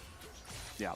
Does feel pretty good up there in the top side for Broken Blade. Now, we are going to see Caps TPing back into mid here. Cream was winning out in some of those trades in the mid lane and has caught up a decent amount in terms of CS. So Cream should feel pretty good about the way that one did go for the last 30 seconds. Tian, once again, very proactive, looking for another angle here, maybe down on the bottom side of the map, as Ansama is going to find the tree once again, does proc that cleanse, as that TP is just going to go into the mid lane.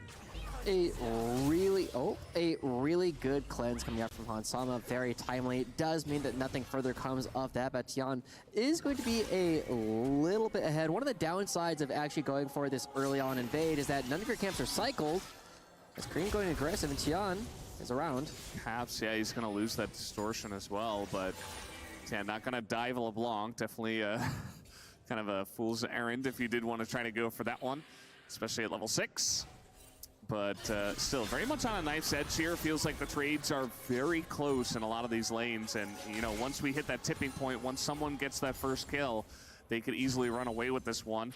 Decent gold lead early on for G2 without any kills so far, just CS leads in mid and top, doing the majority of that gold lead. Yeah, a lot of it will equal out here in just a moment, but G2 is going to be sending Caps good to get that fruit. But the other major thing is we will see this gold lead tip back towards Tian relatively shortly, unless Yike is able to pick up some of these grubs without any contest. And now 369 running back into the map is going to get there a little bit too late, and Tian not looking like they're going to be contesting this set of grubs whatsoever. So good stuff to Yike. It does make Caps in the side lane not necessarily known for being the best champion at taking the turrets, but very good at getting to them in the first place. Yeah, absolutely. Just the threat that LeBlanc has to push lanes and get out scot-free just allows you that extra leash to push on in, get damage to turrets, and get out without much risk. As we do see 369 dashing around a lot. Looks like he did have to run all the way back to lane, as you were mentioning before. Isn't too far behind and should be okay. Still waiting for that first kill as Mako here in the mid lane. Maybe trying to get something done onto Caps, but Mako himself only level 5. And no grubs to fight over at this point in time, so nobody making their way into the top river. And no trade for the Dragon either after the grubs were picked up. It is going to be top esports not necessarily having the same kind of explosive early game, or not, I mean, just aggressive early game that we were seeing from them in the first game of the series. No Zyra means it's a lot harder to go for the tri lane because, as Ox pointed out, you don't have the same amount of time as a Maokai. You just have so much freedom to stay down here in the bottom lane when you're the Zyra, because you do every single camp without looking at it. But now Tian going to be starting up this Dragon, does have Mako in the jungle, and Jackie Love could rotate over relatively quickly if they wanted to, and Priority in the mid lane as well. This should be an objective going over to top esports. Yeah, you would imagine that it just gets taken down here without much contest from the side of G2, although as I say that, I mean, Caps is dashing on over, wants to get at least some vision in the river and maybe poke their head in and see what they can see. As the ward goes in, the smite is there. And top esports get the Dragon without much of a contest. Although Mickey X is trying to aggressively posture here, and he will be able to hop away. As the Rel not in too much danger here. We see the equalizer up in the top side. Looks like Broken Blade went for a very aggressive trade himself. No kills just quite yet, though, Valdez, as everyone just able to get out of everything. I am expecting to see, whoa, not that. Yeah, the leash right at the end of it. Cream is going aggressively in, and Caps just on the run here, but gets knocked up as the clone is going to be chased in the river. And meanwhile, down on the bottom side, here's Tan once again, and he's got Nature's Grasp. That will be the first blood given over to the Maokai. At 9 minutes, it comes a little bit late, but top esports get the job done. Finally does come through, and top esports has a small gold lead, it looks like, for the first time this game, as they will be able to find that kill down in the bottom side. Unfortunately for top esports, like you said, it will be going over towards the Maokai. They would have loved to put that into Jackie Love, and at the same time, with Maokai committing down towards the bottom side, here comes the cross map. Yeah, Yike has not used his ult yet, and that is the dash out of 369, and here it is, the flash away, slicing Maelstrom immediately as Yike is under the turret. He's in a lot of trouble, and down he will go. 369 in the 1v2 will win it, but here is Caps in the top lane, and immediately he trades it back. So G2 looks a little shaky there at first, but they do at least trade a kill back. Really good roam up from Caps, making sure that the kill does end up going over. I feel as though the ultimate coming through from Yike, knowing that the flash is still up, a little bit greedy. We'll take another look at it as soon as Yike shows himself. We see 369 running away. The flash comes through, the ultimate comes through, and too many tower shots end up getting taken down. But then 369, he's a bit big for his britches. Doesn't realize that there's a LeBlanc around the corner. Oh boy, meanwhile, looks like Broken Blade has overstayed his welcome. Mako looking to punish this one as he's in the alcove, and he can run around in there, but 1Q will get the job done. Even Solar Flare as well, as somehow he gets a equalizer off, actually, to push the lane back. So not half bad there. Won't take any turret damage or plates to go to top esports, but he still goes down, and top esports will still enjoy the kill.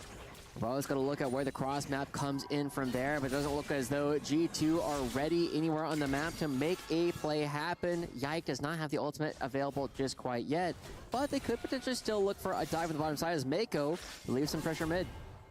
Yeah, Caps just have the Mimic Distortion. That's going to get this TP, though, out of the side of G2, as it is Broken Blade. Does not have the equalizer, and not quite enough damage to get on top of him. Mako will respond with a Respect Flash to come out, but now Broken Blade. Awkward spot, but here comes Darrell. The engage on a 2. The Magnet Storm is huge, as everybody on the side of G2 is here, and they do collapse and get 2 kills in the mid lane. A great counter again coming through from G2 to find multiple kills. Gives them over right here to Broken Blade. A much much needed money going over towards the top laner at the same time. And both AD carries just wailing away on the side lane turrets as we get another teleport to come through, as so much pressure being relieved across the board. But G2 finally pulling ahead in this game with a couple of kills going their way. Absolutely. I mean, some free time with the turret on bot. JackeyLove has some free time himself as Caps. He's been such a huge menace. It feels like he's pulling a lot of attention towards him, but he's LeBlanc. He's totally fine. He has not died at all, as he will just distort away from the enemy team, as it does look like Hansama should be able to get the first turret blood, even against the two members of Top Esports. We'll see what this race looks like, but looking good for Hansama right now. Hansama is able to just step so far forward here because they have enough vision control on the bottom side of the map, and 369 has no idea where so many of the members of G2 are, that he has no opportunity to even try to contest the bottom lane structure. So it will be the first break going over to G2, but it's very quickly matched, but still a little bit of extra gold as Tiana has to run.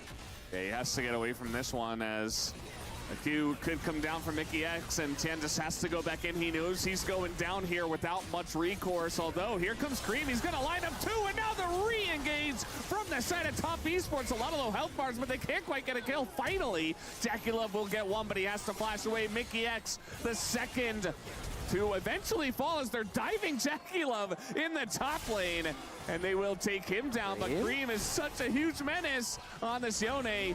And that is going to be the route here. Unbound Soul comes in, and Broken Blade will give the double kill over to Cream, Top Esports' mid laner.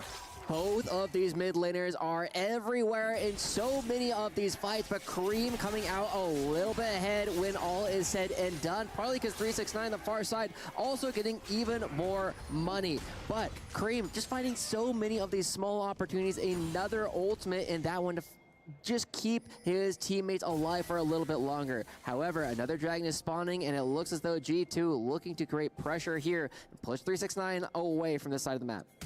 Hansama's just on a ward. He has no idea, as he's getting flashed on by a Maokai, but it might actually bite them back, as no, Hansama will be stunned down, and Tien is totally fine as in goes JackeyLove, and he will be gifted a double kill himself. So Top Esports, a couple of huge plays, and they should be able to get this Infernal Drake as well. And it has to be a tragedy here for all the G2 fans, all the LEC, the European fans trying to find some opportunity to turn things back on Top Esports. It's been back and forth so far, but these last couple of plays just going in favor of Top Esports really creates a big question for the rest of the game, because Top Esports, it feels as though their composition is a little bit easier to play in some ways. You have the Ken and you have the Yone, who can both create a lot of pressure in the side lanes, and they don't ever have to get battle to G2, they can just fight him anyway. Caps just isolated, has nowhere to go. He's going to be taken down, and the two carries right now are Cream and JackeyLove, and the two of them come together to just absolutely assassinate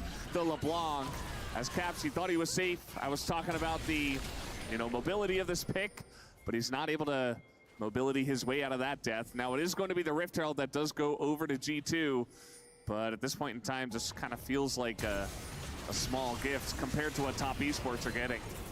And Hansama, like you said, having no idea that they are on a ward, was looking to push out 369 earlier, potentially looking for a bit of a play, but doesn't have the same kind of burst as Lethality Varus was showcasing even earlier, not this event, but even during the regular season for all of these teams. And now Mickey X, a little bit in danger of potentially making a similar mistake. Does have some friends in the back pocket, but there's a lot of Top Esports members here.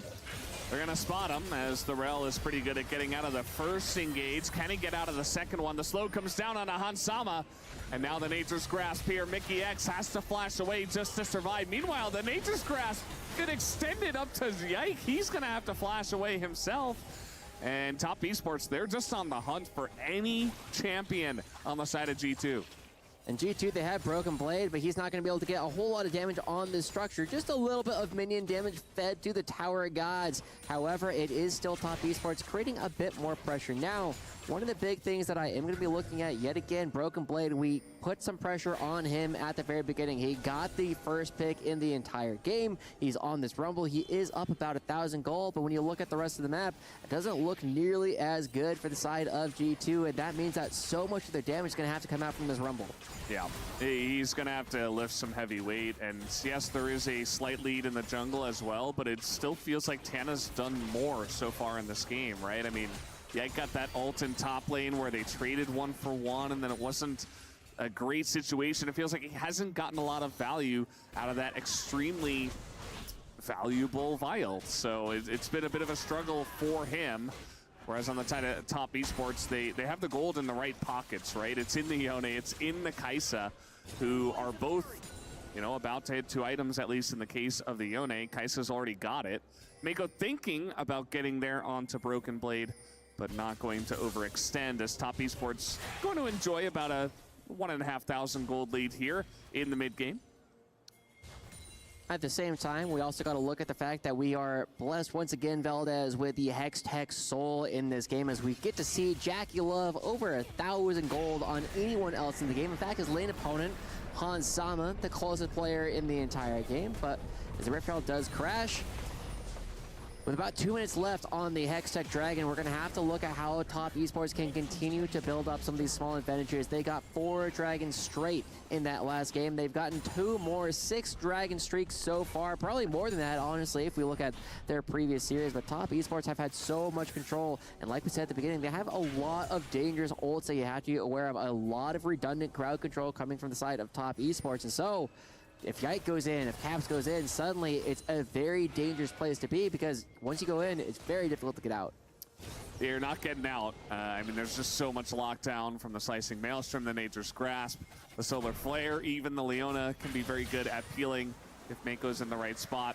Top Esports, they've found a lot of picks themselves. They don't even necessarily have to do that, but I think if you find a couple of members of G2 that are out of position, you can still look for opportunistic picks from their side, and they've been pretty good about doing that, but also not overextending and getting out of position, because really where their bread is buttered is in that disengage and kind of re-engaging from a good position for them. As Tian is he's in his own jungle, but he is spotted. It doesn't look like G2 are going to overextend for him, but they're certainly trying to set up some vision here around the next dragon that's about to spawn. It's going to be hard for G2 to maintain any position here with just the amount of poke that will be coming through. Jackie Love does have the 2 items. Suddenly that W becomes, oh, it's not quite evolved just quite yet, but he is getting very close. But still, Top Esports, they have the Maokai to push things around. They also have plenty of opportunities for Cream and 369 to potentially teleport to very dangerous flanks. They will be teleporting Yone into the mid lane. But with the Dragon still spawning in about 10 seconds, Top Esports will be able to take control of the mid lane first.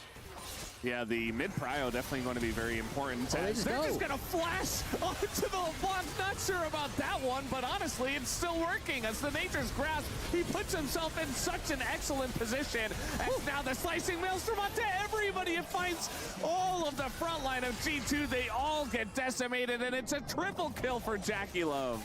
369 doing so much work and creating space, but Jackie Love, the big recipient of all of those kills coming through. A massive gold lead and a massive actually coming through for Top Esports. They're going to get this mid lane turret. They should be able to get the bot lane turret. They're going to be getting this Hextech Dragon as well. Every single one of these advantages just stacking itself up right after each other for Top Esports. And Valdez, it might be a little too early to call this one, but it's starting to feel very demoralizing for the G2 fans. That looked like it could have been a fight where Top Esports was overextending and G2 were not able to capitalize. I mean, the engage came in so quickly, I hardly was even able to react to it. It was just, you know, they saw G2 in mid lane and they said, okay, we're just going to send it. And they didn't have to do this, but it worked out so well.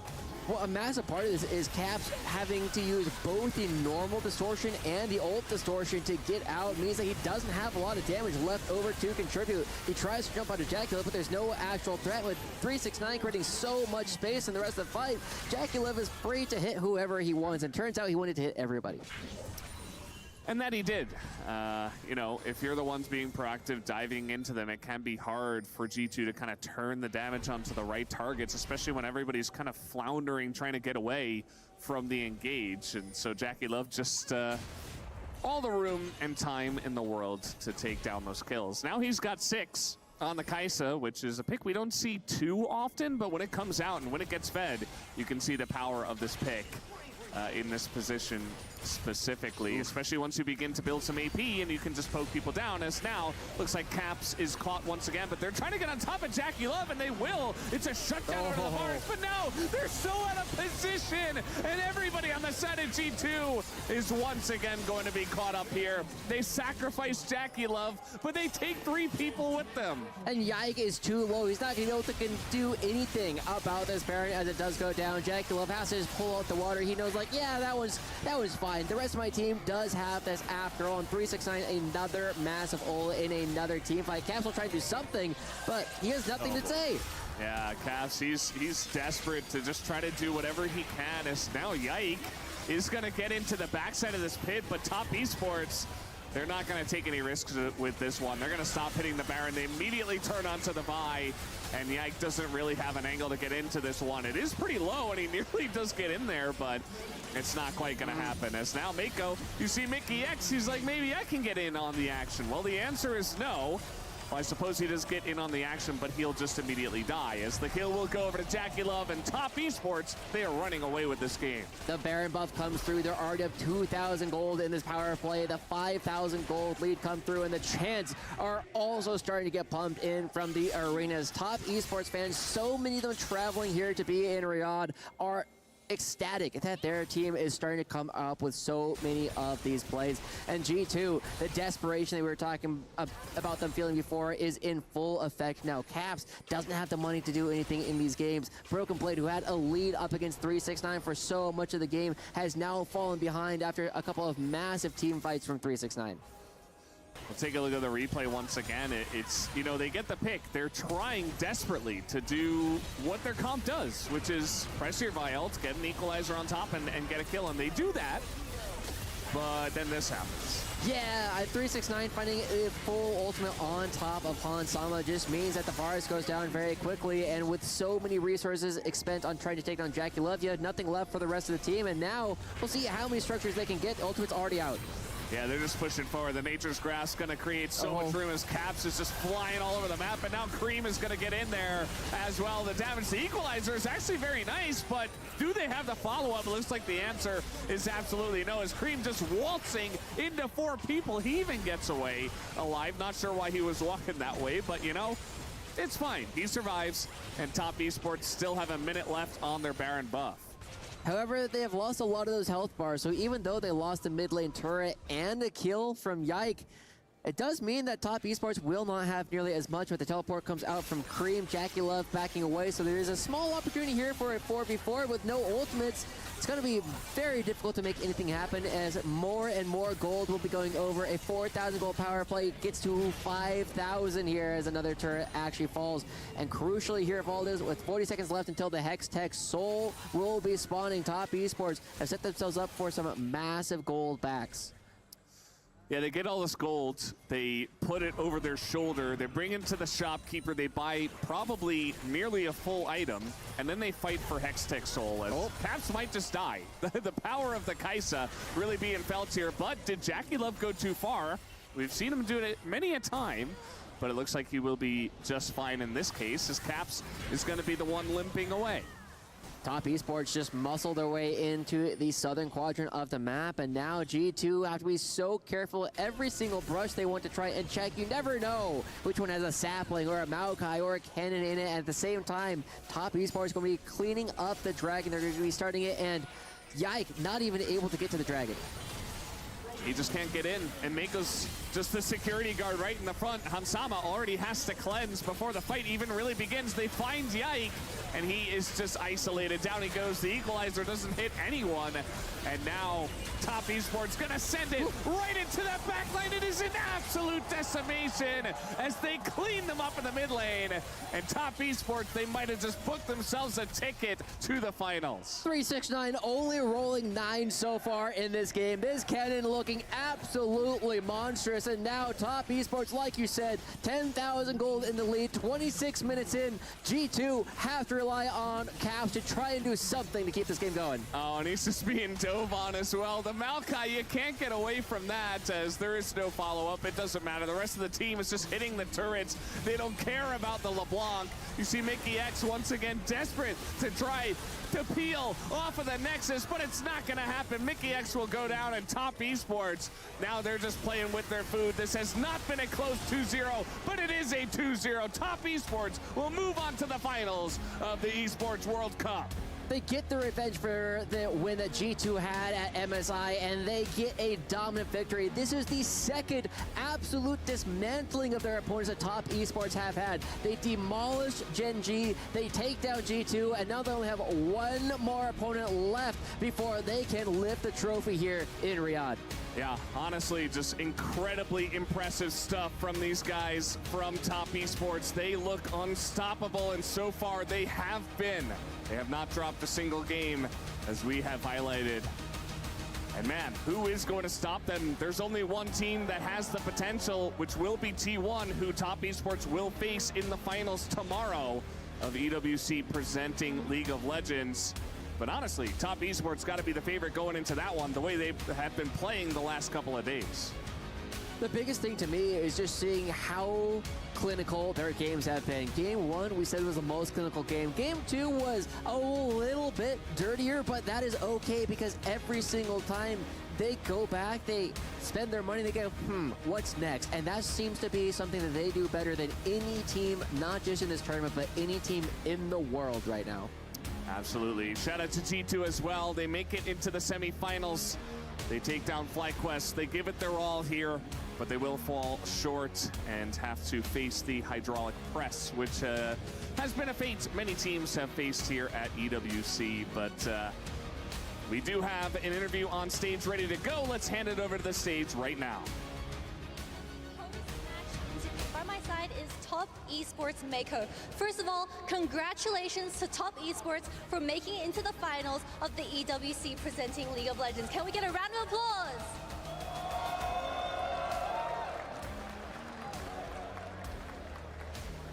Secondly, can we please have the leader of G2 to present their key towards the front of the stage where their dreams will be crushed by Top Esports and their journey will end here.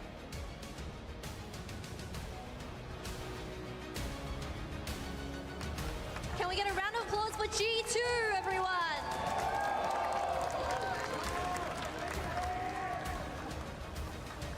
So for our interview, I wanted to start off that you guys are currently undefeated at the League of Legends tournament in EWC. How's the team feeling making into the finals? 首先，我想恭喜一下 Mako 选手成功进到 EWC 的决赛。现在这个整个队的态度是怎么样呢？就是我们来这个就是为了夺冠来的。We are here to become the victors of EWC. Well, my next question is that, especially towards G2, where you guys were eliminated by G2 at MSI. So what's changed since then for you guys to take this 2-0? 其实上次你们打 G2 是在 MSI， 然后是0-3被淘汰了，所以这次有没有做什么调整呢？就做了挺多调整的，包括 BP 上面，然后还有我们游戏里面做了一些针对他们的很多想法吧，然后包括他们的 BP 我们也研究了很久。We've actually made a lot of adjustments coming into tonight's best of 3, especially for the ban pick phase, and luckily we were able to pull through. Now finally, your opponents in the finals will be T1. So what do you think of their progression so far at the EWC, and how will you go up against them? 所以你们的决赛对手是 T1， 然后我们也看到今天晚上 T1 赢了 Team Liquid， 所以你对他们的这个队的状态怎么样呢？我觉得最近 T1 打得也挺好的，但是我们其实蛮久没交手了，很期待这次决赛的交手。I feel like T1 is also in a very good form right now, and I'm excited to verse them in the finals. So finally, what do you have to say for the fans? Because this is the time that Top Esports will be making it into the EWC finals for League of Legends. 有没有什么想对粉丝们说的？因为这是首进 EWC 的决赛。来到就这个地方，能感觉到就粉丝的热情特别高嘛。然后就是感谢大家来这边看我们比赛，然后也非常感谢，因为现在国内应该是非常晚了，然后感谢大家熬夜看我们比赛吧，辛苦大家。This is my first time being in the EWC and especially the finals, and I really want to thank the fans, especially the Chinese fans that are staying up late to watch this. 谢谢每个选手. After this interview, we're gonna have the team captain crushing the key of G2, but first of all, we're gonna send it to AB.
Have you got what it takes to get to the top? It doesn't matter how high you climb. To reach the top, even the biggest champ needs a break. So you can recharge, dive back in, and dominate.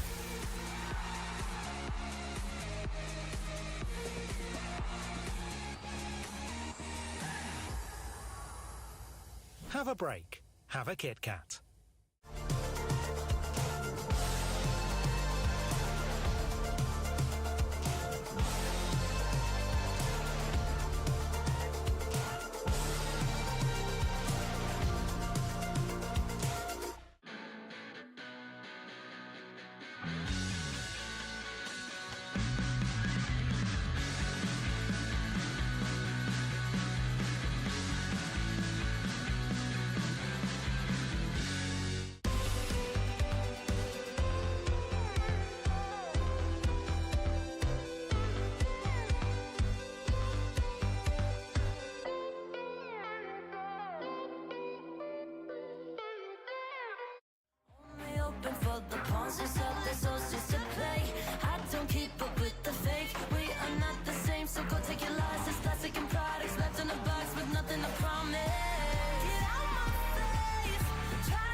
It's a 2-0 here for Top Esports as they claim the final spot in the finals of the Esports World Cup presenting League of Legends. They'll be facing T1 as they topple the Kings of Europe, G2, in a clean 2-0 fashion.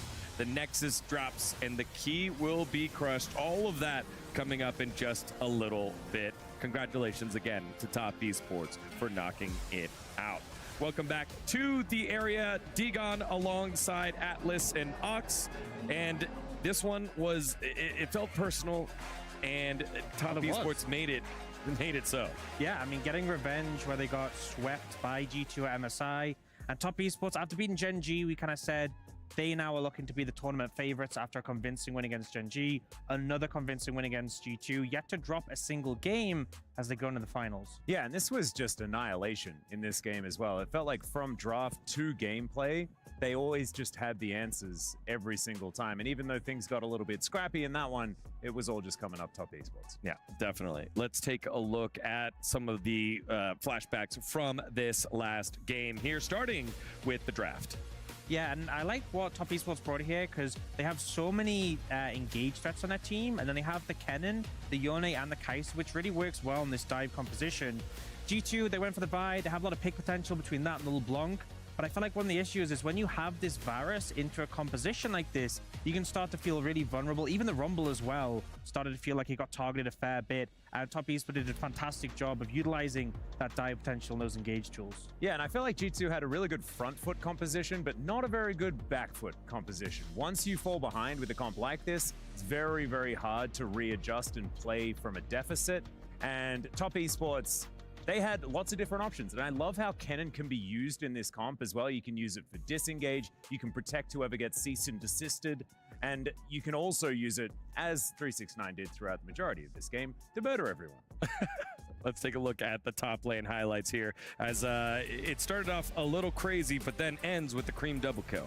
Yeah, and I think with the compositions in this game, it was always going to be quite a scrappy one, but it just felt like when it came to these skirmishes, the execution was in favor of Top Esports. And we see here, Tian goes down, but the re-engage coming out from Cream allows JackeyLove to get his ult in and to start a follow-up, and then Cream, yes, JackeyLove goes down, but he's untouched, and the tower hits Broken Blade takes here, puts him in a really vulnerable spot. And I feel like the entirety of this time was just spent hands checking each other. Everyone just constantly going in and out, checking. Even right then and there at the very end, you saw Broken Blade go back in saying, Caps, you reckon we can do it? And weren't quite able to do so. This was a bit of a mess, but it was a fun mess because it was constantly trying to out-mechanics each other. And, you know, that is just the LPL in a nutshell. Yeah. I feel like that is just bread and butter for Top Esports. And as far as LPL team goes, they are very experienced at making those hand checks. Yeah, and then the next two highlights that we have for you, just kind of bouncing around the 19-21 minutes mark around the mid lane. Yeah, and I think Chan has had a fantastic tournament. Lead the charge here with the route onto Cap. Doesn't get huge value, but then the ult across the whole team really splits them apart. The Rumble Equalizer gets a decent amount of value, but nothing compared to that Kennen ult. Yeah, and so much of what Top Esports was doing was completely spread out, and so it was very hard to get an Equalizer to actually do anything. They're also so mobile, right? And then you've got Kennen, who is a mobility wrecking ball, right? And when you do finally group up and the Slicing Maelstrom comes in, the amount of value that 369 is able to get is just obscene. Yeah, and so many times against the Maokai, we've seen teams be able to line up and really prevent the value from the Grasping Roots. Not the case this time. It was such a good job there by Tien to get multiple members stuck. And then in the mid lane, you're thinking, okay, gotta stop JackeyLove. He's super fed. Let's get the kill. G2 accomplished that. But then the next step after that didn't have an answer. Yeah, I mean, it's the right play to go and try and punish JackeyLove, get that gold, but a lot is committed onto him, and unfortunately, the position they end up on the back end, prime opportunity for 369 to come up and clean up. So the concept of the play was correct. You have to do that when you're behind, but Top Esports were so far ahead at this point, and 369 just put on a masterclass. Yeah, and that play in the mid lane kind of looked like, you know, a heist movie, but they just didn't have an exit strategy. So they managed to claim what they were looking for, and then didn't really manage to figure out a way out. That wouldn't be a good heist film. I've not seen one like that, but yeah. Isn't it most of them? Like where it's, oh, something went wrong, and now no, but then they figure out at the end. They didn't really manage. Yeah. Yeah. Unfortunately, it's not a movie. They got in, but how did they get out? They find out. Yeah, here's the final fight here as Top Esports, just with this gold lead, the Baron buff, like just really took control. Yeah, I feel like at this point with the composition Top Esports has, there's not much you can do. The engage potential, it's there, and the Kennen just doing so much damage at this point. Yeah, 369 had an absolute field day, and it's been a while since I've personally seen a Kennen do this much damage. We often see it picked in the LCK and not necessarily find as much value. 369 really eking out everything in this game. Well, joining us very graciously again is Mickey X here from G2. Hey, man. Hello. Thank you for joining us after that match. Just kind of give us your thoughts here on the semifinals. Yeah, it was kind of a rough one. We kind of got stomped. Yeah, we didn't really play at our usual level. I feel like there was a lot of just like not indecisions. So we were just kind of like walking around, not doing much. And we just misplayed a lot of stuff as well. And they also drafted very well and played well. So yeah, I think they're going to probably take it in the final as well. Pretty good. What was it about Top Esports that kind of created that? Because we know that you guys are a team that can turn it on just like that. I'm not really sure what was up with them. Maybe they copied our drafts from scrimming them. But yeah, they for sure had a better meta read than both Genji and us. Like I think against Genji was the most obvious, like how well they drafted compared to Genji. But yeah, overall, everyone just kind of played well. At least seemed like. Yeah, I'm just wondering because I'm sure you're aware they're running like a semi-fearless sort of format in the LPL. What are your thoughts on like the fearless drafting, and do you think it might have helped them have a better draft approach? I'm not really sure about that one because the meta right now is kind of the same each game, and I didn't really feel like they pulled out anything new. They just kind of went with the standard, but they drafted champions that work well with each other and good against the enemy champs. And they actually played the ones that are good on this patch, not on the previous patch, like some teams. Yeah. So. Final question here, Mickey X. Just what is the big takeaway from the tournament and your time here in Riyadh? It's a good question. I think we kind of learned that we have to be more patient when we play a lot of these skirmishes or fights. I think a lot of times it happened, especially against FlyQuest, where we're just like going headfirst into the fight, even though we have more of like a pew comp, like the Ivern game, for example. And just how to play better on side lanes. That was especially for me and Yike, because sometimes we were just like showing on mid waves a lot for fun. And yeah, I think that would be some takeaways. I think the scrims were quite nice, so I think we can learn a lot from those and take it into the LEC.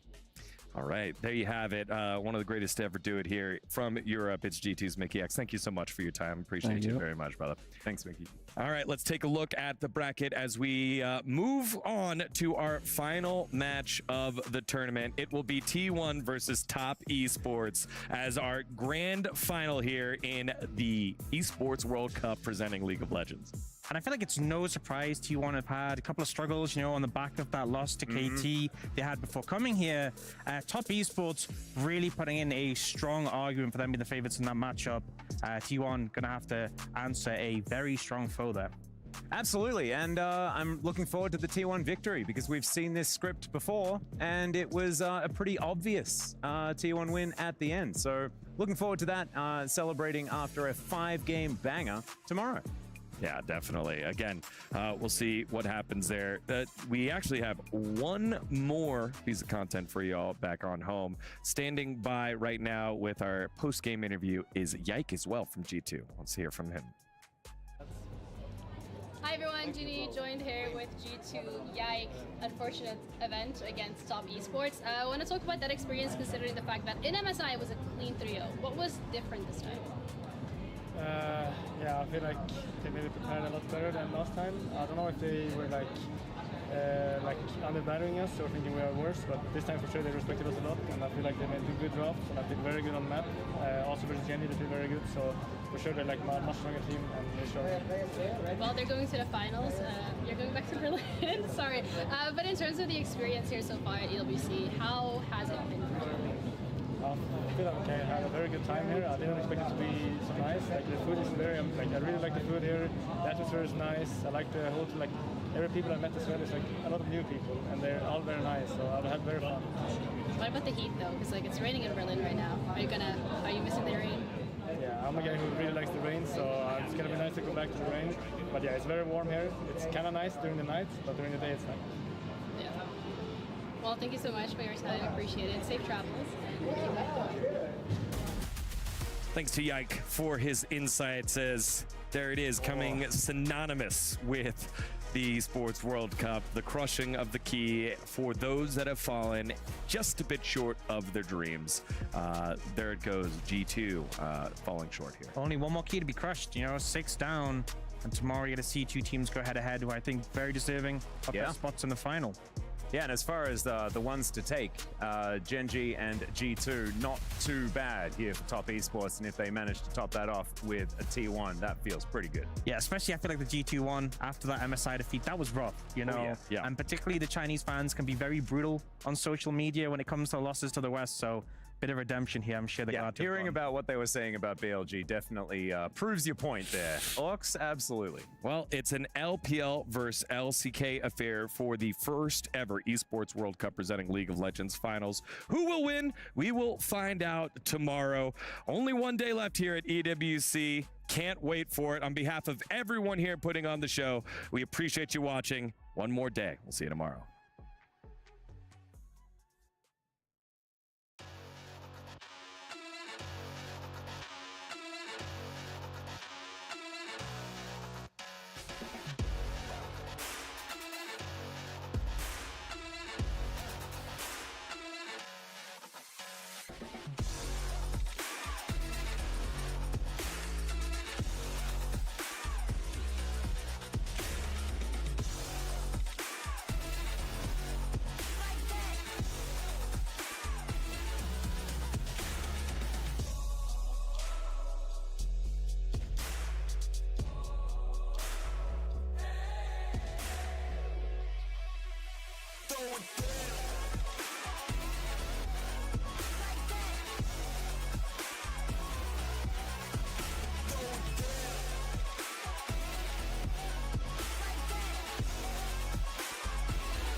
The ultimate